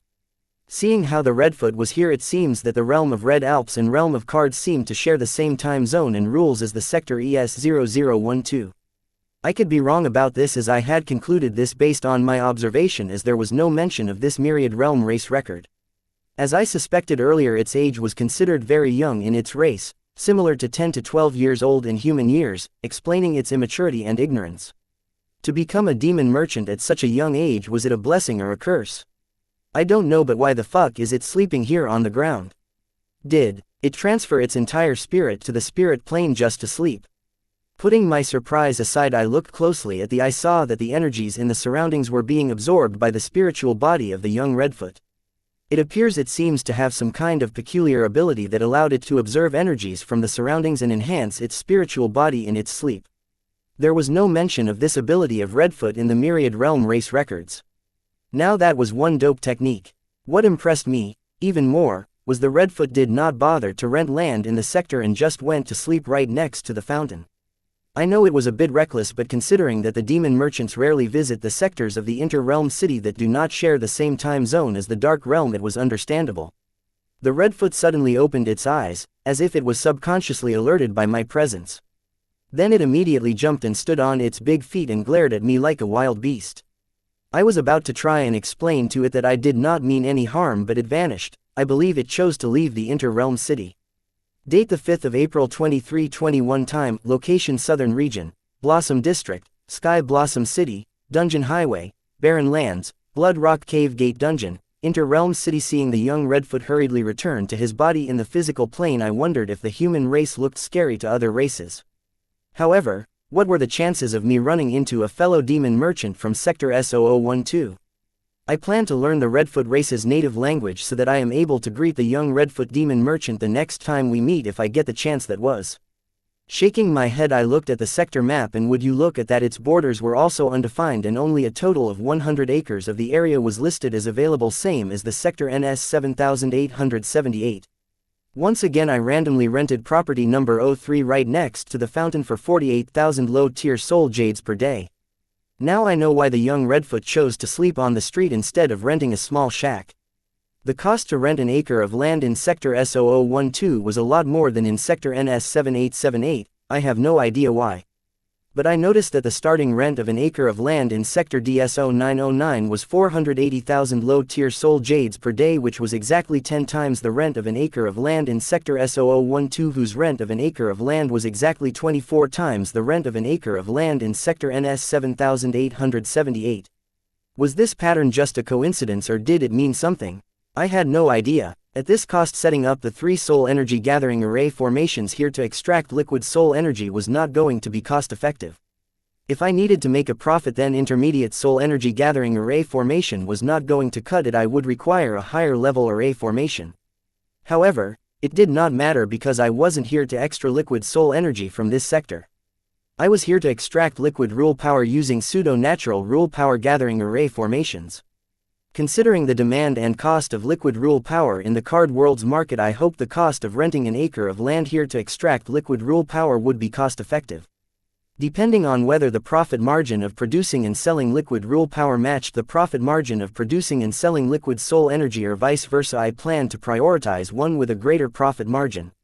This was one of the reasons why I did not largely invest in both of these business ventures.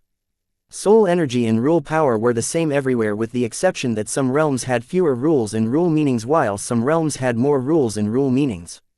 And I could not help but feel that this somehow was the reason behind the difference in the cost of renting a property in various sectors.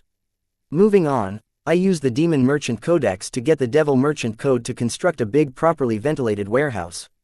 Now that I know there was another demon merchant using this sector, I need my privacy. Walking into the warehouse, a familiar dialogue box popped up. Dear Demon Merchant, select the nature of your property, greater than private, exclusive entry only to Demon Merchant renting it, greater than public, open for all Demon Merchants.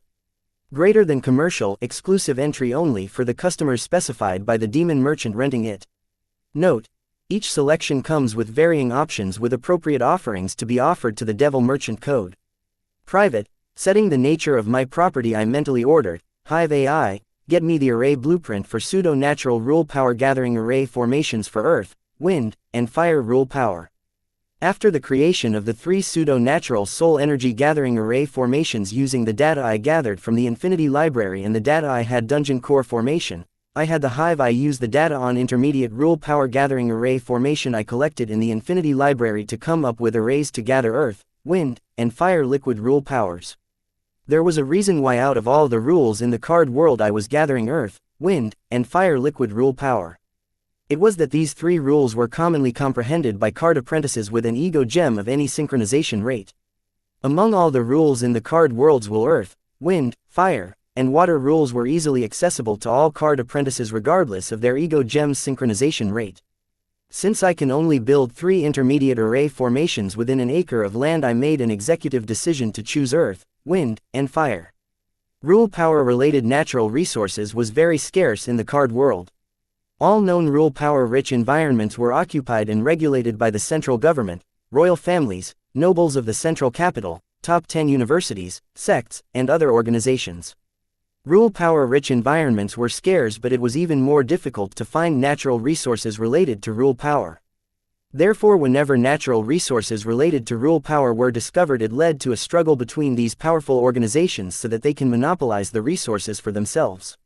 Such monopolistic behavior had led to the price of rule power related resources skyrocketing in the card world's market. That was why I did not think twice before spending nearly 2.5 kgs of phantom sword wood to rent an acre of land to produce liquid rule power. If everything goes accordingly and gets similar results to the simulations conducted by Hive AI, then I will be making millions of soul jades with very little investment and effort. However, I did hear rumors coming that the way beyond had many rule power rich environments developed by supreme beings. Seeing how the Bloodette's dungeon seal had turned into a holy place to comprehend blood rule with her presence, I felt that these rumors held merit to them. This was one of the reasons why many powerful card apprentices volunteered to guard way beyond. They did not seem to mind risking their lives to get their hands on scarce resources. I did not know how to feel when numerous people were risking their lives to get the resource I could manufacture in tons with near to no effort and a little investment.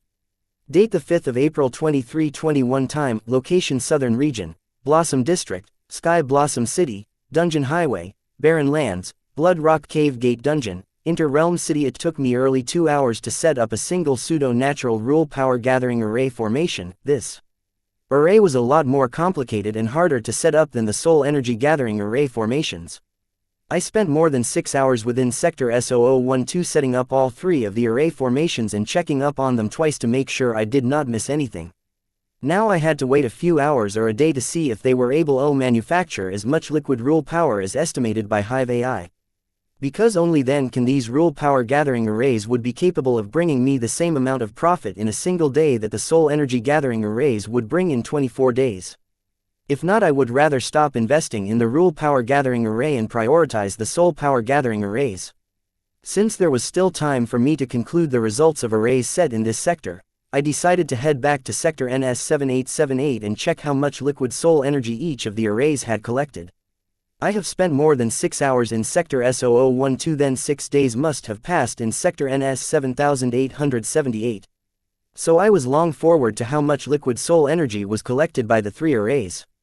Answering all the dialogue boxes, I was carried by an invisible force through a white tunnel before arriving next to a familiar fountain. As always, Sector NS7878 was empty. I directly head into the warehouse and began to determine if the 3 soul energy gathering array formations were still working without any hitch, and then checked how much liquid soul energy each of them had collected within them. All 3 of the pseudo-natural soul energy gathering array were working fine. With any supervision they were in the same condition as the time I set them up. I was wise to choose pseudo-natural array formations. They were self-sufficient and did not require skilled labor to supervise them. As for the liquid soul energy collected by each of the soul energy gathering array formations, soul energy nectar 1440 ml, soul energy milk 1440 ml, soul energy wine minus 1440 ml, total liquid soul energy 4320 ml. The results were within the predictions of Hive AI's simulations. Each array seems to have produced 10 ml of liquid soul energy per hour, adding up to 240 ml of liquid soul energy per day, collecting a total of 1440 ml of liquid soul energy within 6 days. This meant that within 24 days each array would gather 5,760 ml of liquid soul energy.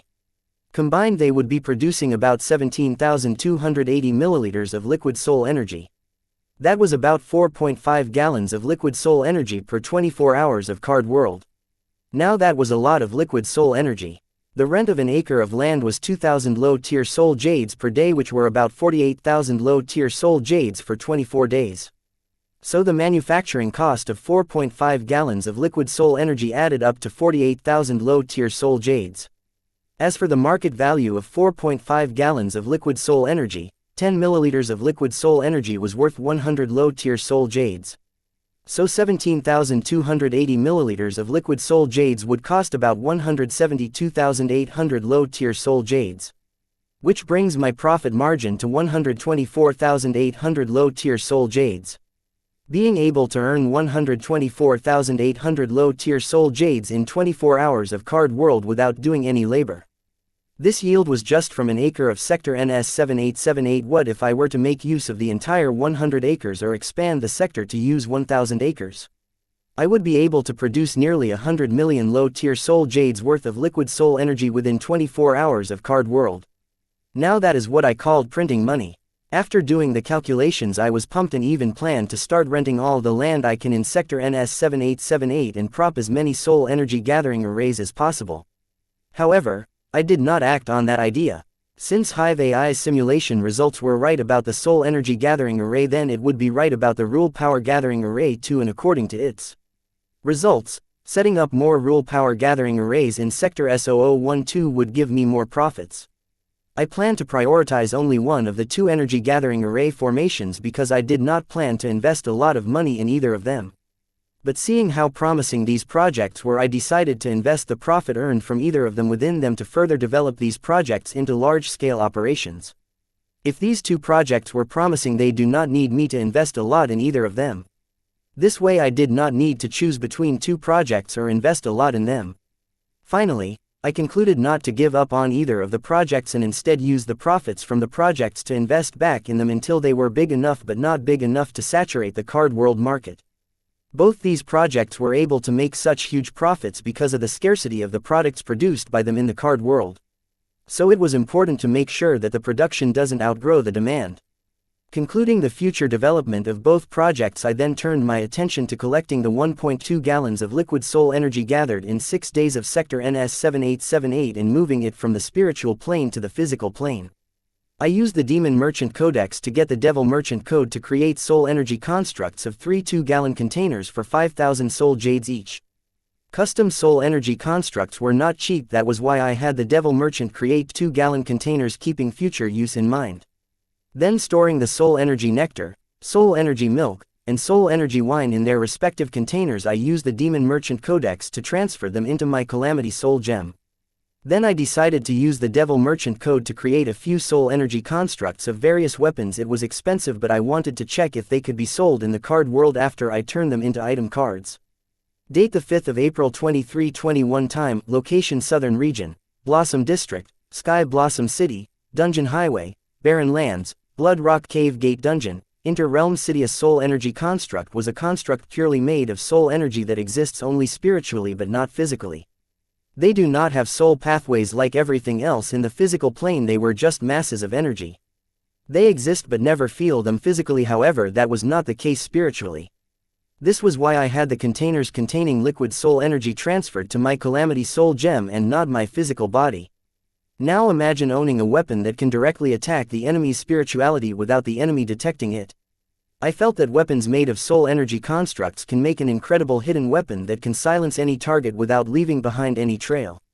I got excited just imagining using the soul energy construct to directly attack the enemy's ego gem and taking them out before they know what hit them.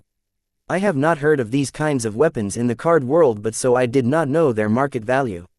However, I bet on them being incredibly rare and expensive, therefore did not hesitate to get the devil merchant to create a few weapon-type soul energy constructs despite them costing me a fortune. Now I was really starting to understand the points made by the demon merchants from the Dark Realm. Seeing how the demon merchants that were not native to the Dark Realm could easily make a killing by using the various features of the devil merchant code and the pricing difference in the two markets. No wonder the demon merchants native to the Dark Realm jointly discriminated against the other demon merchants. It hasn't been that long since I got introduced to Demon Merchant Codex and Devil Merchant Code, but I had already figured out a few different ways to make millions of soul jades. I don't see why the demon merchants that were not native to the Dark Realm complained about the Devil Merchant Code being unfair and monopolized by demon merchants native to the Dark Realm. Now that was insensitive on my part. I say so because if not for my knowledge of array formations, hefty seed money, Hive AI copying data from Infinity Library, etc., I could never have been able to come up with various projects to earn millions of soul jades taking advantage of the various features of the Devil Merchant Code and the pricing difference in the two markets. I was not narcissistic and did not think that I was the first one to come up with the idea to farm liquid soul energy and rule power from the Inter-Realm City. I bet many demon merchants from the Dark Realm had already thought of that and have been doing that for ages. This led to the supply of the liquid soul energy and rule power in the Dark Realm's market outgrowing the demand for the liquid soul energy and rule power in the Dark Realm's market, causing the price of the liquid soul energy and rule power to decrease to record low, totally eliminating the price difference in of liquid soul energy and rule power in the Devil Merchant market and the Dark Realm market. When they could no longer make insanely high profits or even a minimum profit, many demon merchants native to the Dark Realm stopped farming liquid soul energy and rule power in the Inter-Realm City. With this, the supply and demand of liquid soul energy and rule power in the Dark Realm's market were balanced. So unless a demon merchant had very high-level soul energy and rule power gathering array formations that allowed them to collect an enormous volume of liquid soul energy and rule power at their disposal, they could not make much profit by farming liquid soul energy and rule power in the Inter-Realm City and selling it in the Dark Realm. I would be a fool to think that since the creation of the Devil Merchant Code's Inter-Realm City, none of the demon and devil merchants ever thought of using energy gathering array formations to harvest liquid soul energy and rule power and sell them in their native realm, taking advantage of the pricing difference in the two markets. Many should have thought of that, but only a few should have been able to achieve it because gathering the initial seed money and all the knowledge required for creating efficient energy gathering array formations was not something everyone had. Just to gather either of these two things would take anyone years of hard work and accumulation. I was able to overcome all that thanks to my Hive AI and financial conditions. Otherwise, I too, like the young Redfoot, would have no choice but to sit next to the fountain in the Sector S0012 to train my spirituality and comprehend rules. Hoping that things would change once I got stronger. Using the Demon Merchant Codex to transfer the weapon-type soul energy constructs that I had the Devil Merchant Code create to my Calamity Soul Gem, I decided to leave the Inter-Realm City, planning to return to Sector S0012 after a day has passed in Card World to check on the pseudo-natural rule power gathering array formations and observe how much liquid rule power all three of the array formations had collected. It was time I returned to my physical body because my work here in the Inter-Realm City was done for now. Soon I found myself back in the White Tunnel and then felt an invisible force carry me out of the tunnel. When I opened my eyes, I saw my grimoire hovering in front of me and that my spiritual body had returned to my physical body. I was back in the physical plane in the Blood Rock Cave Gate Dungeon, Bloodette's Dungeon Seal. I checked the time only to learn that I had spent nearly 18 hours in the Inter-Realm City. However, I only felt like only spent 9 to 10 hours in the Inter-Realm City, as most of my spent was spent setting up the 6 energy gathering array formations, and while the time I spent in Sector DS0909 was the less compared to the other two sectors, apparently I spent the most time there because of the time difference.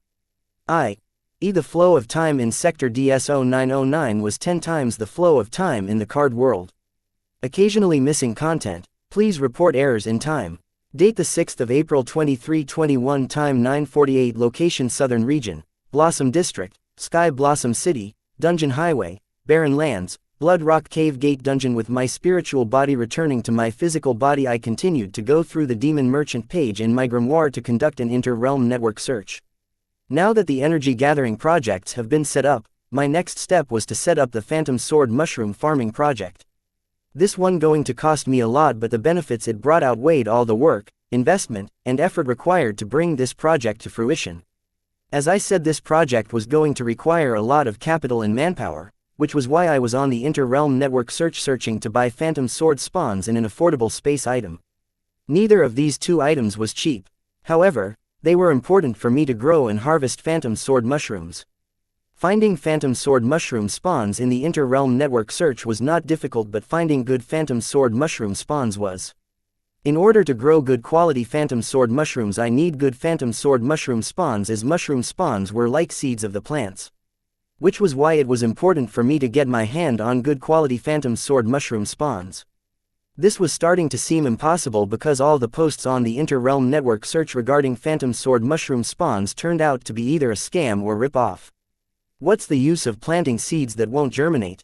Similarly, buying mushroom spawns that won't grow into a mushroom was a waste, and if a demon merchant was trying to sell low-level Phantom Sword mushroom spawn despite knowing that they will not grow into a Phantom Sword mushroom if they weren't, then what? The reason I planned to cultivate and harvest Phantom Sword mushrooms was that they were one of the most in-demand products in the Devil Merchant Code market, making them one of the most expensive products in the Devil Merchant Code market. The same was true in the Card World market. With such high demand for Phantom Sword mushrooms in the market, it was not surprising that many demon merchants would try to grow Phantom Sword mushrooms. This gave birth to the demon merchants who sell useless Phantom Sword mushroom spawns, or who sell Phantom Sword mushrooms at a sky price. People trying to take advantage of the lucrative products was nothing new. My problem was I could not find a single genuine post selling good quality Phantom Sword mushroom spawns in the inter-realm network. I was prepared to pay the sky-high price, but only for the genuine product and not low-quality goods. Going through numerous inter-realm network posts, I shortlisted 4 posts that managed to make me think the Phantom Sword mushroom spawns they were selling was genuine product and of excellent quality. Interestingly, all 4 of them quoted similar prices, making it harder for me to choose between them. So I reached out to all 4 of the sellers in their private inter-realm networks, requesting them to sample one of their Phantom Sword mushroom spawns. Out of 4, 2 of them immediately replied to my request and used the Demon Merchant Codex to send free samples of their Phantom Sword mushroom spawns. Holding 2 Phantom Sword mushroom spawn samples sent over by their sellers, I used my soul pupils to compare them and check which one of them was the best among them.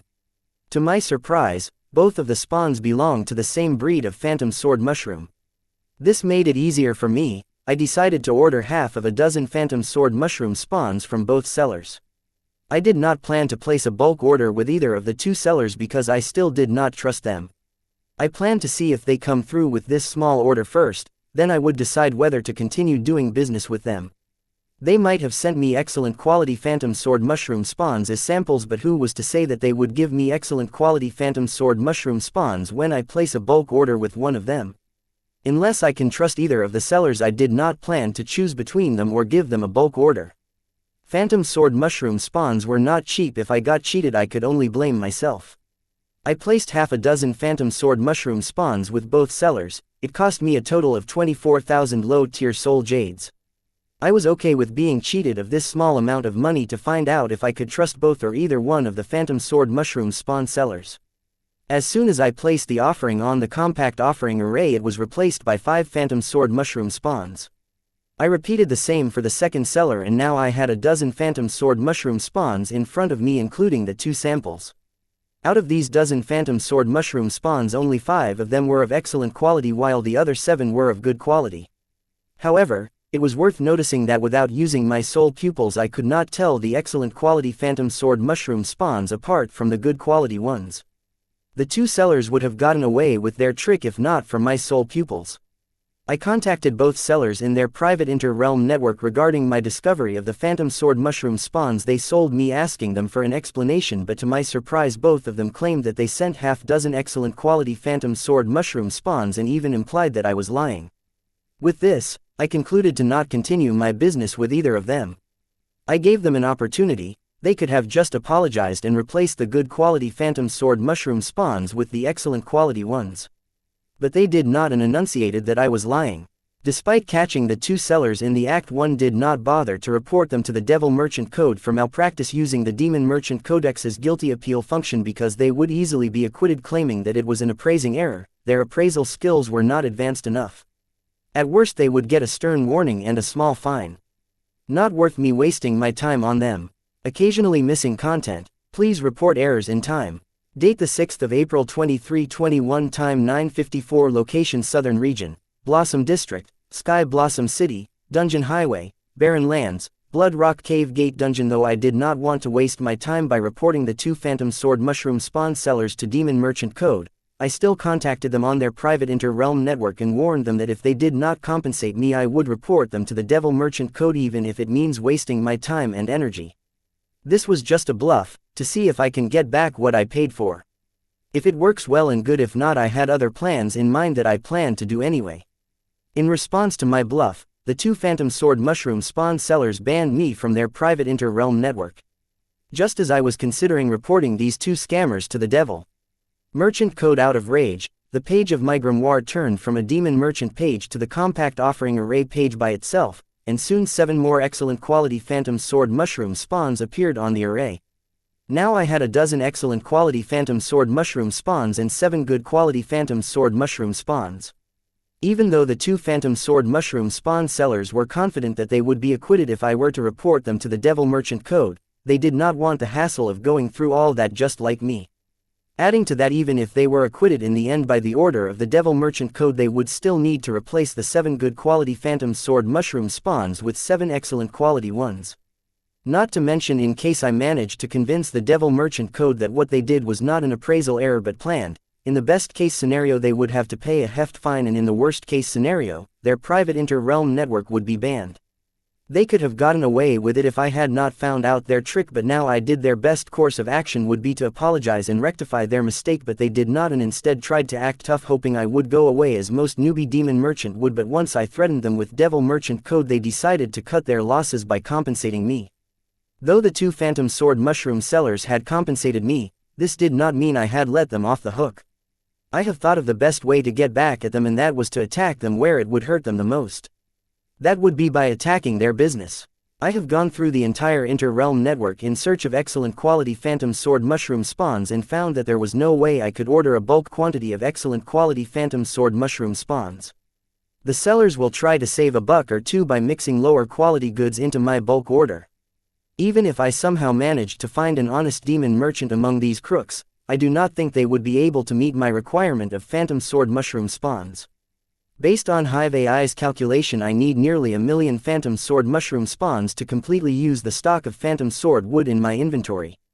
Yes, Phantom Sword Mushrooms grow on the Phantom Sword wood. Imagine my surprise when I learned about the Phantom Sword Mushrooms and them being one of the most expensive ingredients in the Devil Merchant Code market. I had enough stock of Phantom Sword wood to grow Phantom Sword Mushrooms, but I did not have the knowledge of how to grow and harvest Phantom Sword Mushrooms necessary to mass produce Phantom Sword Mushrooms. Thanks to the Infinity Library, that problem was taken care of. However, 2 new problems surfaced now that I knew the necessary knowledge to grow and harvest Phantom Sword Mushroom spawn. They were none other than the Phantom Sword Mushroom spawns in an ideal location to grow Phantom Sword Mushrooms. That was why I was scouring the inter-realm network in search of an honest Phantom Sword Mushroom spawn seller and a storage item. Now that I had a dozen excellent quality Phantom Sword Mushroom spawns, I planned to use them to grow my own excellent quality Phantom Sword Mushroom spawns. This way I will not only manage to get the excellent Phantom Sword Mushroom spawns I need to grow Phantom Sword Mushrooms, but also get back at the 2 Phantom Sword Mushroom spawn sellers who almost scammed me earlier. However, that would not be possible shortly because it will take nearly 2 to 3 weeks to cultivate excellent quality Phantom Sword Mushroom spawns. This was the reason why I did not plan to grow my own Phantom Sword Mushroom spawns and instead tried to buy them on the inter-realm network. If my calculations were correct, I will need nearly half a year to grow the amount of Phantom Sword Mushroom spawns for my personal use. As for selling Phantom Sword Mushroom spawns on the inter-realm network, that would only be possible after I had met my requirements. planning and lying in wait for half a year just to get back at the 2 phantom sword mushroom spawn sellers over 7 good quality phantom sword mushroom spawns. I never thought I would be this vindictive. Well, everyone needs to have a hobby, right? Now that I had decided to cultivate my own phantom sword mushroom spawns, next I scoured the inter-realm network for good space items to grow phantom sword mushrooms in. Why a space item instead of land? That was because I was not strong enough to guard the phantom sword mushrooms I planned to grow until they reached maturity. I planned to start a large-scale phantom sword mushroom plantation for which I needed a lot of land with the appropriate temperature, humidity, etc. to grow phantom sword mushrooms. However, both phantom sword wood and phantom sword mushrooms were scarce and expensive ingredients in the card world. When word got out about there being large-scale phantom sword mushroom plantations, then it will attract the attention of greedy people. To fight against them I would have to partner with the Southern royal family or Jill. However, if I partner with them, then I will have to explain where I am selling the large number of phantom sword mushrooms that we grew, which could risk revealing my secret about being a demon merchant to them. So to avoid all this hassle, I decided to buy a space item and start a large-scale phantom sword mushroom plantation in it. Date the 6th of April 2321, time 10:05, location Southern Region, Blossom District, Sky Blossom City, Dungeon Highway, Barren Lands, Blood Rock Cave Gate Dungeon. My search on the Inter-Realm network turned up a lot of storage space items, but they were all extremely expensive. The price of the storage space item of the size I wanted was way beyond my budget. In light of this, I realized that I would not be able to purchase a storage space item over the Inter-Realm network. I may have to continue my search on the card world market. Better yet, I could just create one myself. The search for storage space items on the Inter-Realm network concluded similarly to the search for phantom sword mushroom spawns on the Inter-Realm network. That was, me creating the excellent quality mushroom spawns and large-scale storage space items I needed.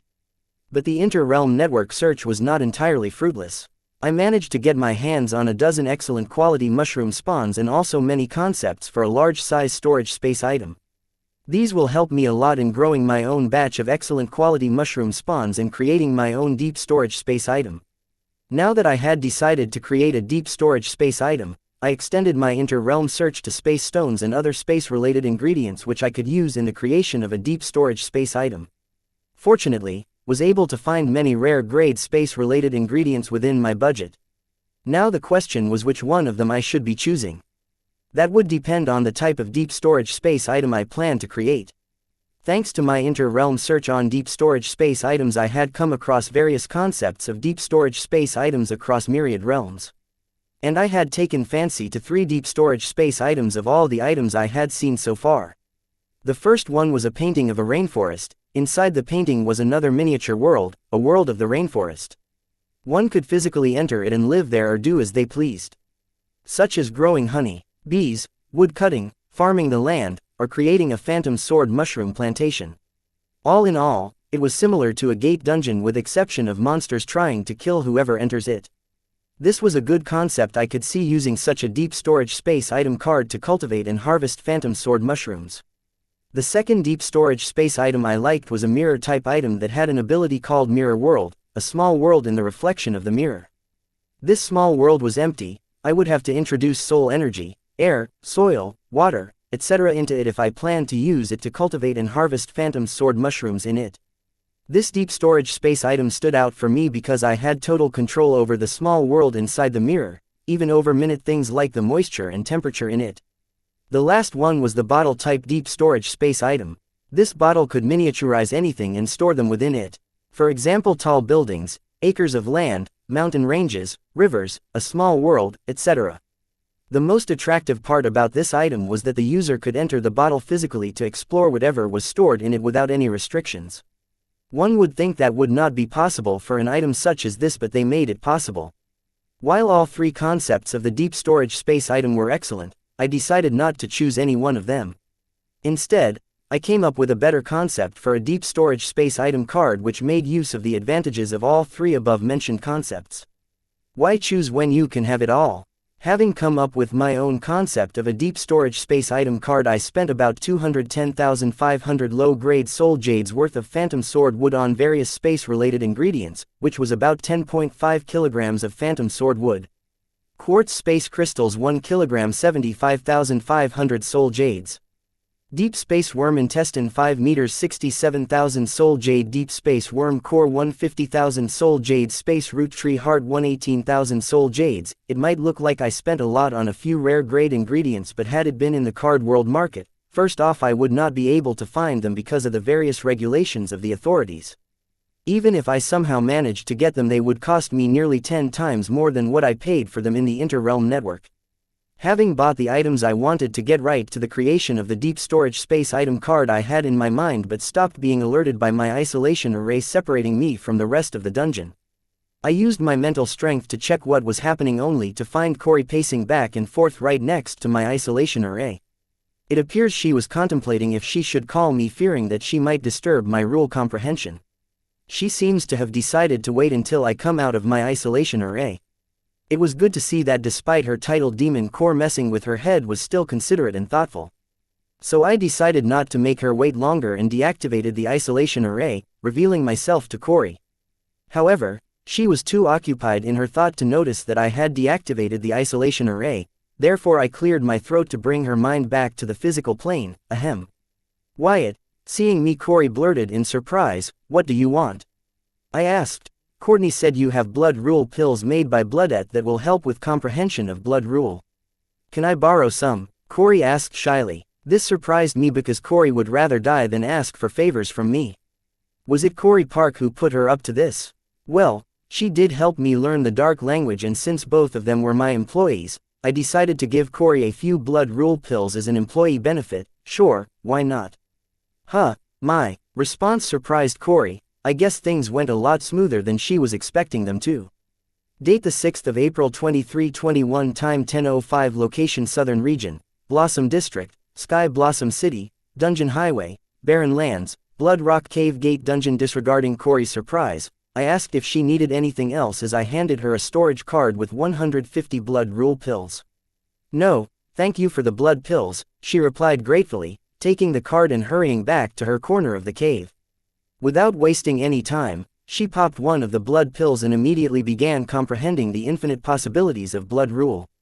Observing Corey's eagerness to return to her study of blood rule after she had reluctantly asked me for help, I realized that she must have made significant strides in her mastery of the blood rule. It was apparent to me that she had encountered a bottleneck in her comprehension of blood rule at a crucial juncture, which prompted her to seek my assistance. I couldn't think of any other reason why Corey, who was usually fiercely against me, would have forced herself to ask for my help. I couldn't help but wonder if Corey had achieved an advanced level of blood rule mastery and reached the bifurcation point in her studies of blood rule. I was curious about which meaning of blood rule she would ultimately end up choosing.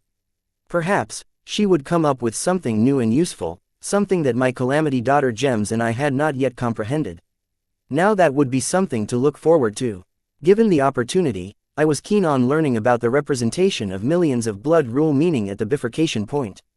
Unfortunately, it seemed unlikely that I could obtain such knowledge with my current level of strength. Perhaps if I were to become as powerful as the Devil Merchant Code, it would be feasible. Alternatively, I could seek the Devil Merchant Code's assistance, but I feared that the information might be worth more than I could imagine. Activating the isolation array, I once again returned to the Inter-Realm network in search of other ingredients required for the deep storage space item card I wanted to create. I couldn't help but feel pleased that I was a demon merchant at this moment. Otherwise, I would have had to go back to the warehouse and order items from the Adventure Guild Mall like an average mortal. It saved me a lot of trouble.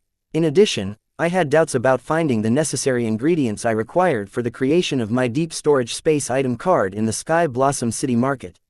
And even if I did manage to find them, I was uncertain whether they could fulfill my bulk order requirements. B rank, rare grade, magnetite core 100 PCs 5000 soul jades. A rank, rare grade, firmament stones 100 PCs 60,000 soul jades.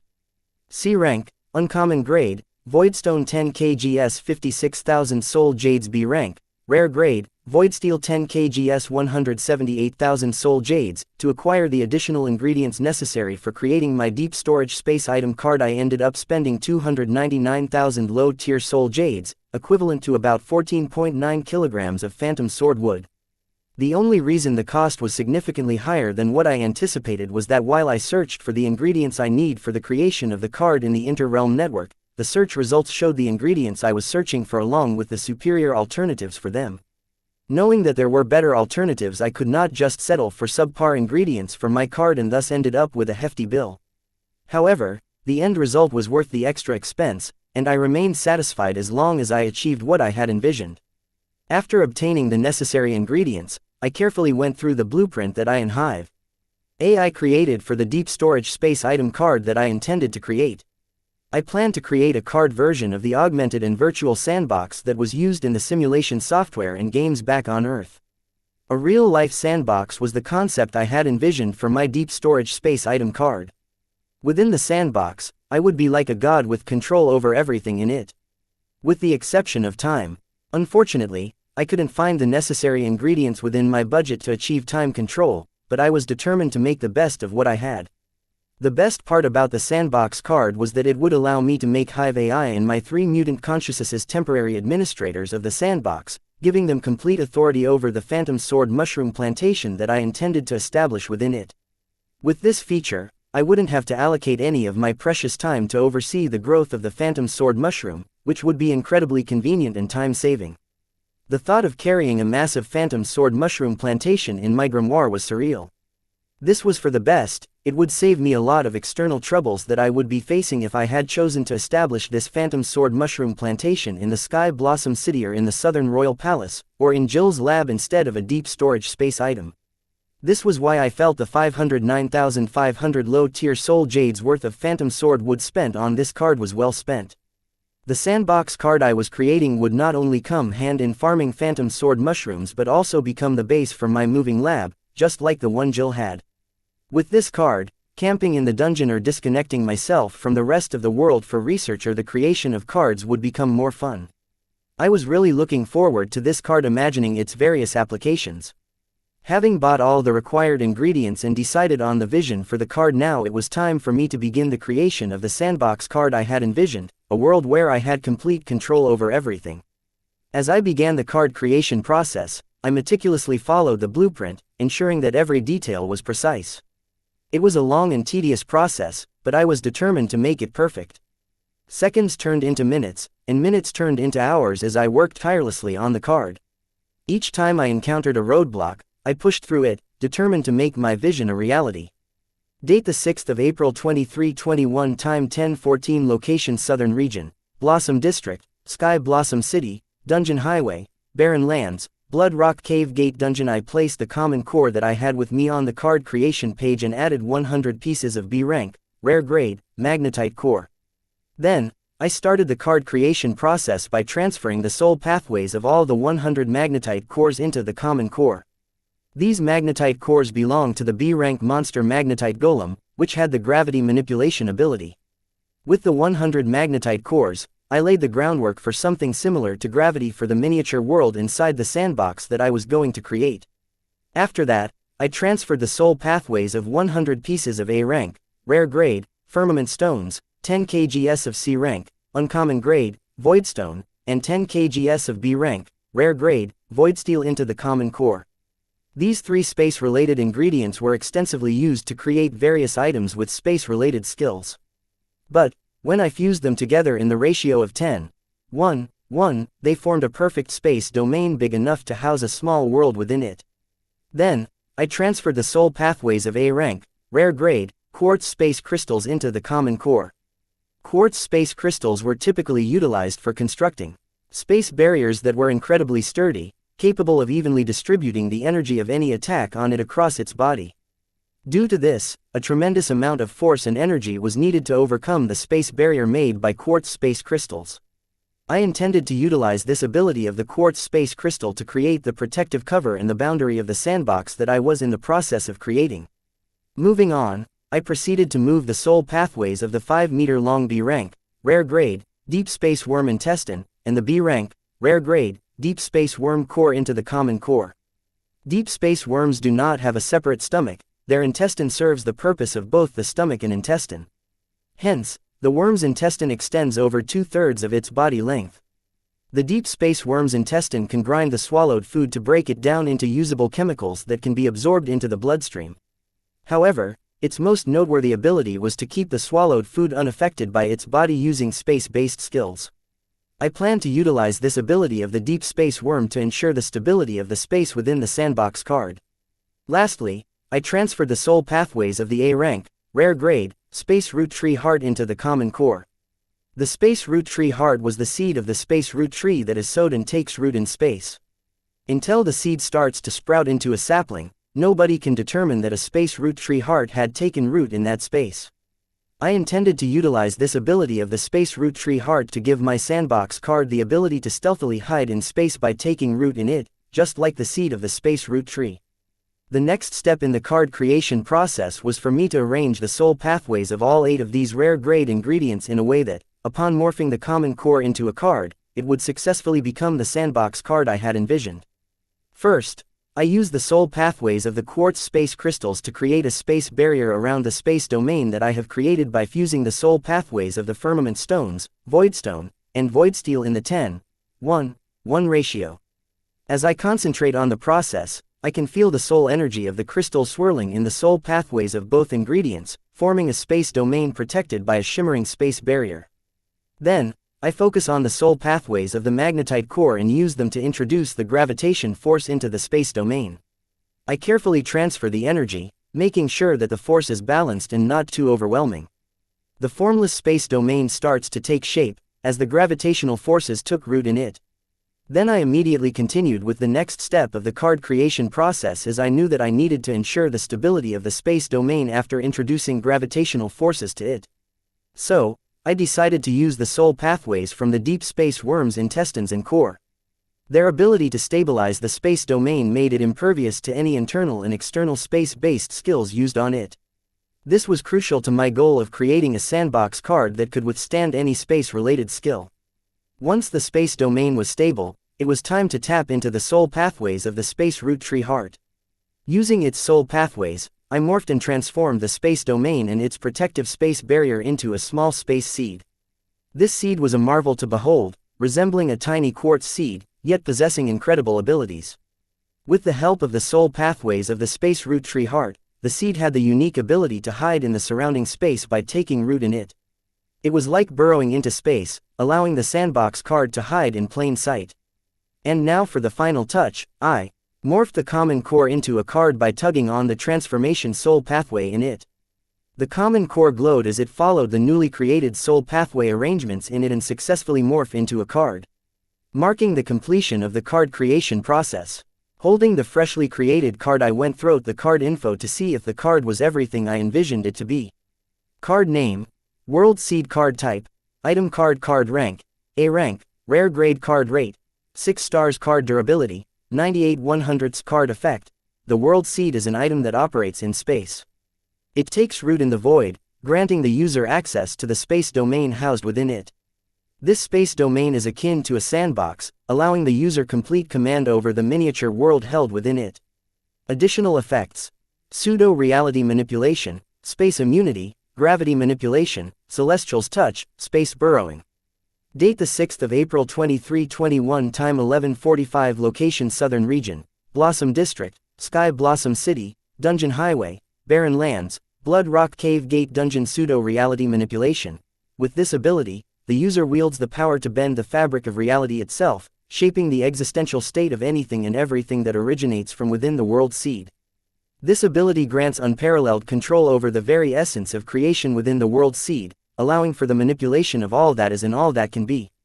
Note: the scope of this ability is limited to objects and entities that are created in the World Seed. Anything introduced through external means remains outside the user's influence, as this power solely affects that which is created within the World Seed item card's boundaries. Space immunity.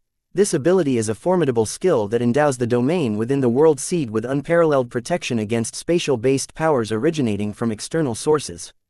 Nothing that exists beyond the boundaries of the space domain can penetrate its defenses, and all that resides within it is similarly shielded. This power represents an impregnable fortress of space that cannot be breached by any external force or space arts. Note: the potency and range of this ability are intricately linked to the grade and rank of the card in question. The strength of space immunity can vary greatly, from a small localized area to a vast expanse spanning the entire World Seed. As the card's grade and rank increase, so too does the reach and effectiveness of the power, making it a force to be reckoned with in the hands of a skilled card apprentice. Gravity manipulation. It is a powerful ability that allows the user to generate and control the fundamental force of gravity within the confines of the world seed space domain. This power grants the user the ability to create gravitational fields of any magnitude and from any direction, shaping the very fabric of space to their will. With this ability, the user can alter the trajectory of objects, create devastating implosions or explosions, and even control the movement of living beings. The user can use the power of gravity manipulation to extend beyond just the creation of gravitational fields within the world seed space domain. This ability also grants the user the power to manipulate the gravitational fields of other objects within the world seed space domain, bending them to their will. Furthermore, the user can induce zero gravity to an extent where the user can generate black holes. Note: the power of gravity manipulation grants the ability to generate black holes within the world seed space domain. Such an action should be approached with extreme caution. The immense gravitational force of a black hole can rapidly grow out of control, potentially resulting in the destruction of the space domain within the seed. As such, the users are advised to exercise restraint when using manipulating gravity to avoid creating black holes, lest they risk unleashing a cosmic disaster upon the space domain within world seed once the black hole grows larger than what a rare grade space immunity can handle. Celestial's Touch. It is a truly awe-inspiring ability, one that brings together the powers of pseudo-reality manipulation and gravity manipulation in a truly unique way. With this ability, the user can create an entire world within the confines of the space domain in the world seed, crafting every aspect of its reality to their liking. The gravity of this world can be manipulated at will, allowing for incredible feats of engineering and architecture that would be impossible in the outside world. The world that is created through Celestial's Touch is truly a marvel to behold, a testament to the user's mastery over the very fabric of existence itself. Note: the world created through Celestial's Touch is not bound by the laws of physics as we know them. The user has complete control over the gravity within the space domain of the world seed, and as such, they can shape the world they create to their exact specifications. The world need not conform to the traditional spherical shape, nor does it have to be limited to the confines of a flat world or any other traditional shape. The user's will is the only limit to the shape of the world they create. Space burrowing. This ability of the world seed is truly incredible. It allows the world seed to anchor itself into the surrounding space by burrowing into it a few inches deep and extending roots into the fabric of the space. However, once it has taken root in a new location, it becomes a permanent fixture of the space, unshakable and immovable like a tree taking root in the ground. This skill serves as a stealth ability to protect the world seed when the user enters its space domain. The user can uproot the world seed from the space at their will. Note: the burrowed and anchored in the space world seed is immune to space disturbance and anomalies to extent of that a rare grade space immunity can handle. As I perused the information on the world seed card, a sense of satisfaction washed over me. This was exactly what I had been searching for, a deep storage space item that would grant me unrivaled power and control over its storage space. Within the world seed card's space domain, I would be an omniscient creator and destroyer, with the ability to shape the very fabric of space within it. The possibilities of this card were endless. I could create entire worlds from scratch, populated with whatever creatures or structures I desired. I could bend the laws of physics to my will, altering gravity and space itself to suit my whims. And if necessary, I could also wield the power of destruction. The perfect place for me to grow and harvest my phantom sword mushrooms. Without wasting another moment, I deftly equipped the world seed item card into my grimoire, eager to explore the space domain of the world seed. As I activated the card's power, I felt an invisible force covering my body, a sense of weightlessness overcame me, and suddenly I was no longer in the cave. In my place was a tiny quartz seed, barely visible to the naked eye. That's the world seed. It immediately burrowed into the surrounding space without leaving any trace behind. Tunneling a few inches deep in the space, tendrils extended out of the world seed and anchored into the fabric of the space itself. Occasionally missing content. Please report errors in time. Date the 6th of April 2321. Time 11:45. Location Southern Region, Blossom District, Sky Blossom City, Dungeon Highway, Barren Lands, Blood Rock Cave Gate Dungeon, World Seed. As I ventured into the space domain of the world seed, I brimmed with excitement, eager to witness the miniature space that lay within the world seed. Yet, Entering it, I found myself drifting aimlessly in a void shrouded in all-encompassing darkness. It was as if I had been cast into the far reaches of space. At this moment, I empathized with the isolation astronauts must feel when they venture out into the unknown. But unlike the stars that offered guidance and comfort to astronauts, the World Seed's space domain offered no such solace to me, as it did not have any light source. Instead, I was alone with my thoughts, consumed by the overwhelming silence and emptiness of the dark space domain. "Let there be light," I said, and with my command, the World Seed promptly absorbed the external light and ushered it into the dark abyss of its space domain. Then, through the use of pseudo-reality manipulation, I gathered all the light, coalescing it into tiny globes that floated around the space, casting a warm glow and transforming the once dark domain into a stunning sight. It was similar to the fictional space illustrated in the Earth's science fiction movies. The space domain lacked a proper atmosphere, it did not have an oxygen supply, and was void of temperature. Soon my mutant Viltronian gigamite physique approached its physical limits, my body systems were on the brink of being shut down. So immediately I commanded the World Seed to absorb air from the cave and introduce it into the space domain. Employing the World Seed's ability of pseudo-reality manipulation, I deftly contained the absorbed air to my immediate surroundings, ensuring it did not spread uncontrollably throughout the vast expanse of space. The space domain inside the World Seed was vast and felt boundless. It could easily fit 2 or 3 floating metropolitan cities in it.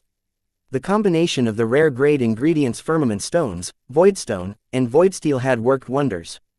Proving that I was right to opt for the better alternative ingredients suggested by the Demon Merchant Code during the inter-realm network search, even if I had to go over my budget to make it all happen. As I gazed upon the seemingly boundless expanse of the space domain, I thought to myself that the capital I had invested in its creation was a small price to pay for such a magnificent outcome, money well spent. As I soared through the vast expanse of the space domain using the gravity manipulation ability, my excitement at creating something new soon gave way to boredom. The applications of the World Seed were limited by the confines of the Bloodette's dungeon seal. If the World Seed were outside, I have commanded it to absorb the rich soil and sturdy stones needed to build a flat world within the space domain. With the foundation in place, I could then begin my ambitious project of cultivating a vast plantation of phantom sword mushrooms, thriving and pulsating with life in the otherwise barren expanse of space. The thought of absorbing soil and stones from outside to create a flat world within the desolate space domain sparked a sudden inspiration within me. Without hesitation, I reached for my monster orb item card and summoned the 5 stone Viltronians it housed, as they were the key to bringing my vision to life. These stone elementals had mastered Earth rule and its respective meanings. I instruct them to utilize their rule power to conjure up vast quantities of soil and stone. I then used gravity manipulation to help the stone Viltronians shape the conjured soil and stones to form the foundation of the floating island I envisioned. Their mastery over the Earth rule was truly astounding. Once the gravity in that part of space was defined, they created the floating island there. With ease, as I watched in awe, as I set foot upon the floating island, expertly crafted by the skilled hands of the stone Viltronians, my mind was already racing with plans for the future. I had created this barren expanse of the space domain as the perfect place to cultivate the finest quality phantom sword mushrooms by establishing a thriving plantation here. With a renewed sense of purpose, I decided to start laying the groundwork for my ambitious project, which was to start cultivating excellent quality phantom sword mushroom spawns. With the determination to create excellent quality phantom sword mushroom spawns, I began setting up a greenhouse array formation around the floating island. I knew that I could create the perfect environment for the mushroom spawns to thrive in this space domain by utilizing the ability of pseudo-reality manipulation. However, I also understood that I couldn't be present within the World Seed for the entirety of the cultivation period to attend to every variable in the spawn production process. Therefore, I had to rely on the teachings in the books on how to cultivate phantom sword mushrooms that I read in the Infinity Library, and set up the greenhouse array formation accordingly. The array had meticulous attention to detail. It ensured that every variable and change in the spawn production process was accounted for and that the mushroom spawns would receive the care and attention they needed to flourish. With this array in place, I could skip the required patience and dedication to get a bountiful harvest of excellent quality phantom sword mushroom spawns. With the array in position, my attention turned to the dozen excellent quality phantom sword mushroom spawns that I had acquired. These spawns were of the highest quality, and it was my task to use them to concoct a mushroom grain blend that would nurture a fresh batch of excellent quality phantom sword mushroom spawns. The blend that I concocted for the mushrooms was nothing but a combination of moist phantom sword wood bark and grains of phantom sword mushroom. In 2 to 3 weeks, it would grow in the finest batch of mushroom spawns. Occasionally missing content. Please report errors in time. Date the 6th of April 2321. Time 12:07. Location Southern Region, Blossom District, Sky Blossom City, Dungeon Highway, Barren Lands, Blood Rock Cave Gate Dungeon. World Seed neatly arranging the phantom sword mushroom spawn blend inside the greenhouse array. This mixture was nowhere near enough to produce the quantity of excellent quality phantom sword mushroom spawns I required to start my phantom sword mushroom plantation. However, in 2 or 3 weeks this blend would produce a few hundred dozen excellent quality phantom sword mushroom spawns which I would then employ to form a new mushroom blend, creating tens of thousands of excellent quality spawns. By replicating this cycle for 6 months, I should acquire the quantity of superior phantom sword mushroom spawns that I need to start my phantom sword mushroom plantation and a little extra to run a side business of selling phantom sword mushroom spawn in the inter-realm network. This way I could not only seek retribution against the 2 deceitful vendors who attempted to exploit me but also earn a profit in the process. Having completed that task, I turned my attention back to the boundless expanse of the space domain, pondering how I could capitalize on it. Perhaps delving into the world of farming and breeding sought-after rare ingredients and beasts, much like my upcoming phantom sword mushroom plantation, would be a lucrative endeavor. Nonetheless, establishing a farm from scratch would be a substantial financial burden. The only reason I had decided to commence a phantom sword mushroom plantation was due to my abundant supply of phantom sword wood. Therefore I was confident that with minimal investment at the onset, phantom sword mushroom plantation would amass a fortune in due time. There are numerous in-demand rare ingredients and monsters with expensive price tags, leaving me with an array of options to consider if I choose to establish a farm or a ranch. However, to avoid appearing foolish by cultivating or breeding a certain commodity only to discover that its market value would decline following the market trend, I must conduct extensive research on its market demand and cultivation process before making a decision. Utilizing one of my mutant consciousness, I created a clone that would remain in the space domain to operate the greenhouse array formation, facilitating the cultivation of phantom sword mushroom spawns and ensuring its maintenance, if need be. With my command, the world seed burrowed out of space before I exited its space domain. Returning to the cave, I checked on Corey only to find that Courtney was swinging a large axe at her head. Alarmed, I hurried out of the array formation yelling, "Stop!" Regrettably, my arrival was too late, as Courtney had already decapitated Corey with a swift blow of her colossal axe. Shaking my head helplessly, I listened as Courtney attempted to explain her action. "Wyatt, it's not what it seems like. Please don't worry, Courtney. I am certain that you had good reasons for what you did. I do not judge you for killing Corey. In fact, in the last few days, I too had entertained thoughts of hacking her to pieces. You simply beat me to the punch," I reassured Courtney. With that said, I used my soul pupils to examine Corey's still warm, severed body to determine if there was any hope of reviving her. Perhaps by reattaching her head to her body or some other means, as she did possess the title of a demon core. Who knows what wonders it was capable of? "Wyatt, it is not like what you think. I did not want to kill her, she forced me to," Courtney explained frantically. "Courtney, you do not have to justify yourself to me. I understand that sentiment all too well," I replied in a composed manner, despite witnessing her behead Corey with an axe. Courtney appeared unsettled by my calm demeanor, regarding me with a perplexed expression that seemed to ask, "What is wrong with him?" Observing Courtney's befuddled expression, I directed my attention toward Corey's lifeless head, and commented, "Stop pretending to be dead. I know that you are frail like an ant, but even an ant would not just stand still while someone attempted to decapitate them." As soon as those words left my lips, the confusion in Courtney's eyes was replaced by clarity. Streams of blood flowed from Corey's head, connecting it back to her body. Although it was gruesome to witness, it was fascinating to discover that it would take more than a mere beheading to slay Corey. In a flash, Corey regained her footing and bellowed, "Who are you calling frail? So, which meaning of the blood rule did you comprehend? I assume it must be related to regeneration or pseudo-immortality since you compelled Courtney to behead you," I inquired, observing Corey's head reattached to her body. As Courtney swung the axe towards Corey's neck, I couldn't help but notice how strangely still Corey remained. It was as if she was inviting the blade to slice through her neck. Most people would instinctively dodge or move out of the way, but Corey didn't even flinch. It was clear that she had chosen to not evade Courtney's attack. Given the context of our location and what Corey was doing before this, there was only one logical explanation for her behavior. It was evident that she had comprehended a blood rule related to body regeneration or partial immortality. By coercing Courtney to behead her, Corey was testing the potency of the blood rule meaning she had recently mastered. In judging from her physical reaction, she appeared to have achieved her goal. The act of beheading oneself to test one's abilities was brutal and resolute. However, I couldn't help but feel impressed by Corey's determination to take risks and push herself beyond her limits to become stronger. The blood rule meaning I comprehend is called blood rebirth.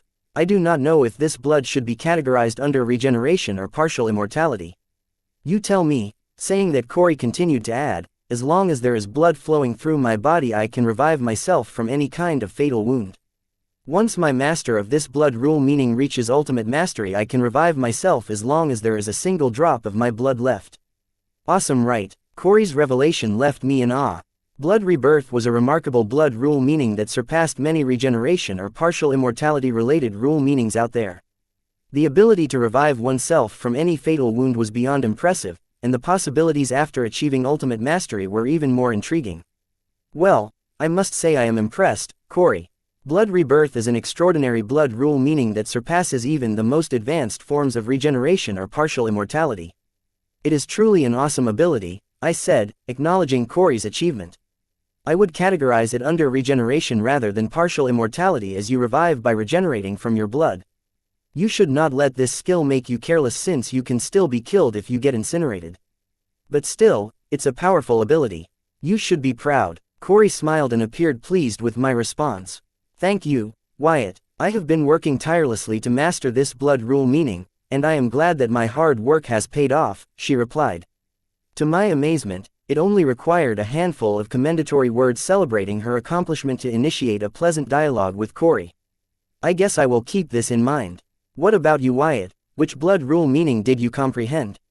Corey asked enthusiastically. No, I wasn't comprehending blood rule but was busy with something else, I vaguely replied, opting not to delve into specifics.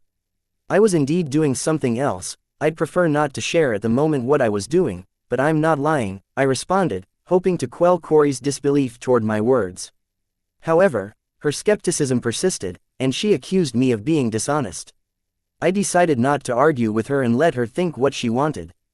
As long as she stopped pestering me about the blood rule meaning I comprehended, correcting her wasn't worth the effort.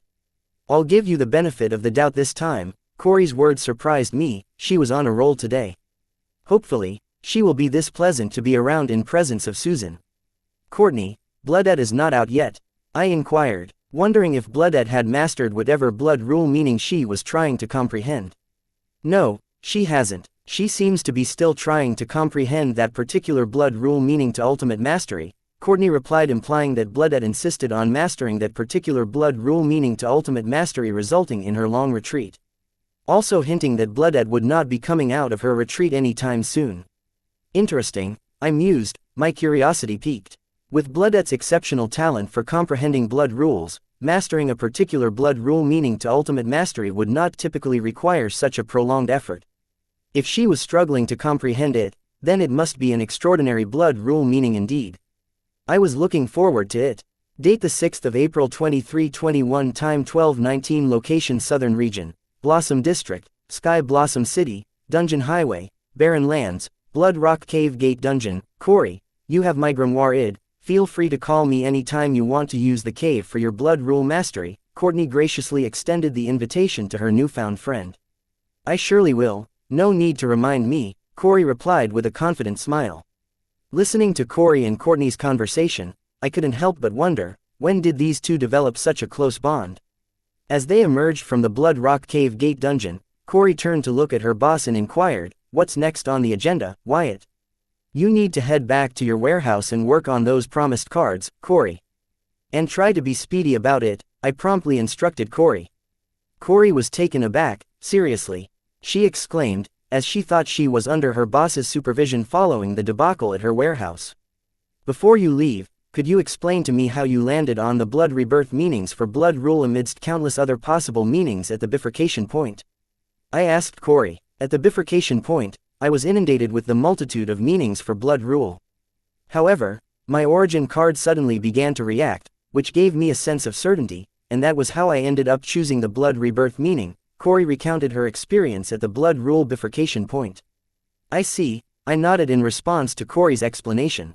It came as no surprise to me that her origin card had influenced her choice of blood rule meaning. In fact, I had already begun to speculate on the significant role that a card apprentice's origin card played in selecting rule meanings.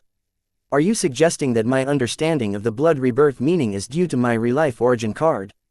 Corey blurted out, addressing Corey Park, who was residing within her title demon core.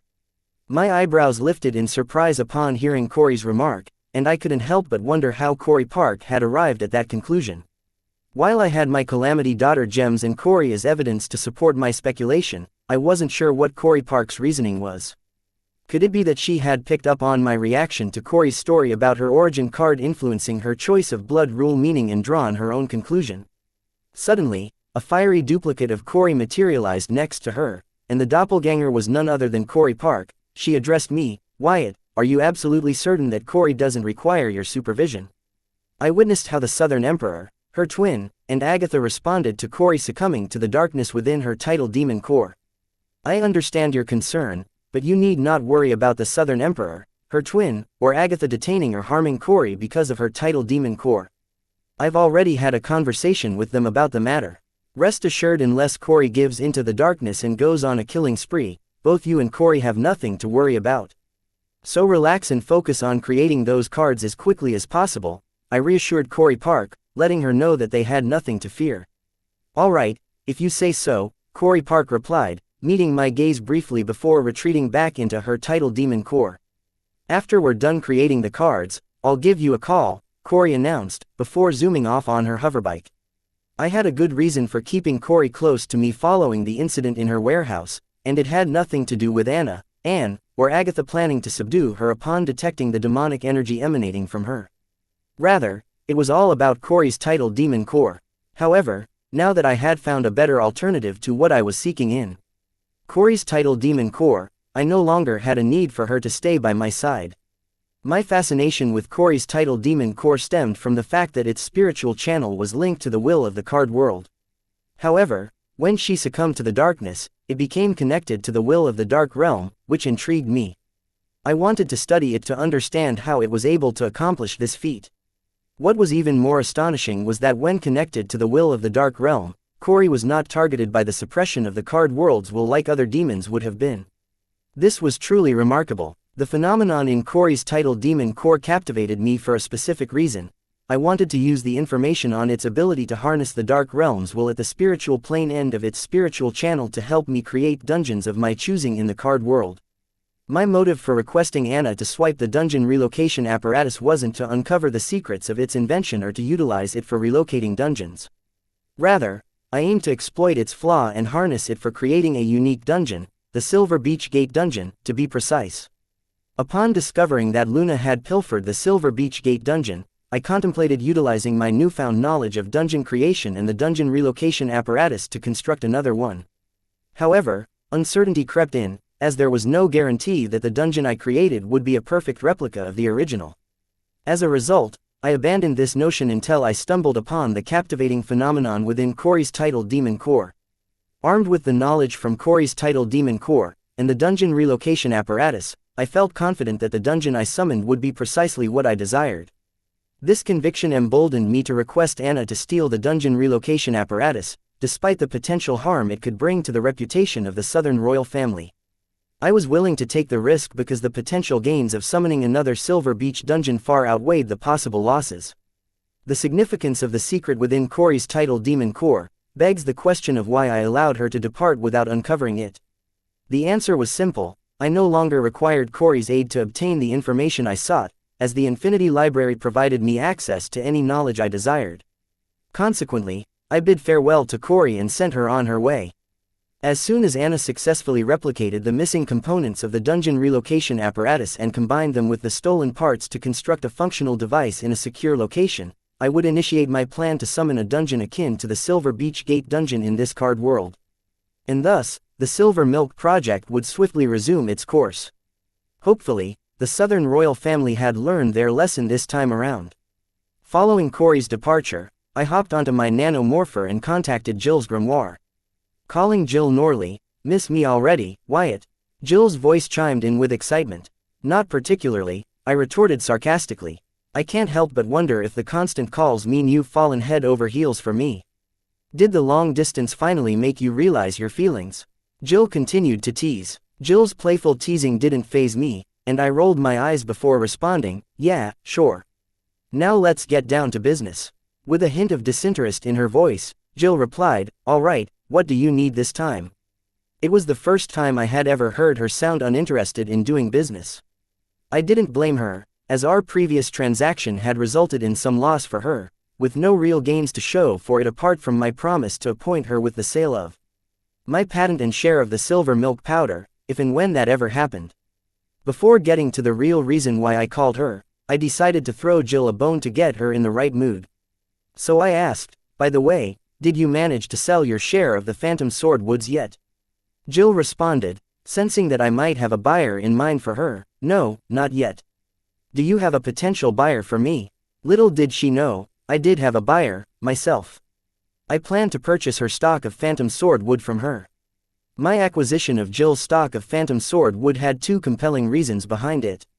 Firstly, the inter-realm network priced the Phantom Sword Wood at twice the value it had in the card world market, making it an irresistible investment opportunity. Secondly, with everything ready to establish a large-scale Phantom Sword mushroom plantation on my end, stocking up on Phantom Sword Wood was the natural choice to ensure the success and long-term returns of the project. "Yes, I do," I responded to Jill. "How much Phantom Sword Wood does your buyer want?" Jill asked. "All of it," I answered calmly, wondering if Jill would be open to the idea of me paying for her entire stock of Phantom Sword Wood in installments. "All of it," Jill blurted in surprise, listening to me say that the buyer wanted all of her stock of Phantom Sword Wood. It was understandable, as there were very few organizations in the world that would require such a large quantity of the Phantom Sword Wood. Date the 6th of April 2321, time 12:19, location Southern Region, Blossom District, Sky Blossom City, Dungeon Highway, Barren Lands. "Yes, all of it," I affirmed. "Okay, so who is the buyer?" After getting confirmation from the boy, Jill probed him about the buyer for further verification. "You are speaking to him," I answered. "You? Yeah, right. Wyatt, is this your idea of a prank?" Jill rolled her eyes listening to the boy. "Jill, I am serious. I am the buyer. I want to buy all your stock of Phantom Sword Wood," I asserted, my voice to show Jill that I was not kidding. "I don't believe you. If you had told me the buyer was someone from the Southern royal family, I may have believed you."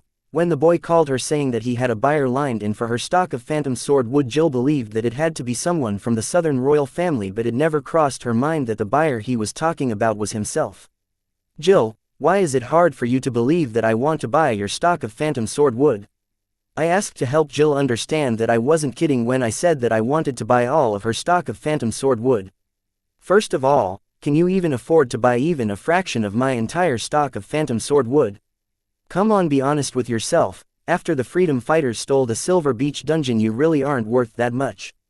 Except for the small percentage of Phantom Sword Wood you blackmailed from me, you have no other noteworthy assets. Unless you plan to sell your patent and shares related to Sliver Milk Powder, but even so that is a big ask. I don't think you can afford the entirety of my stock of Phantom Sword Wood if you do sell them." Jill got brutally honest with the boy. "Well, Jill, let me tell you something. I have a lot more going on than you think you know," I refuted. "Jill, are you referring to how Drive Luna stole all the key parts of the dungeon relocation apparatus before she defected to the Freedom Fighters, and how that same day you called me to learn how to operate the dungeon relocation apparatus?" Jill enunciated that she knew what the boy has been up to recently. "So, you heard about it, I did not go into details, fearing I would say something to incriminate myself. "Yes, I know. The first I put others ahead of my personal gains. You took advantage of me." "How could you do that?" Jill was aggrieved that the boy took advantage of her when she was being nice to him. "Hey, I did not force you to do anything. I was more than willing to pay a decent fee, but you were the one who insisted to do it for free." I did not understand what Jill was whining about. Did she expect me to feel bad about not paying her a hefty tuition fee to teach me how to use the dungeon relocation apparatus? What does she take me for? A simp? Well played, Wyatt. I will get you back for this. Jill dropped the act knowing that it would not work on me. Now that was the Jill I knew. Bring the conversation back to the topic, I said. Jill, will you sell me your entire stock of the phantom sword wood? Wyatt, even if I was, how are you going to pay me for it? If it was someone else, Jill would have hung up the call by now. However, she had soft spot for the boy. She continued with the call just to talk with him.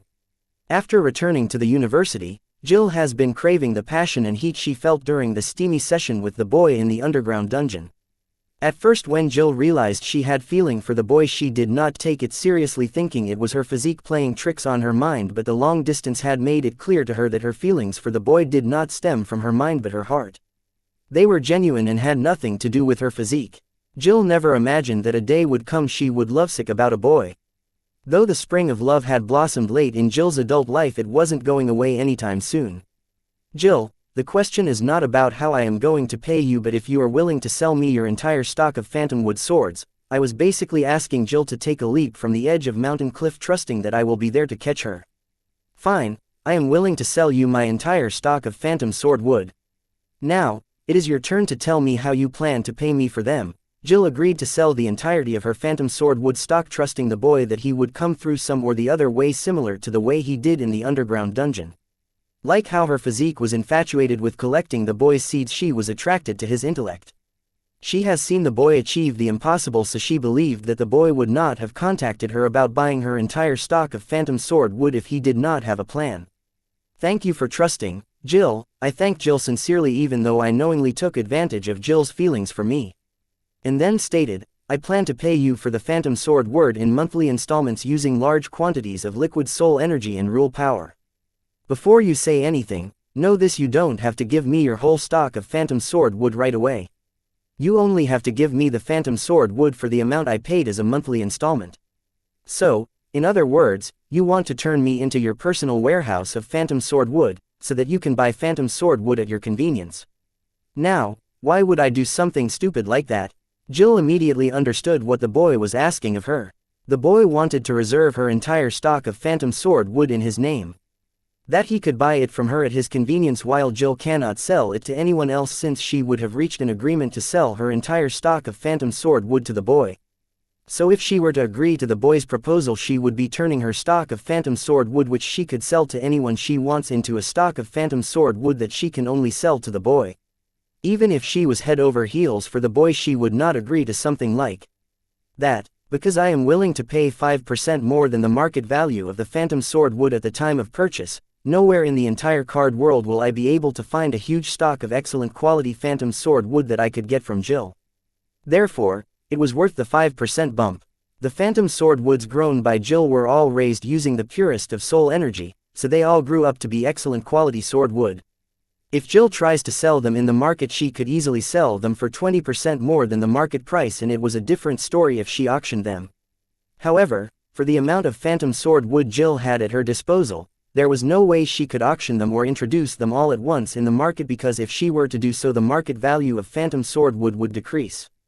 Thus, I did not hesitate to make an offer to buy the phantom sword wood for more than 5% of its market value, as I knew what I offered was too alluring for Jill to reject.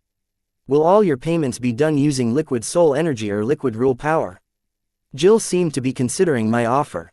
Yes, I affirmed. Well, make it 10% and we have a deal. Jill tried to negotiate the selling price of her phantom sword wood.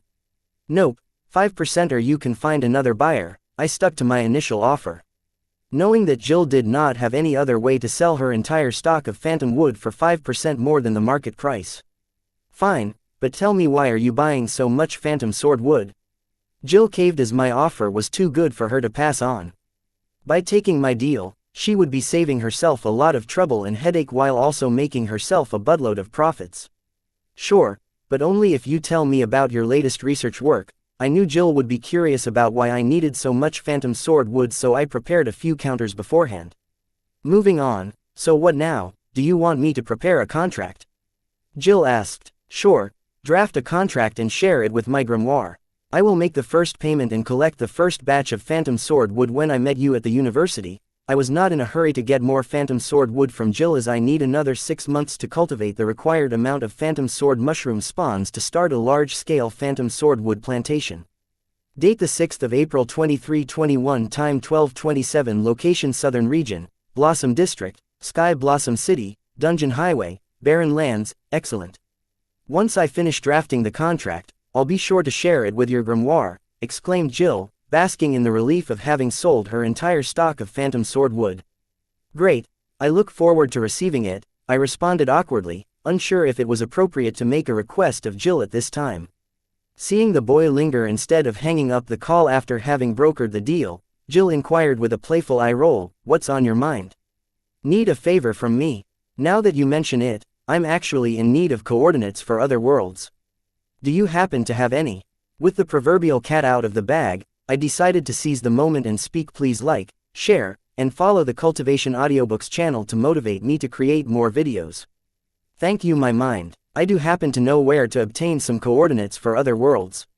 I can get them for you, however, it will cost you, Jill declared, pondering what could be going on in the boy's mind. With his recent history of dungeon relocation apparatus theft and a large purchase of phantom sword wood, Jill couldn't help but wonder why the boy needed coordinates for other worlds. "You're going to charge me for the coordinates? Come on now, I just bought your entire phantom sword wood stock at 5%. Above the market price. You couldn't get a better deal anywhere in the market. Where's the gratitude?" I exclaimed in an exaggerated tone, hoping to sway Jill into providing the coordinates without charge. In response, Jill remained silent for a moment before finally speaking up. "All right, I'll get you the coordinates for free. But first, you'll have to tell me what you plan to do with them," she demanded, her curiosity piqued by the boy's previous actions. "What else would I need the coordinates for? I plan on using them to travel to the world they belong to." I was not exactly lying but also not revealing the whole truth.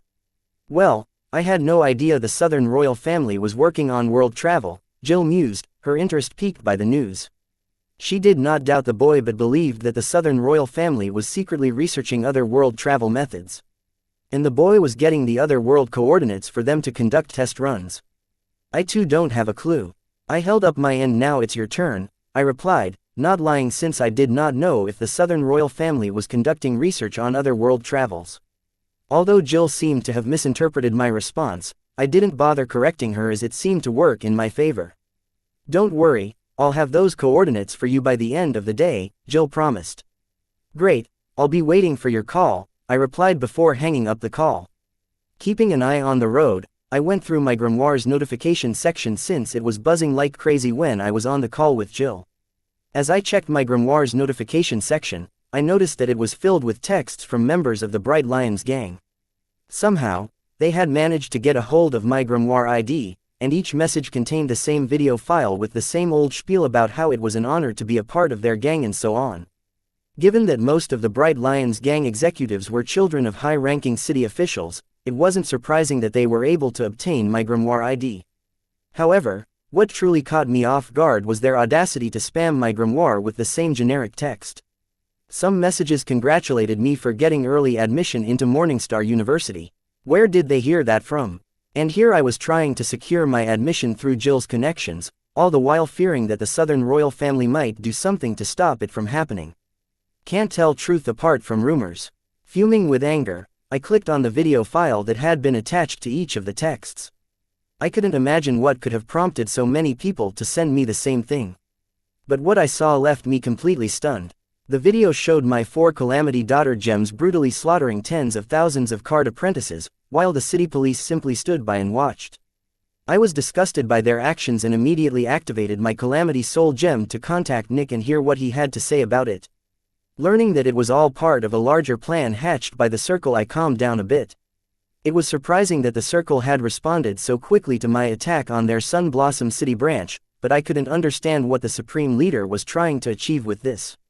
He should know by now that he can't harm me as long as I remain in the southern region. So, what was his endgame?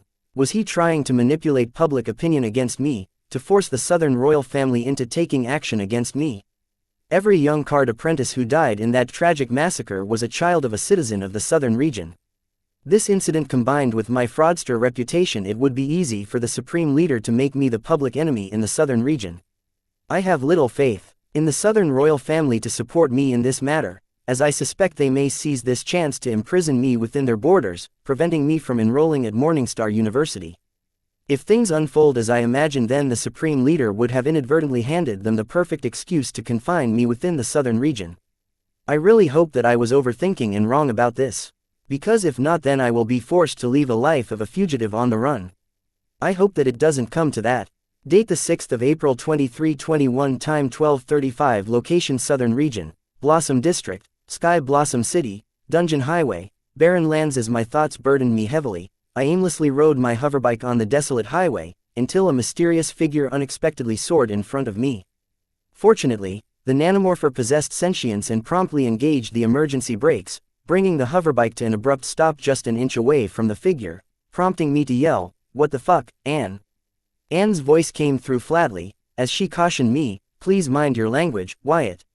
And inquisitively continued, "Also, I wonder why you bother riding this thing when you're more than capable of flying with greater speed and endurance."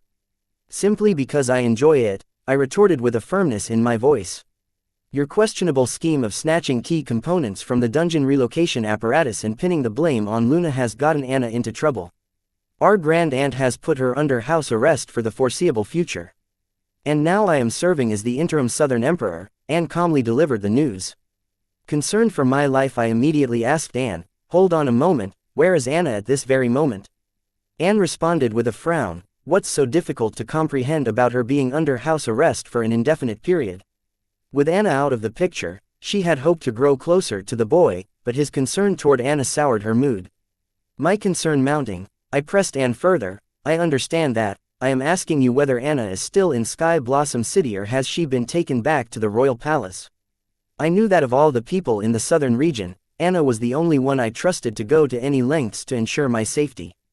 "Anna was transferred to the palace this morning under the watchful eye of our grand aunt," Anne replied, her voice tinged with regret. "She wanted to see you one final time before her departure, but it was impossible to reach you since you were inside the dungeon seal," she explained. "Well, she can always reach me on my grimoire," I proposed.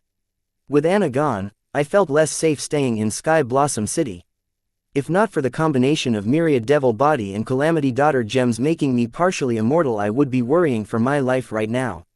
Unfortunately, Anna is currently under house arrest, so she won't be able to use her grimoire to contact yours until the prohibition on her is lifted," Anne replied with a hint of remorse because Anna had shouldered the entire blame for stealing the key components of the dungeon relocation apparatus when their grand aunt had questioned them.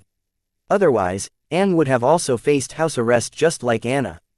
Anne was showcasing classic symptoms of survivor's guilt. "I don't see what the big deal is," I said, not understanding why Anna's grand aunt had to be such a stickler. "Wyatt, our grand aunt is someone willing to sacrifice anything to protect the honor of the royal family. And seeing the future heir of the royal family blatantly disregard its honor by participating in theft and deception, she was not one to tolerate such actions," Anne explained, describing their grand aunt as a person who valued the honor of the royal family above everything else. "What about the key component of the dungeon relocation apparatus? Don't tell me you guys returned them to Morningstar University," I asked anxiously. "If they had made such a foolish move, it could jeopardize my goal of summoning a dungeon similar to the Silver Beach Gate dungeon in this world." "Don't worry, Anna has enlisted our mother's subordinates to transport the stolen key components of the dungeon relocation apparatus to a secure location. Even if Grand Aunt wanted to, she would not be able to return them to Morningstar University," Anne reassured me, sensing my unease. Anne's words immediately put me at ease, knowing that the key components of the dungeon relocation apparatus were still in the possession of the Southern royal family. Anna's mother did not seem to be bound by traditional family values. Thus, she prioritized the prosperity of the royal family over their honor, unlike her grand aunt. That was precisely the kind of person I could get along with. Don't get me wrong, I valued family honor, but not at the cost of the family. Without the family, its honor will vanish in pages of history. Excellent. So how long do you think it will take for you to manufacture the remaining components and assemble the dungeon relocation apparatus? I inquired urgently. I needed to summon a dungeon akin to the Silver Beach Gate dungeon in this world before the central government and its allied forces took drastic measures to reclaim the original dungeon from the freedom fighters. Delaying any further would lead to severe public backlash against the Southern royal family. The central government and its allies would accuse them of deliberately withholding information, which would open another can of worms that I would rather not get into. I'm not entirely sure, Wyatt. Even though common ingredients were used in the creation of the remaining components, they were still intricate and required a lot of attention to detail. Manufacturing those parts will undoubtedly take time, and I cannot give you a precise timeline, Anne replied, shaking her head to convey her helplessness concerning the matter. I see, maybe the files I just shared will be of help to your people in the creation of the parts. I shared all the files Jill gave me on how to operate and maintain the dungeon relocation apparatus with Anne's grimoire, hoping that it will speed up the process of creation of the remaining parts required to assemble a functioning dungeon relocation apparatus. Amazing, where did you obtain all of this data? Having this information will undoubtedly hasten the process, Anne exclaimed. She wasn't just saying this to appease the boy but genuinely impressed. She knew that the apparatus user manual and the maintenance brochure would be invaluable in comprehending the usage of the parts and understanding the design of the various components. Date the 6th of April 2321, time 12:43, location Southern Region, Blossom District, Sky Blossom City, Dungeon Highway, Barren Lands. I have my methods, I said with an air of mystique, and then added, with these files learning how to operate a dungeon relocation apparatus is a simple feat. Now all we are missing is a dungeon relocation apparatus. I said we are working on it. Besides, you never explained what you plan to do with the dungeon relocation apparatus. You better have a good reason for putting the royal family's honor in jeopardy, Anne warned, but seeing her words not faze me, she then continued to say, you may not care about the royal family's reputation, but what about Anna? That fool trusted you and took a huge leap of faith. Now she is under house arrest. Tell me that she was not wrong to trust you. Hold on a second, I get back to you in a minute. I paused my heated conversation with Anne to read the text and files that were shared with my grimoire from Corey's grimoire. The text and shared files were actually from Corey Park, reminding me of my promise to her to create a custom mental strength card for Corey. The files she had shared explained the title Demon Core, its functioning, and its influence over its host in detail, along with all other information that she felt I should pay attention to while creating the custom mental strength card for Corey. After instructing the Hive AI to process the files provided by Corey Park, I added the creation of a custom mental strength card for Corey to my schedule. Having taken care of that, I redirected my attention to my conversation with Anne. I apologize for the interruption. What were you saying? Are you for real? Anne glared at the boy, seeing him make so light of the royal family's honor. Anne felt that since they risked their family's reputation to entertain the request of the boy, they had the right to know what the boy was planning. Okay, I will tell you, but remember this, I am only telling you this because I trust Anna. I made a point of it to tell Anne that the only reason I was willing to share why I wanted the dungeon relocation apparatus was because of Anna. Fine, I get it. Now tell me, for what reason did you have my family risk its honor stealing the key parts of the dungeon relocation apparatus from Morningstar University? Anne replied in a sour mood. She felt that did not need to be so blunt about his mistrust with the Southern royal family and her to her face. She didn't understand what did she do for the boy to mistrust her. Instead of wondering what did she do to gain the boy's trust.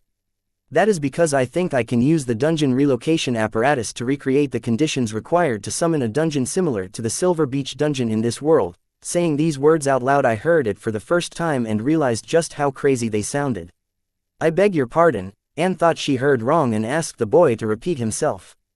I said I plan to use the dungeon relocation apparatus to summon a dungeon similar to the Silver Beach Gate dungeon back in this world. I rarely repeat myself unless it was required to, and this was one such occasion.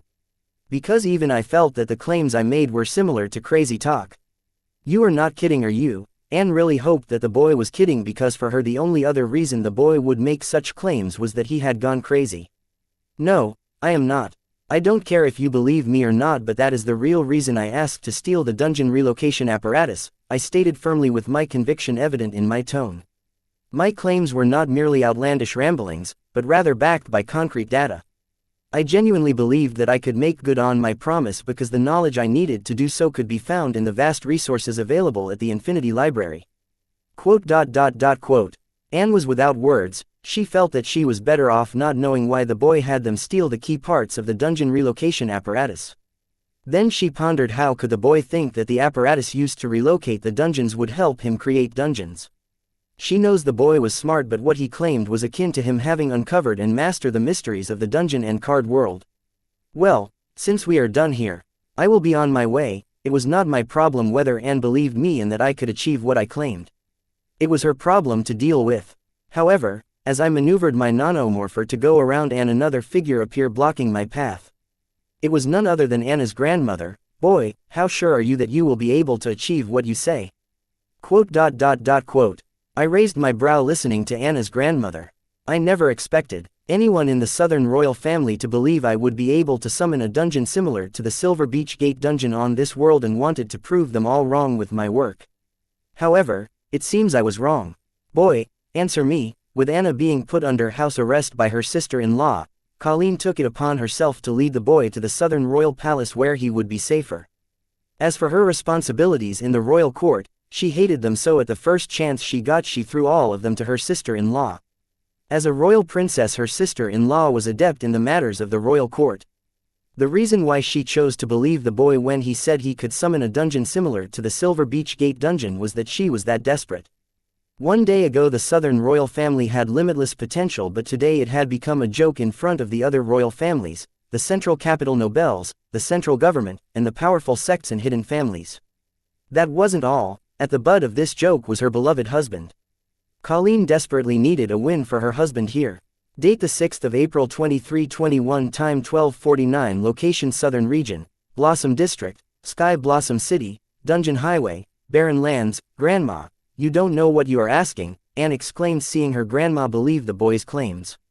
As a layman, her grandma might not understand what it meant to create dungeons at one's whims. But she knew that it meant total understanding and control of the mysteries of the world. Many great minds have been trying since the dawn of this world, but none have been successful in achieving. Much less a teenage boy who was yet to finish high school.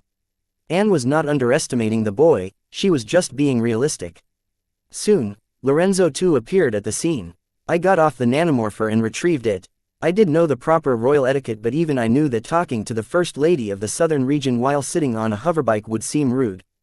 This was not about me. The First Lady of the South represented the entire Southern Region. She deserved my respect even if I just found out that she was eavesdropping on me.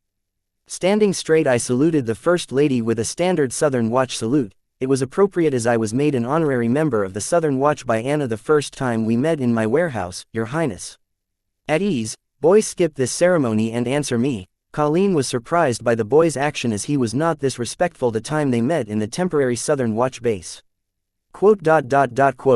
Colleen wasn't the only one who was surprised by the behavior of the boy.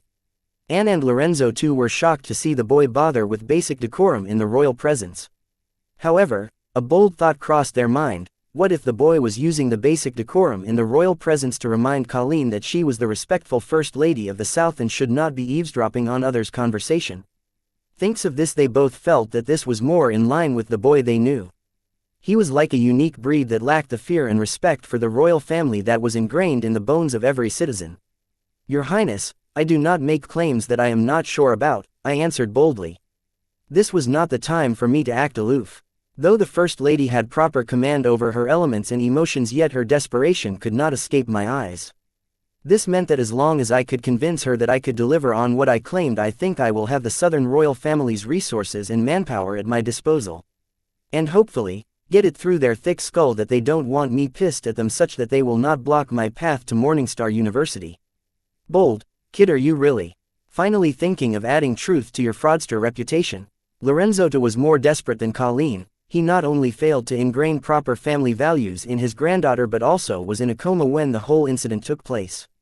He let down his beloved wife and his respected brother-in-law. Most of all, he had let down the people of the Southern Region.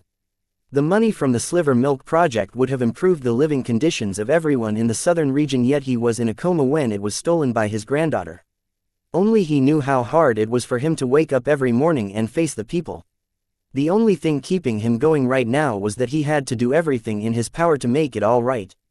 So Lorenzo wanted to believe the boy would be able to deliver on his claims, but the rational side of him understood the seriousness of the claims made by the boy. Therefore, no matter how desperate he was, unlike his sister-in-law, he was not able to bring himself to trust the boy that he will be able to achieve what he claimed. Seeing the reaction of Lorenzo and Anne, I understood unless I did not clear these two obstacles, gaining unlimited access to the Southern royal family's resources and manpower through the First Lady would be impossible. Knowing what I had to do next, I spoke. You two are not hearing what I am saying. I can use the dungeon relocation apparatus to create the conditions to summon a dungeon similar to Silver Beach Gate Dungeon.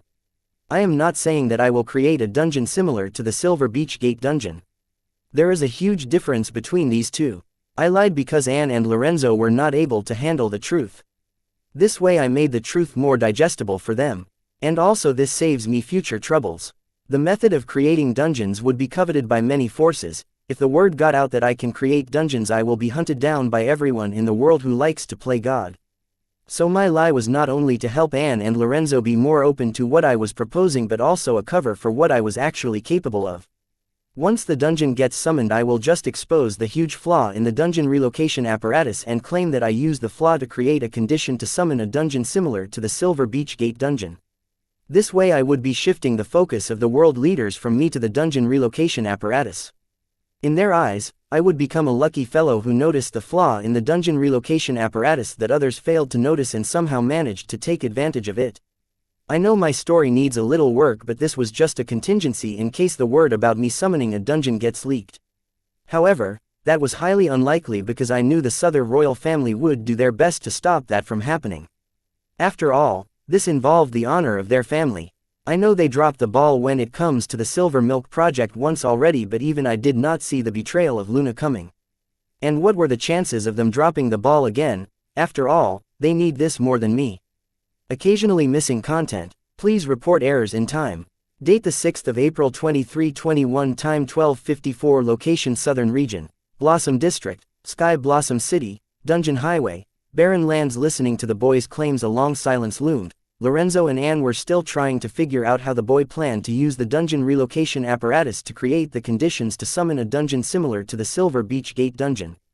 As for Colleen, she was still trying to figure out the difference between creating a dungeon and creating suitable conditions to summon dungeons.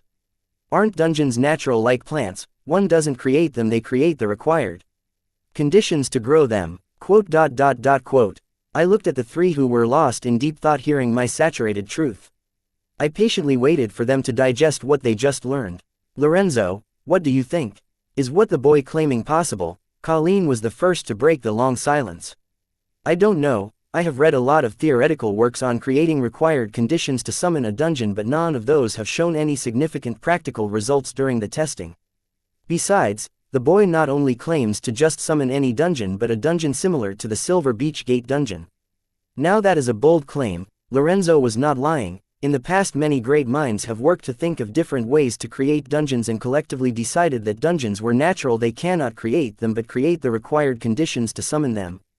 The boy's claims were bolder than theirs but somewhat similar to theirs, which was why Lorenzo could not directly discard the boy's claims.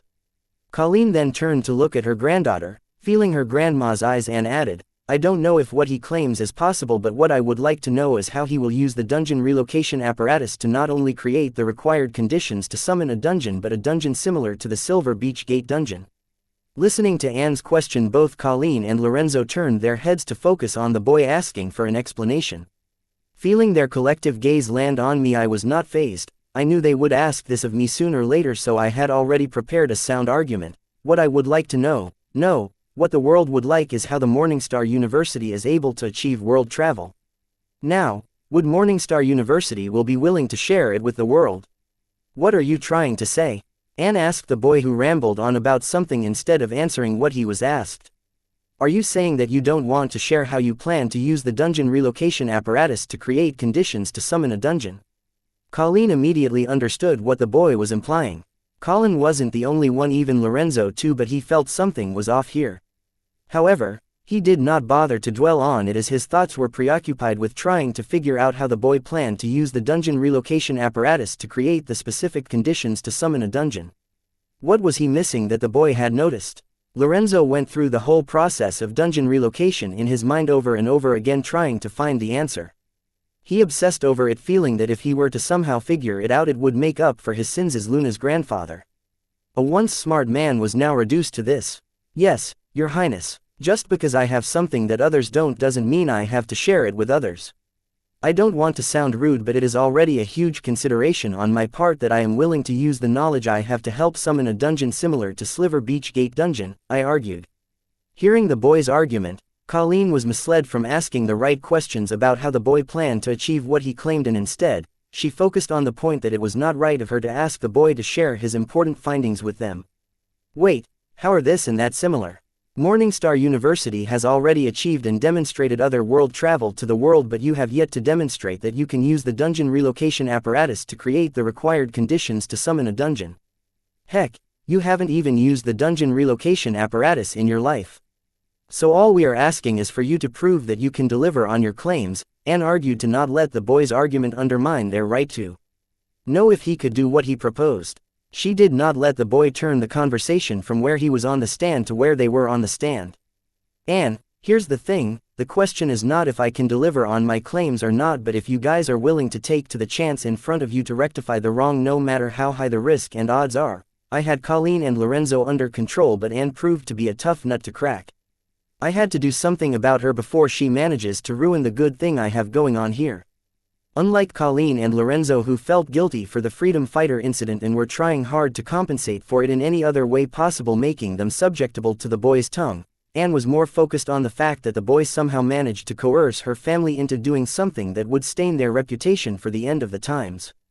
Anne did not care about what happened in the freedom fighter incident. What she cared about was if there was a good reason for Anna to trust the boy's words and risk their family's reputation, which allows her to see through the boy's bullshit. Unlike her grandma and granduncle, who wanted to give what the boy proposed a try just because they did not want the feeling that they did not try everything to rectify the past, and a mere high schooler pointing at them that they did not roll the dice on the gamble that he presented to them, promising to make everything right.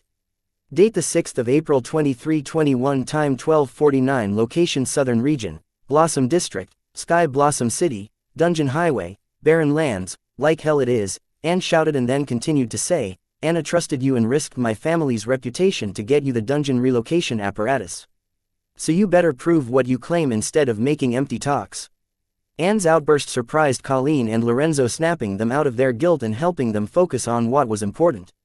To stop wasting their present trying to fix the past, instead let the past go and make do with the present they have.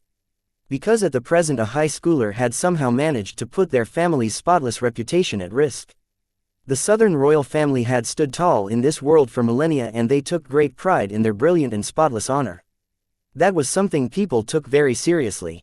But under the boy's whim, Anna had done something that would risk all the hard work and sacrifice their ancestors had taken to maintain the revered honor of their family throughout the millennia of their existence. Anne, Loreno, and Colleen wanted the boy to give them a good reason that it was all worth it. How the heck am I supposed to prove to you without revealing my important findings? I almost managed to dodge the responsibility and consequences for my part in Anna stealing the dungeon relocation apparatus and risking the Southern royal family's reputation. However, Anne shone the spotlight on me. I could feel Lorenzo and Anna's grandma's gaze sticking to my skin. I don't care, you were the one who asked us to act fast and that you would explain later. We have acted and now it is your turn to explain. As much as she wants to get along with the boy, her ideal daughter trait of her doesn't allow her to let down her family. So even if she did not want to, she had to come down hard on the boy. Like an ideal daughter, Anne was prioritizing the interest of her family over her personal interests. Don't you think you are being a bit unreasonable? How am I supposed to prove to you guys that I can use the dungeon relocation apparatus to create the required conditions to summon a dungeon similar to Silver Beach Dungeon while maintaining the secrecy of my findings? I was in a tough spot. I could not share the truth with the trio, and without that, I could not give them the guarantee they were asking that what I was proposing would work. I thought I could bluff my way into getting what I wanted, but Anne happened. I really miss my Anna. Unreasonable. Weren't you being unreasonable when you asked Anna to steal the parts of the dungeon relocation apparatus without giving us a proper explanation? Now it is your turn. Anne was on fire, and Colleen and Lorenzo nodded in agreement. Well, the only way I can do what you are asking of me is by using the dungeon relocation apparatus to summon the dungeon. Get me the dungeon relocation apparatus and I will summon the dungeon. This was quite a dilemma. I could only prove what I said was feasible by doing what I said. And the trio was asking me to prove what I said was feasible before doing what I said. Listening to the boy's words, Lorenzo and Anne frowned. However, Colleen's eyes shone with brilliance as if she had thought of something brilliant. Boy, remember, this is what you said. You can't go back on that. Yes. Get me the dungeon relocation apparatus and I will show you what I can use to create the required conditions to summon a dungeon. I happily agreed, thinking this would put the matter to bed, but I was wrong. Okay, now sleep. Hearing the boy agree, Colleen instantly reached to grab his wrist, not giving the boy a chance to react. Colleen froze the boy, turning him into a popsicle. Grandma, Anne exclaimed, seeing her grandma freezing the boy in an ice block. Quote. Lorenzo stared at his sister-in-law in shock. He thought one or another day she would lose patience with the boy and shoot at him, but he did not believe that moment would come so soon. Oh, relax, he is fine.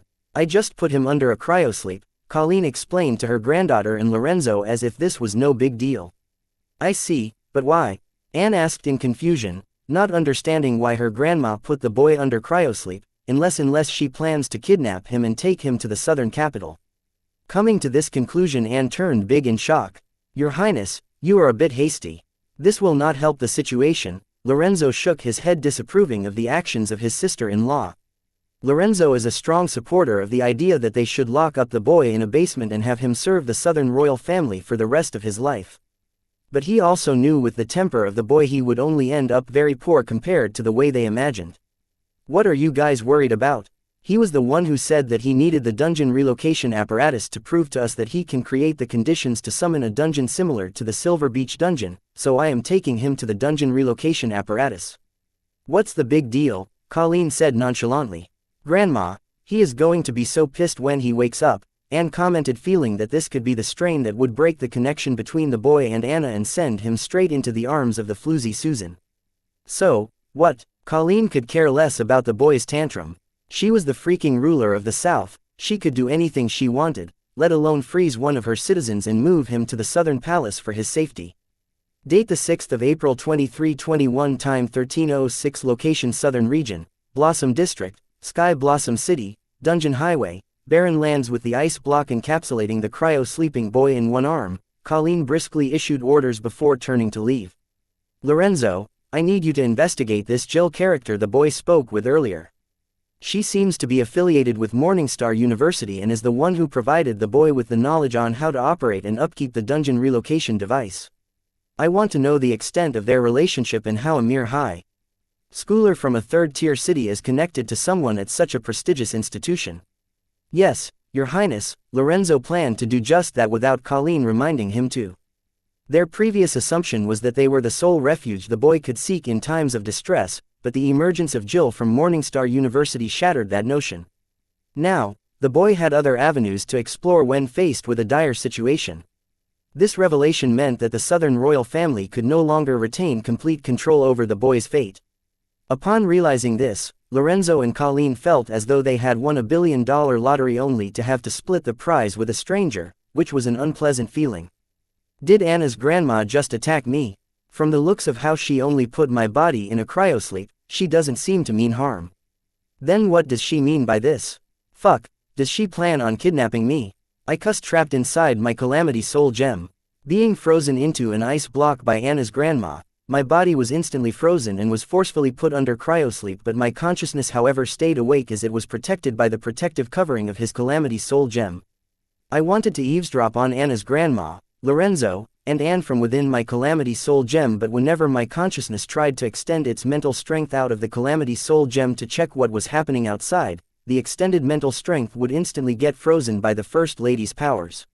Since Anna's grandma's deadly rule power could freeze mental strength, I did not dare to rashly try and shift my consciousness from my current Calamity Soul Gem to one of the pseudo-Calamity Soul Gems that I hid in the outskirts of the Sky Blossom City, fearing that my consciousness would be instantly frozen as soon as it leaves the confines of the Calamity Soul Gem. As a result, I was trapped in my Calamity Soul Gem even if I had managed to keep my consciousness awake. Date the 7th of April 2321, time 3:47, location Southern Region, Southern Capital, Southern Royal Palace, Guest Palace. Where the heck am I? I couldn't help but exclaim as my eyes fluttered open once the power keeping my body under deep cryosleep vanished and it bore witness to an extravagantly adorned bedroom that left me in awe. Soon a cold voice answered me, "You are inside the guest palace of the Southern royal family." I did not have to search hard for the source of those words because they came from my bedside. It was a lady dressed in a man's attire. Gauging her negligent 3 sizes, I asked, "Who are you? Where's Anne?" "I am Arya Art, your personal bodyguard. Her Highness Anne is helping Her Majesty, the Empress, with the affairs of the royal court," Arya answered the boy. Her cold demeanor seemed to intensify upon hearing the boy addressing Her Highness Anne casually. "Arya Art," I exclaimed, hearing the girl's name, because she was not just anybody but one of the most famous southern royal children with the purest royal unparalleled bloodline after Anna. Arya was considered to be the next Anna in terms of exceptional talent, but not in terms of her party tendencies. Arya was 17 years old this year and already a peak card lord. In the vision seen by Clown Mask, Arya earned herself a reputation in the war between the southern royal family and the northern royal family, which was secretly being instigated by Matron and the Pa clan. If I am not wrong, Arya was Lorenzo's other granddaughter, born to his daughter, who was married to a prominent family in the southern capital. Arya happens to take more after Lorenzo's wife, unlike Luna, who happens to take after him. Since they did not have much in common, Lorenzo was not so close with Arya. Not to mention Arya did not belong to the Lorne family, but belonged to the Art family. What was Lorenzo thinking by making his granddaughter my personal bodyguard? What the fuck is he up to? I am undefeated under the Card Overlord realm. What use could I possibly have for a Card Lord realm bodyguard? Was this a honey trap set up by him? That old man couldn't possibly use his granddaughter as bait, right? Well, it was Lorenzo I am talking about here. Besides, for a 17-year-old, Arya's figure was underdeveloped. She could not possibly serve as a honey trap. Then was it because we were of the same age group and he hoped we could get along? "Do you know me?" Arya asked, seeing the boy's reaction. "Yes, I do." I did not bother to lie or go into details about how I knew Arya. Instead, I asked her, "Where is Anna?" "Her Highness Anna is being trained by the Field Marshal." Arya's expression turned frosty, seeing the boy continued to be rude and casually address the Southern Emperor. "Then what about Lorenzo?" I asked Arya in frustration, unable to find anyone to vent the anger buried in my heart for being moved to the Southern Royal Palace without my consent. "Minster Lorenzo has retreated to his lab. It is unclear when he will be free in the foreseeable future." Arya addressed Lorenzo and his wife as Minster and Field Marshal, showing how distant she was from them despite being their granddaughter. Making it clear that Arya was considered to be part of the Art family than the Lorne family. Fuck, I cussed aloud, understanding that everyone involved in my abduction was avoiding me on purpose, so that they did not have to give me an explanation for why they moved me to the Southern Royal Palace without my consent. This also meant that I would not get to vent my anger on them. So I could only shout in frustration, "Master Wyatt, please watch your language." Arya frowned, hearing the boy brazenly cuss out loud. "Summon Monster Orb." Ignoring Arya, I summoned the Monster Orb and then activated it. "Come out, Stone Viltronian." If Anna's grandma, Lorenzo, and Anne think that they can get away with what they did by avoiding me, they have another thing coming. Quote. Seeing the boy summon an A-rank monster, Arya observed the boy and his monster on high alert. She tried to deduce what the boy was up to by summoning an A-rank monster, and what happened next only confused her further. "Arya, tell Anne that if she wants to meet me, she can find me at my warehouse in the Sky Blossom City." I asked Arya to deliver Anne a message, and without waiting for her reply, I order Stone Viltronian, use Stone Rule, Stone Coffin. The target of the attack was not Arya but myself. Soon the Stone Viltronian's body glowed with a brown hue before morphing into a huge stone coffin and enclosing me within it. Inside the stone coffin, leaving my intact body in the coffin, I transferred my mutated soul to one of my pseudo-calamity soul gems that I hid on the outskirts of the Sky Blossom City. This way I could return to my body in the stone coffin at the guest palace of the Southern Royal Palace anytime I wanted to. I planned to use my pseudo-calamity soul gems as a replacement for the lack of teleportation cards in my arsenal. WTF. Seeing the boy enclose himself inside a stone coffin, Arya freaked out, unclear if the boy was trying to harm himself. But soon she felt the life force within the stone coffin vanish. She was supposed to be the boy's bodyguard. What the fuck was she supposed to do in this situation? As Arya was freaking out, 3 figures appeared in the bedroom. Seeing them, Arya hurriedly knelt and greeted, "Your Highness." The boy was correct about Lorenzo, Anna's grandma, and Anne not being busy with their affairs but avoiding him. If they do not see the boy, they would not have to be in the awkward situation of explaining to him why they did what they did. And once the boy calms down, then they plan to meet him. But they never guessed that he would do something drastic. What kind of ability is this? I can feel his presence inside the stone coffin, but it doesn't have a life force, Lorenzo mumbled in confusion, ignoring Arya as he approached the stone coffin to take a closer look. Date the 7th of April 2321, time 4:06, location Southern Region, Southern Capital, Southern Royal Palace, Guest Palace. Seeing Lorenzo stare at the stone coffin for 10 minutes yet reach no conclusion, Colleen's patience waned, and she declared, "Step aside, I will break open the stone coffin." "No, Your Highness, if you do that you might end up killing the boy, that is if he is still in there," Lorenzo hurriedly announced before his sister-in-law did some irreversible damage to the stone coffin. "What do you mean?" Colleen asked Lorenzo, not understanding what he meant. "I don't know how, but I feel the boy's presence in the stone coffin but not his life force. It is as if the stone coffin is really carrying the boy's corpse. Another intriguing thing is that somehow the boy's body appears to be fused with the stone coffin. This means if you try to break open the stone coffin you risk harming the boy," Lorenzo patiently explained, such that his sister-in-law understands what he was trying to say. "What are you trying to say? Is the boy in there or not?" Colleen asked, confused by Lorenzo's explanation. Quote. Lorenzo went silent as he did not know if the boy was in the stone coffin or not. Lorenzo could clearly feel two presences inside the stone coffin. One belonged to the monster that turned into a stone coffin and the other presence belonged to the boy. However, he could only feel one life force in the stone coffin which belonged to the A-rank monster. As for the boy's life force, it was missing. This could mean one of two things: either the stone coffin was masking the boy's life force, or the boy's soul had passed away leaving behind his corpse in the stone coffin. Lorenzo could not figure out which one of the two it was. "Why don't we ask him?" Anne suddenly spoke up. Hearing her, Colleen, Lorenzo, and Arya suddenly felt dumb, wondering why did they not think of such a simple thing. Then Colleen nodded at her granddaughter, signaling her to try and talk to the boy who was throwing a temper tantrum by locking himself up in the stone coffin. "Wyatt, it's Anne, answer me if you can hear me from in there." Anne spoke awkwardly, not knowing what words would be the right fit for a situation like this. Anne and the rest waited, but no response came from inside the stone coffin. Then Anne proposed another idea: "I will try contacting his grimoire." Once again, Colleen, Lorenzo, and Arya could not help but feel dumb and wonder why did they not think of something so simple. The trio awakened from their self-assessment, hearing Anne exclaim, "The call connected, but he is not answering my call." This was a good sign. The boy's grimoire was responsive to Anne's call, which meant that the boy was not dead but alive and kicking. However, they were still not clear if the boy was inside the stone coffin or not, mostly because of the message the boy left before imprisoning himself in the stone coffin.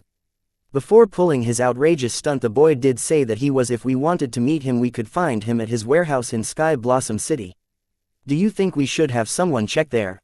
Lorenzo asked Anne. "I don't know, but just to be safe I will contact the shadows assigned to protect the boy's friends and family to report instantly if they spot the boy in the Sky Blossom City," Anne answered, not knowing if this action was necessary. It was impossible for the boy to escape their detection, and use a teleportation card to leave the southern capital and move to Sky Blossom City. "Wait, you guys believe he teleported back to Sky Blossom City?" "That's impossible," Colleen blurted.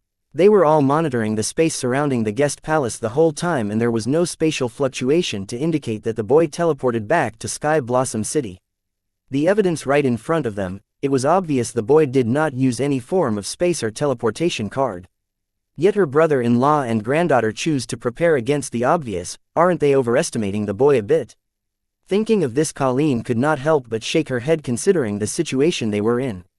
While Colleen, Anne, and Lorenzo were out of ideas, Arya, who was silent so far, suddenly spoke up. "Your Highness, if I may."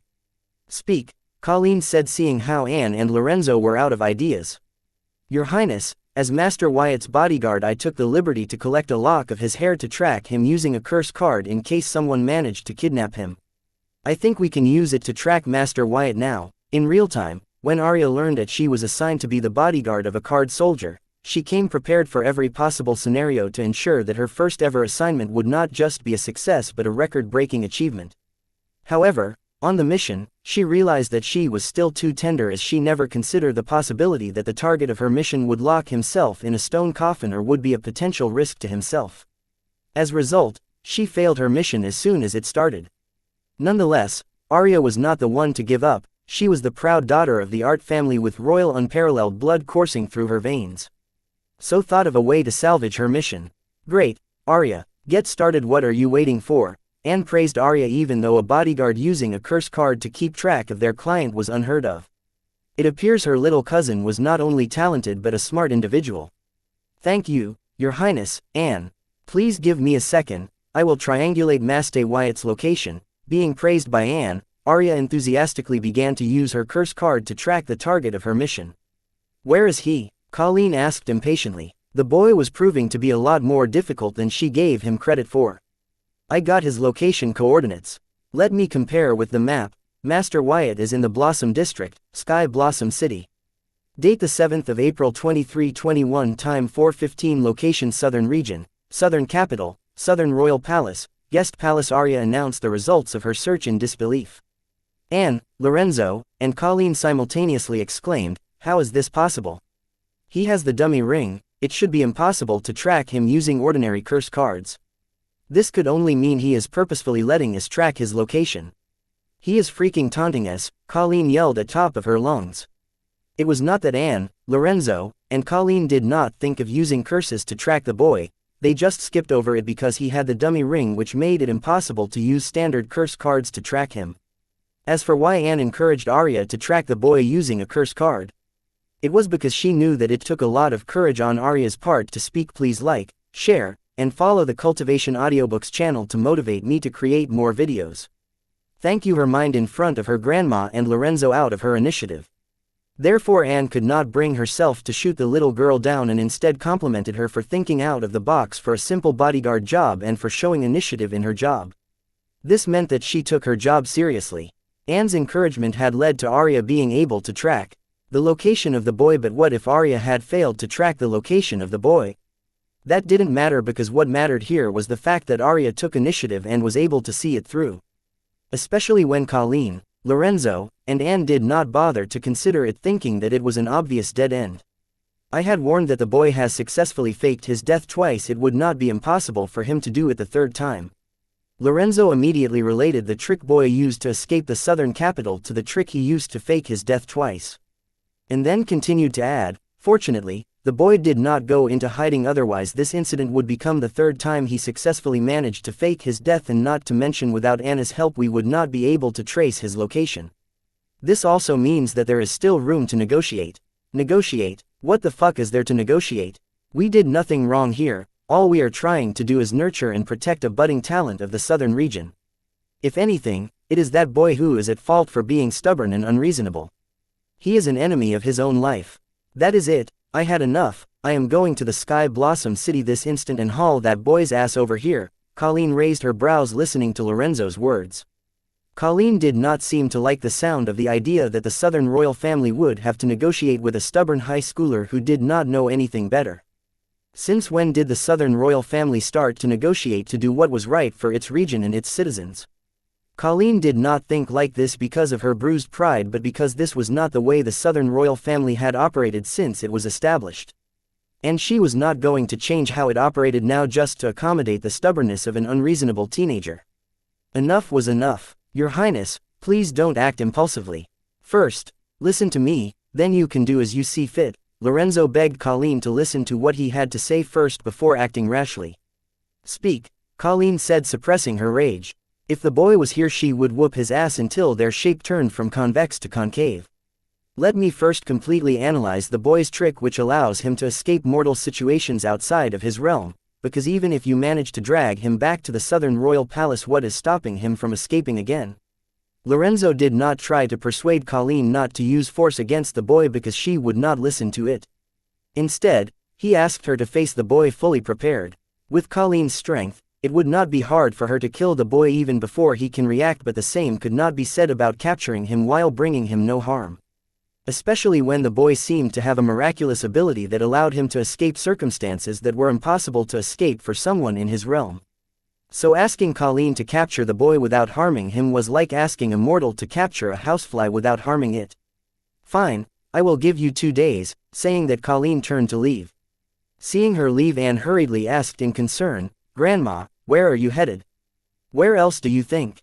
To Sky Blossom City. I can't trust others to protect the boy, Colleen said, having learned the lesson from the freedom fighter incident. I will come too. Anne decided to tag along with her grandma and finally make some time to get quality alone time with the boy she desperately craved. However, she was immediately shot down by her grandma. No, you stay here and take over the affairs of the royal court since sister-in-law is busy beating some discipline into Anna. Your Highness, if I may, can I join you? After all, I am Master Wyatt's bodyguard. Arya immediately knelt in front of Colleen and begged.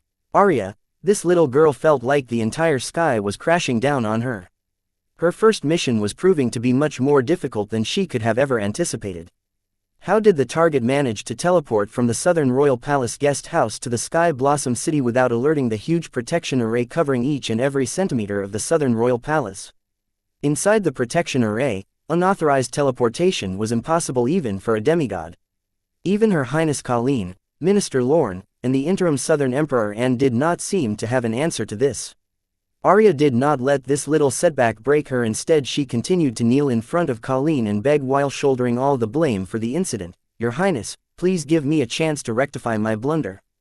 Date the 7th of April 2321, time 4:26, location Southern Region, Southern Capital, Southern Royal Palace, Guest Palace. Colleen glanced at Arya, who was kneeling in front of her begging for an opportunity to complete her mission. Then she turned to look at Lorenzo and spiritually asked him, can I trust this one? In light of the possibility that someone like Luna Lorne could willingly betray them, Colleen found herself unable to place her unwavering trust in the people she used to trust her back to. But this also made her realize the real reason why the Southern royal family was vulnerable with traitors and spies infiltrating their ranks, was because of the seed of distrust among the allies. If the ruler cannot trust her people, then how can they ward off the foreign enemy? She finally understood the crux reason why the matron was able to defeat the Southern royal family in Clown Mosque's future vision. Realizing the mistake in her ways, before Lorenzo could respond to her, Colleen immediately corrected her mistake. Forget I ever said that. Then, she addressed Arya asking, child, don't you know those with the royal unparalleled bloodline are pardoned from the custom of kneeling to the royal family? Your Highness, I am aware. But I kneel to show my faith in my liege, not to fulfill some age-old custom, Arya answered with a strong resolve. Listening to Arya's response and unyielding spirit, Colleen was impressed. Though there were many means at her disposal to verify if Arya meant every word she spoke, Colleen chose to not use them but instead decided to put her faith in those that put their faith in her. All right, child, you can follow me to see through your mission to the end. It seems old man Art has done well nurturing his younger generation, Lorenzo commented. Hearing Arya's response, there seemed to be a hint of regret behind his voice. Even though he does not show it, Luna's betrayal was eating away at him. The only reason Lorenzo had arranged for Arya to be the boy's bodyguard was that he knew he could trust her and the Art family behind her. Arya had the purest unparalleled bloodline after Anna in the younger generation, making her highly resistant to Matron's ability. The Art family was one of the most honorable families he knew. That was why he let his daughter marry into the Art family. Their loyalty to the Heatsend royal family was undeniable. According to Clown Mask, the Art family was one of the first families to be destroyed by Matron when she came into power, as they would not accept her as their ruler. As for the motive, the boy needed some to help him adjust to his new life in the palace, and Arya was the right fit. They were of the same age and prodigies among their peers. In the best case scenario they would become friends, in the worst case scenario they become rivals, each other's whetstone to sharpen their blades. Lorenzo had everything planned for the boy's stay at the palace such that he would be able to slowly adjust to his new life in the palace without feeling bored or homesick. Arya was just the start. However, the boy was too stubborn in his ways. Your Highness, before you leave, I have the information on Jill from Morningstar University. I think it's best if you that her full name is Jill Norley. As Colleen prepared to leave with Arya, Lorenzo suddenly implored Colleen, as files on Jill Norley were just shared with his grimoire by subordinates. Jill Norley, don't tell me she related to that man from the capital, Colleen said, learning Jill's full name. Yes, she is his daughter, Lorenzo affirmed with an ugly expression. Getting confirmation from Lorenzo, Colleen's expression turned dignified, only to hear Anne chime in, Jill Norley, the doctor.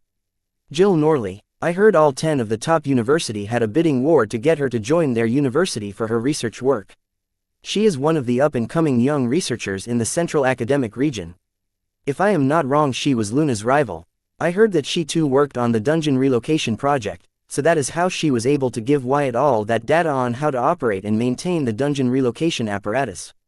Not to mention she is quite a looker and has all her male coworkers wrapped around her fingers. With a grave tone, Colin inquired Lorenzo, how did she come in contact with the boy?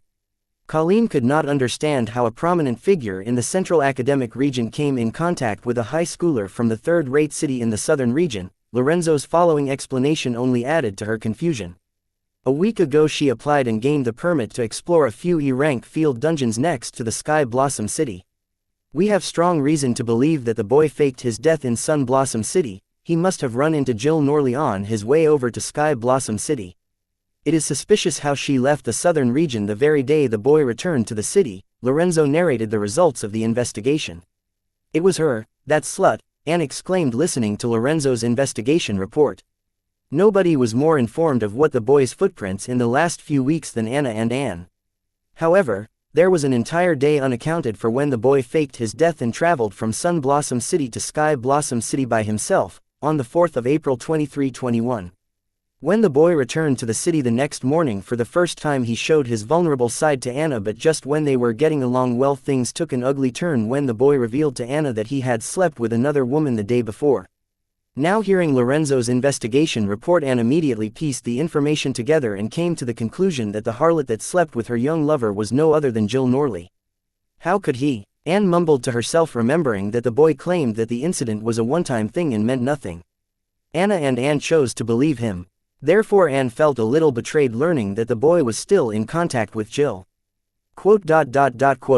Colleen, Lorenzo, and Arya were taken aback by Anne's outburst.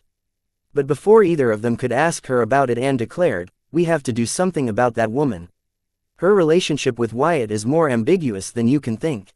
I wonder if she is the reason he so desperately wants to join Morningstar University." Date the 7th of April 2321. Time 4:34. Location Southern Region, Southern Capital, Southern Royal Palace, Guest Palace. Anne's imagination ran wild learning that Jill Norley was the woman who bedded her young lover. What hurt her more was the fact that the boy looked into Anna's eyes and claimed that the other girl did not matter to him, only to learn that he was still in contact with her. Anne was now not only brimming with jealousy and hate for Jill but felt weak and stupid, which caused her mind to go as far as to contemplate that the boy was so stubborn about joining Morningstar University because of Jill Norley. "Girl, what you are saying doesn't make sense. A little context would help," Colleen said with a frown. Just knowing that Jill Norley was related to that man had her worried for the boy. She did not have time for Anne's romantic drama, but she chose to remain patient. The investigation report is accurate. Wyatt and Jill did come into contact on that day. All I have to add to that is that they shared a physical relationship that day. However, I don't know how close they are.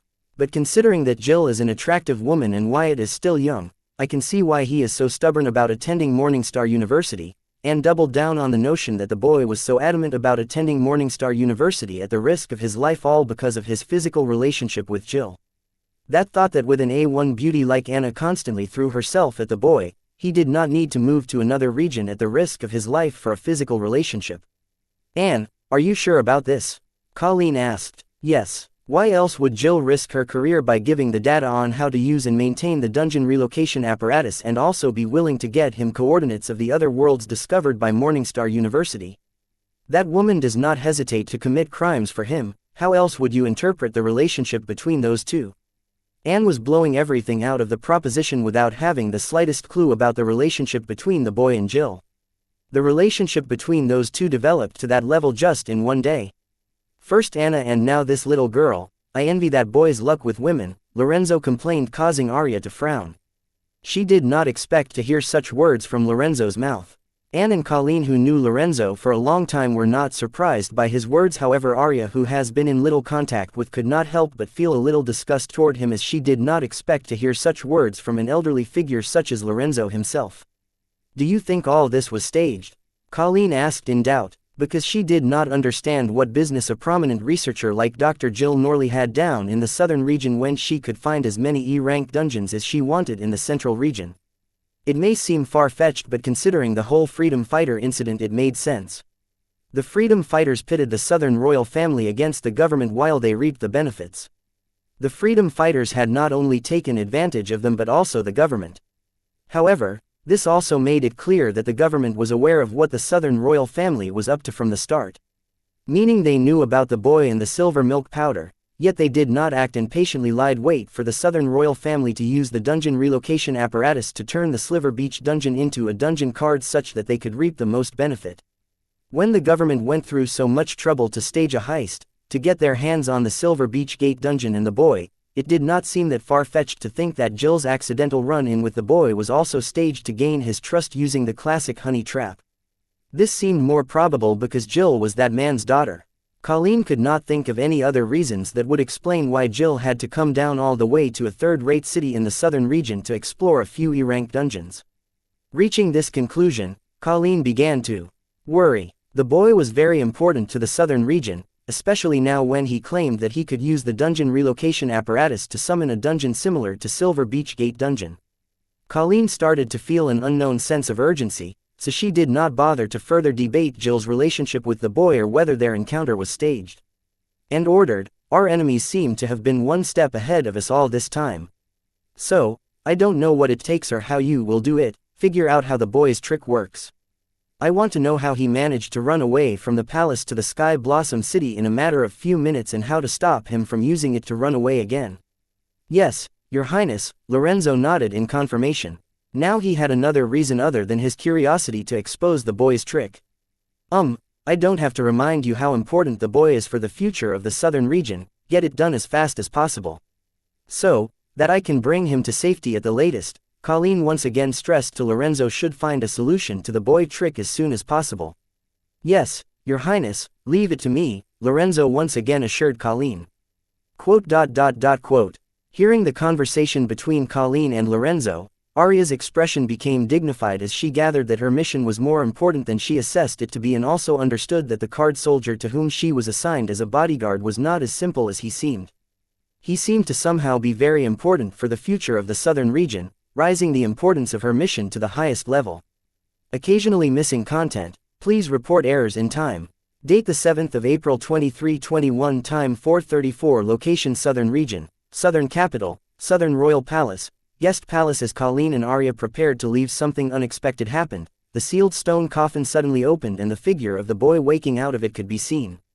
Everyone present in the room was dumbfounded, especially Lorenzo, whose sole purpose was to understand the trick being the boy's stunt, and Arya, who had used a curse card to track the boy's location to Sky Blossom City. "Hello, everyone, looks like you guys finally managed to make some time for me out of your busy schedule. So which one of you is going to explain to me what is going on here?" I said, looking at the shell-shocked Anne, Colleen, and Lorenzo. It seems they were not expecting me to return to the palace. Well, I don't blame them. I too did not want to return to the palace. Since they were avoiding me, I wanted to force them to come to me in my city, but was forced to return. Even though my consciousness had left the stone coffin and traveled to the Sky Blossom City, I made use of the Hive AI inside the Calamity Daughter gem of the Stone Viltronian, which had morphed into a stone coffin to keep tabs on the hubbub in the palace after I left. So yes, everything that happened in the immediate vicinity of the stone coffin was recorded by the Hive AI and reported to me. This was how I went to remove the dummy ring from my finger such that Arya could track my location in Sky Blossom City. Colleen was right, I was indeed taunting them. I don't condone eavesdropping, but it was a good thing that I eavesdropped on the conversation between Anne, Lorenzo, and Colleen, because if I did not do that, then I would not know about the worries of the Southern royal family, their misunderstandings involving Jill, and lastly that Lorenzo planned to use the stone coffin I left behind to expose the trick behind my teleportation-like stunt. Even if I were to choose to overlook the over-worrying of the Southern royal family and their misunderstanding with regard to Jill, I could not ignore the fact that Lorenzo planned to use the stone coffin to learn how I was able to teleport from the palace to the Sky Blossom City. Lorenzo was not able to distinguish the Calamity Daughter gem and the Pseudo-Calamity Soul gem inside the stone coffin because I had used myriad devil transformations on them to morph them into ego gems. Of course, the Pseudo-Calamity Soul gem resembled a broken ego gem. As for my abandoned body, it had morphed into the body of a stone elemental and fused with the stone coffin, giving Lorenzo the impression that if they were to force open the stone coffin they would hurt the person or the corpse inside. Even with such preparations, I could not guarantee that Lorenzo would not find anything peculiar about the stone coffin and my abandoned body within it, especially if he were serious about it and given time. Yes, there were limits to the reaches of a diamond rank card creationist and array master, but they had other sophisticated tools at their disposal to help with situations like this. If given time, Lorenzo could have uncovered the Calamity Daughter gem, Pseudo-Calamity Soul gem, and their secret. When I first learned that Lorenzo planned to study the stone coffin to uncover the trick behind my teleportation-like ability, I wanted to have the pseudo-calamity soul gem and the stone Viltronian's calamity daughter gem to self-destruct, but I could not bring myself to do that. The stone Viltronian. Because over time, with the help of their calamity daughter gems, the 5 stone Viltronian stored in my monster orb not only have begun to comprehend rules, but their consciousness have developed to form individuality and grow smarter. According to the Myriad Realm race records, the elemental race growing individuality and growing smarter takes nearly a millennium. The point I was trying to make here was that the stone Viltronian was not just a pet monster anymore, it had grown into a capable subordinate, and I did not want to abandon it for my convenience. Stone Viltronian was different from the criminals I recruited using calamity daughter gems. I could not bring myself to dispose of it. If I were to sacrifice the stone Viltronian, I would be in the same group as the 3 mischiefs who would kill their subordinates in a heartbeat if it meant keeping their secrets from being exposed. This was how I ended up returning to the royal palace. While I am here, I decided to make sure that the Southern royal family doesn't do something stupid to jeopardize the relationship between us. The Southern royal family was my backing, so yes, there was a lot at stake here. Especially for me, since I could not afford to lose their backing. I had a list of enemies that would work to eliminate me or force me into slavery as soon as I step out of the Southern royal family's shadow. Therefore, it was really assuring to know that the Southern royal family wanted to protect me and was acting out in my best interest. However, their actions were starting to become unreasonable by the day and were getting on my nerve. Thing was that I did not have many options when it came to this. All I could do was choose to willingly step out of their shadows to avoid their expectations of me, or to endure them, bide my time, and act accordingly as the situation progressed. Since I choose to return to the palace, I have decided to endure the expectations of the Southern royal family. For me, that was only till the Silver Milk Powder project commences without a hitch, until Morningstar University's new school year commences. Having decided on a plan, I step out of the stone coffin and return the stone Viltronian to my monster orb. Occasionally missing content. Please report errors in time. Date the 7th of April 2321. Time 4:45. Location Southern Region, Southern Capital, Southern Royal Palace, Guest Palace. How did you do it? How did you deceive the curse card? Why did it show that you were in Sky Blossom City when you never left the stone coffin? Not Colleen, not Anne, or Lorenzo, it was Arya who had questioned me. Arya could not wrap her head around the idea that the boy somehow managed to escape the high-level array formation covering the palace ground and use teleportation not once but twice.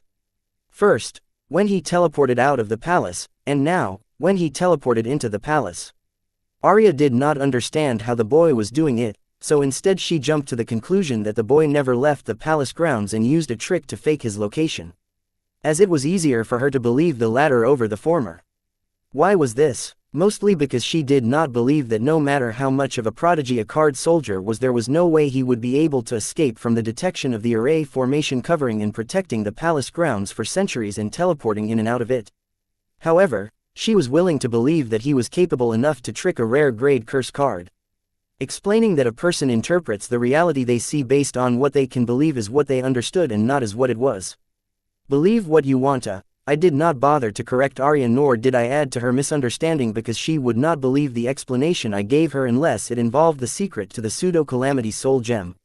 Feeling my gaze on them, with exception of Anne, Colleen and Lorenzo did not shy away from it. Instead, their eyes turned serious as Colleen asked, "Boy, how long have you been in there?"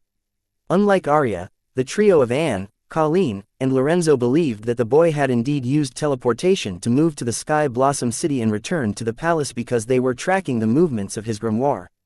Which, according to the Southern Grimoire and Grimoire Network division, was no small feat, because the boy's grimoire seemed to have a strong firewall protecting its information.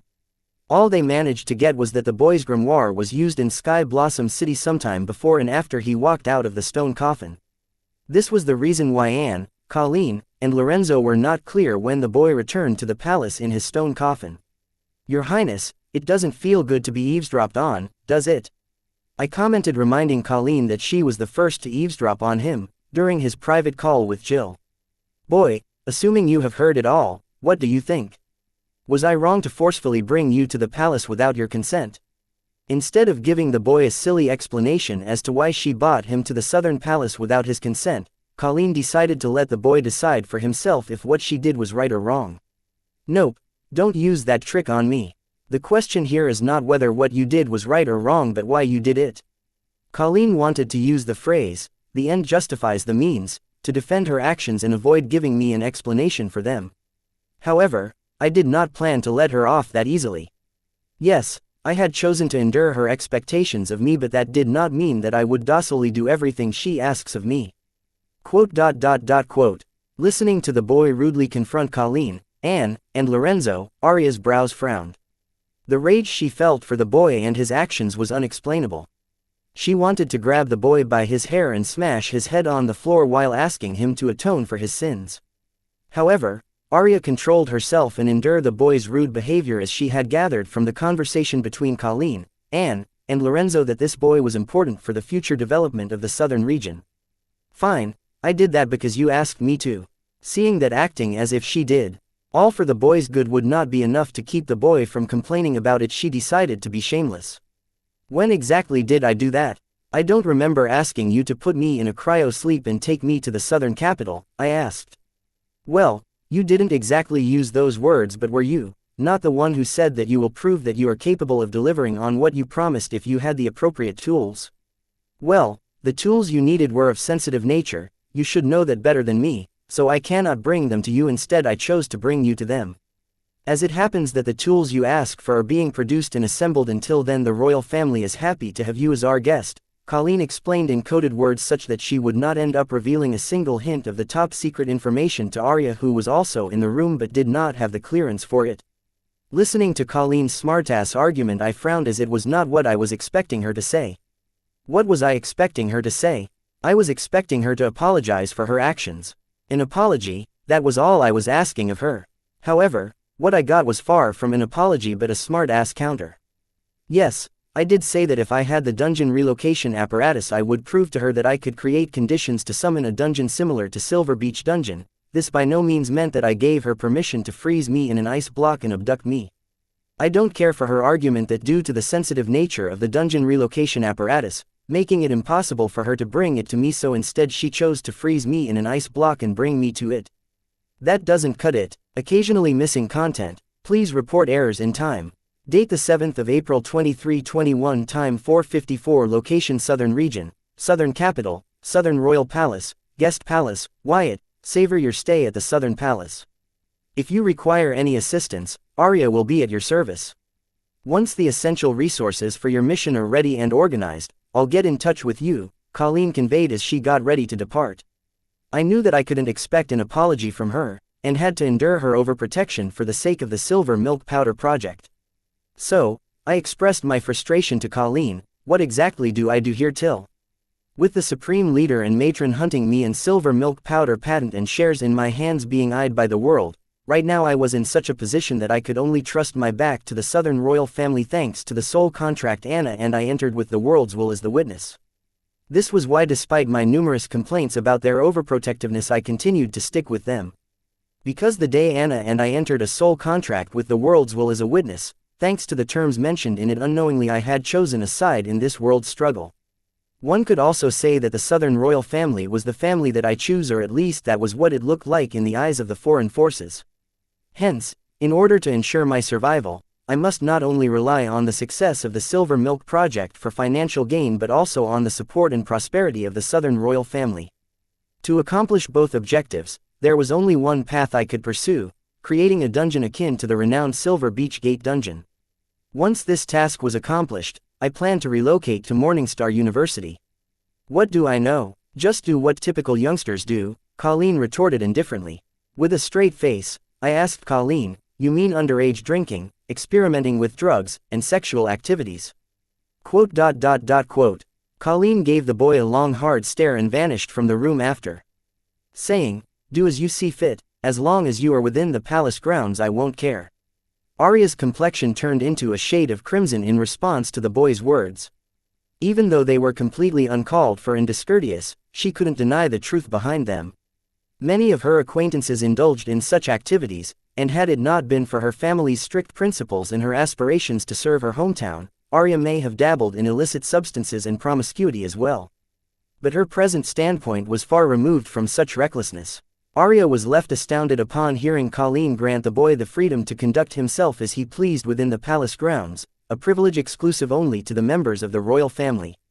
Arya couldn't help but wonder what made the boy so significant that he would be granted such treatment, equivalent to that of a royal family member, especially within the sanctuary of the royal family. Arya had heard rumors of the boy's significance in the future development of the southern region, but the specifics of his role remained a mystery to her. However, her envy for the boy had clouded her judgment, causing her to belittle his abilities and underestimate his potential impact.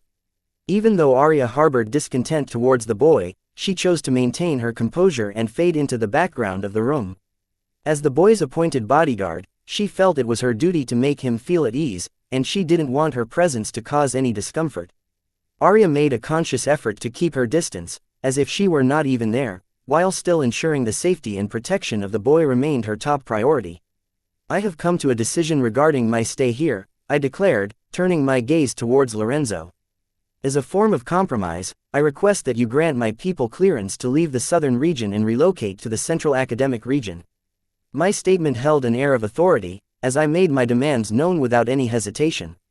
Lorenzo's response would determine the course of action, and I was prepared to stand my ground and negotiate until a mutually beneficial solution was reached. Lorenzo's gazed at me with a hint of skepticism, as if stating that I already knew the answer, so why bother with this question? "So, you still haven't abandoned the notion of enrolling in Morningstar University?" he inquired, his tone implying that my request would not even be considered. Despite his dismissive response, I refused to back down and remained firm in my stance. I was determined to pursue my aspirations, and nothing would deter me from achieving my goals. Lorenzo's response did not sit well with me, and I could feel the frustration building within me.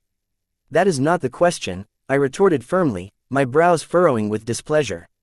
I refused to let him divert the conversation away from my request, and I made it clear that I would not tolerate any further attempts to dismiss my demands. Despite the tension in the air, I remained composed and resolute in my stance, ready to face any opposition that may come my way. Lorenzo's response left me feeling more frustrated than before, as it seemed like he was deliberately avoiding the issue at hand. "The Southern Watch is not my department," he declared, his tone dismissive. "Perhaps you should direct your concerns to Anne, as she is now the interim Southern Emperor. She may be better equipped to assist you with your troubles."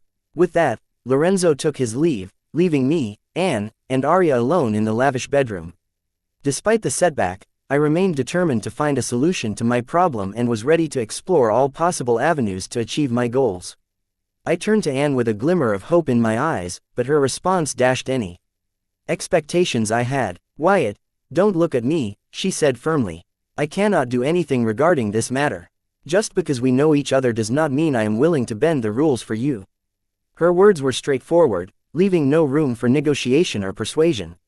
It was clear that Anne was not going to compromise her principles, and I respected her for it. However, she did provide some reassurance, stating that if my people had not done anything wrong, they would be granted clearance to move to the central academic region after a proper investigation had been conducted. Yet her words did give me some comfort, knowing that my people's fate was not entirely out of my control. However, I couldn't help but feel a twinge of anger at Anne's response. "Anne, you and I both know that all my people had the necessary clearance to move to the central academic region," I retorted, my frustration evident in my tone. "This investigation is nothing but a flimsy excuse your family has conjured up to prevent my people from leaving the southern region. So why don't you drop the act and preach to someone else?" I knew that my accusations were not unfounded, as Anne's family had a long history of preventing me from leaving the southern region and putting my life in danger. Despite my growing irritation, I tried to keep my emotions in check and remain civil, knowing that I needed Anne's cooperation to achieve my objectives. Hearing my comment, Anne went quiet, because she knew that what the boy said about her family was true. Her family had indeed made use of their authority to make sure that the boy's people doesn't leave the southern region to move to the central academic city. Anne was quite ashamed about that, but the boy has left no choice for her family. He would not listen to reason and be adamant about his course of action. The reason I wanted my people to move to the central academic region was that they would do all the heavy lifting there in my place until I arrived at Morningstar University. Why was I in a hurry about developing my force in the central academic region? It was because at the start of the year at the university, the freshmen will start pouring in and it will be very difficult for me to start setting up the groundwork for my business while competing with them. Not to mention, This way I will get the Silver Milk project done and also set a foundation in the Central Academic Region simultaneously, saving me time and trouble. I am sorry, Wyatt, I can't help you with that. I may be the interim Southern Emperor, but my grandma is the general of the Southern Watch. I did not have the authority to overlook her orders, and finally spoke, explaining that she really could not do anything about the situation of my people. Now it became clear to me that without Colleen's consent, my people could never leave the Southern region. Even if they somehow managed to evade the Southern Watch at the borders of the Southern region, and they will not be able to move to the Central Academic City until they have clearance from the Southern region authorities permitting them to move to the Central Academic City. Date the 7th of April 2321, time 4:59, location Southern Region, Southern Capital, Southern Royal Palace, Guest Palace. Wyatt, why don't you take a moment to unwind and freshen up? And then, I will give you a tour of the Royal Palace, and suggested, planning to be a generous and gracious host to the boy. Ah, yes, a tour of the Royal Palace is undoubtedly the most efficient way to spend my precious time. I responded sarcastically. Wyatt, I know you hate to be here. But don't tell me, you plan to be this sour the entire time you are here. Since you are here, why don't you make the most of it and enjoy your stay? Anne advised, feeling that if the boy continued to be a sourpuss, she would never get to spend the quality time with him she was planning for. Quote. I gave Anne a blank stare. However, I felt Anne was not wrong. I should not waste my time complaining about what cannot do, and instead have a more positive outlook on my current situation and embrace it to explore the opportunities that I could not have come across in Sky Blossom City. So after giving it a little thought, I said, fine, I will take your advice, but I don't need a tour of the palace. Instead, I would like the tour of the popular card shops of the Southern capital. Great idea, but unfortunately the card shops won't be open this early in the morning. Why don't we finish our tour of the Royal Palace first, and then we can swing by the card shops later? Anne suggested, determined to check off all the activities she had planned to do with the boy before Anna returned. The tour of the palace was particularly important to her, and she wanted to make sure they had enough time to explore it thoroughly, even if the boy was not particularly interested in it. All right, I'll go along with that, I acquiesced, picking up on Anne's eagerness to show me around the palace. I supposed it wouldn't hurt to become more familiar with the palace's layout and the guards, especially since I'd be here for a while. Who knows, maybe I'll even learn something interesting along the way. Very well, I'll be back in an hour to collect you, Anne exclaimed with great excitement and enthusiasm. Her tone was filled with anticipation and zeal, conveying her eagerness to take me on the palace tour. After Anne left, I surveyed the opulent bedroom in search of the luxurious bathroom. It had been some time since I had cleansed myself conventionally, having relied on my self-created cleansing array formation. But today, I was determined to indulge in a much-needed shower, followed by a leisurely soak in the tub. The thought of the elaborate bathroom in the guest palace filled me with anticipation and excitement. Utilizing the power of my soul pupils, I easily navigated my way to the largest bath in the guest palace. However, my efforts proved to be unnecessary, as I was immediately greeted by a distinguished elderly butler upon exiting my bedroom. Greetings, sir. I am Colton Haynes, the head butler of the guest palace. How may I be of service to you today? Colton introduced himself with a polite and professional demeanor, offering his assistance. Excuse me, but is the main bath available for use? I would like to utilize it, I asked in a courteous tone, seeking information from the butler. Certainly, sir. The main bath is at your disposal. I shall have the maids prepare it for you. Please follow me, and I shall escort you to the main bath. The butler promptly retrieved his grimoire and made the necessary arrangements, all while guiding me towards the guest palace main bath. Following the butler, I soon arrived at the main bath, where I was awestruck by the magnificent sight that greeted me, a truly opulent bathroom unlike any I had ever seen before. In fact, it hardly seemed appropriate to refer to it simply as a bathroom. Its splendor was akin to the luxurious bathhouses found in the most prestigious resorts in Japan.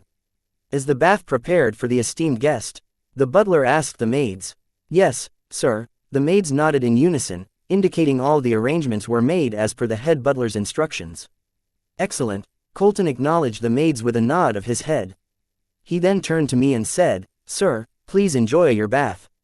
With that, he exited the bathroom, leaving me to luxuriate in the opulent surroundings. As I examined the magnificent bath, I waited for the maids to depart, but they lingered without any indication of leaving. My mind began to race to wonder if they were waiting to be tipped for their service. However, before I could reach a conclusion, one of the maids approached and spoke, "Sir, let us assist you with your clothes." As the maid offered to assist me with my dress, I realized why they were lingering in the room and promptly declined their offer, saying, "Thank you for your kind offer, but I prefer to bathe alone. Please, leave me to it." The maids nodded in understanding and left the bathroom. As I prepared to undress and enjoy the luxurious bath, I couldn't help but marvel at the stark contrast between the lifestyles of the royal family and its commoners, evident in their Card King realm butlers and maids. However, my thoughts were interrupted as my sole pupils caught sight of Arya, the bodyguard assigned to me by the southern royal family, hiding in a corner of the bathroom. I had momentarily forgotten about her existence until I actively searched for another presence in the room. This may be because Arya was using a unique card that granted her such exceptional stealth ability. It not only allowed her to blend in with her surroundings but also completely erased her presence. Her ability was reminiscent of the saying, "Out of sight, out of mind."